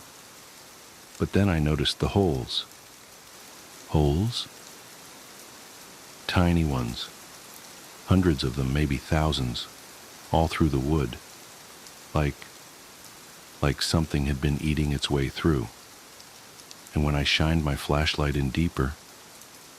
He grabbed my arm then, his fingers digging in so hard I could feel his nails through my sleeve. "It moved, Dave. Whatever was in there, it moved." I remember trying to laugh it off, even as something cold slithered down my spine. "Come on, man. Probably just rats or something. Old buildings like that." "It wasn't rats." His voice had gone flat, dead. "I know what rats look like. It was like a rope, but it was segmented, and there were so many legs, all of them moving at once, like a centipede," I supplied, immediately regretting it when he flinched so hard he knocked over his empty glass. "Bigger," he whispered, "so much bigger." And the sound it made, this weird scratching, clicking noise, like dozens of little mandibles working all at once, I slammed the panel shut so fast I almost broke it, but I could still hear it in there, moving around, and I think it heard me too. I tried to rationalize it, of course, told him he was probably just stressed, maybe needed some sleep, but he wouldn't let it go. Kept insisting that something was wrong with that confession box, that the whole out of order sign had been there for a reason, that maybe someone else had found it too, and instead of dealing with it, they'd just tried to seal it away. I have to go back, he said suddenly, standing up so fast his bar stool almost toppled. I have to make sure it can't get out. Whoa, hold on, I grabbed his arm. You're in no shape to drive. Let me call you a cab. No time, he muttered, already pulling away. It's after midnight. Church'll be empty. Best time to check things out. Make sure everything's secure. I should have stopped him.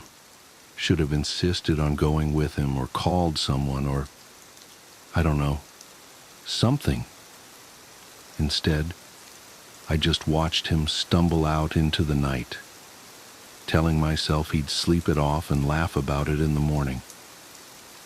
That was the last time anyone saw Marcus alive. They found his body 3 days later, when the smell started seeping through the floorboards into the main sanctuary. He was inside the confession box, not the penitent's side where people would normally sit, but the priest's section, crammed into that tiny space like he'd been trying to reach something in the back. The official cause of death was listed as accidental asphyxiation, which I guess makes sense given how narrow that space was, but they never explained the weird waxy residue they found all over his clothes and skin, or the hundreds of tiny puncture wounds, each no bigger than a pinhead, that covered his body. I couldn't let it go. Maybe it was guilt, or maybe I just needed to prove to myself that Marcus hadn't been crazy. But a week after the funeral, I found myself picking the lock on St. Augustine's side door at 2 a.m., armed with nothing but a heavy-duty flashlight and a crowbar I'd borrowed from my garage. The church was different at night. During the day, it was all polished wood and filtered sunlight through stained glass. But in the darkness, it felt ancient, hungry. My footsteps echoed off the vaulted ceiling, despite my attempts to walk quietly, and the air had this thick, waxy smell that caught in the back of my throat, like old candles, but wrong somehow.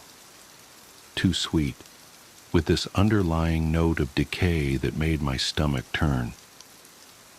The confession box looked innocent enough from the outside, just another piece of antique furniture, its dark wood gleaming dully in my flashlight beam. The out-of-order sign was still there, yellowed with age and curling at the corners. I tried the door to the priest side, locked of course, but the maintenance panel Marcus had mentioned was just where he'd described it, hidden behind a decorative molding at the back.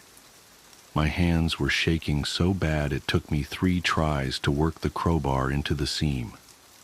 The wood creaked in protest as I pried, and then suddenly gave way with a sharp crack that seemed to echo through the entire church. I froze, heart pounding, but the silence that followed was absolute. The panel swung open with a whiff of that sickly sweet smell, so strong it made my eyes water. I had to swallow hard against the urge to gag as I shined my flashlight into the space beyond. The beam caught countless threads of dried wax, forming these intricate, almost organic-looking patterns across the wood. And the holes. God, the holes. They were everywhere, turning the solid wood into something that looked more like lacework. Some were fresh, the edges still pale and raw. Others were older, darkened with age, and other things I didn't want to think about. And then I saw the movement. It was subtle at first, just a suggestion of motion in the shadows at the back of the space. But as I watched, unable to look away, something began to emerge from one of the larger holes. Something long and segmented, its chitinous body reflecting my flashlight beam in a way that made it look almost crystalline, almost beautiful, in the same way a spider's web can be beautiful right before you realize you're caught in it. The legs came next. So many legs, each one tipped with something that looked unsettlingly like a tiny human finger. They moved in this horrible undulating wave as the thing pulled itself forward, and I could hear this dry, rustling sound that reminded me of old paper being crumpled. Or maybe that was just the sound of my own ragged breathing. I don't know how much of it I actually saw emerge before my nerve broke. Probably only a few segments, though it felt like feet. But what I remember most clearly was the moment it turned what I guess you'd call its head toward me. Because that's when I saw the face, or rather, faces. Dozens of them, tiny and distorted, pressed against the translucent surface of its carapace like fossils in amber. Some of them were moving. I think I screamed. I must have, because my throat was raw afterward. I remember dropping both the flashlight and the crowbar, remember stumbling backwards so fast I slammed into one of the pews.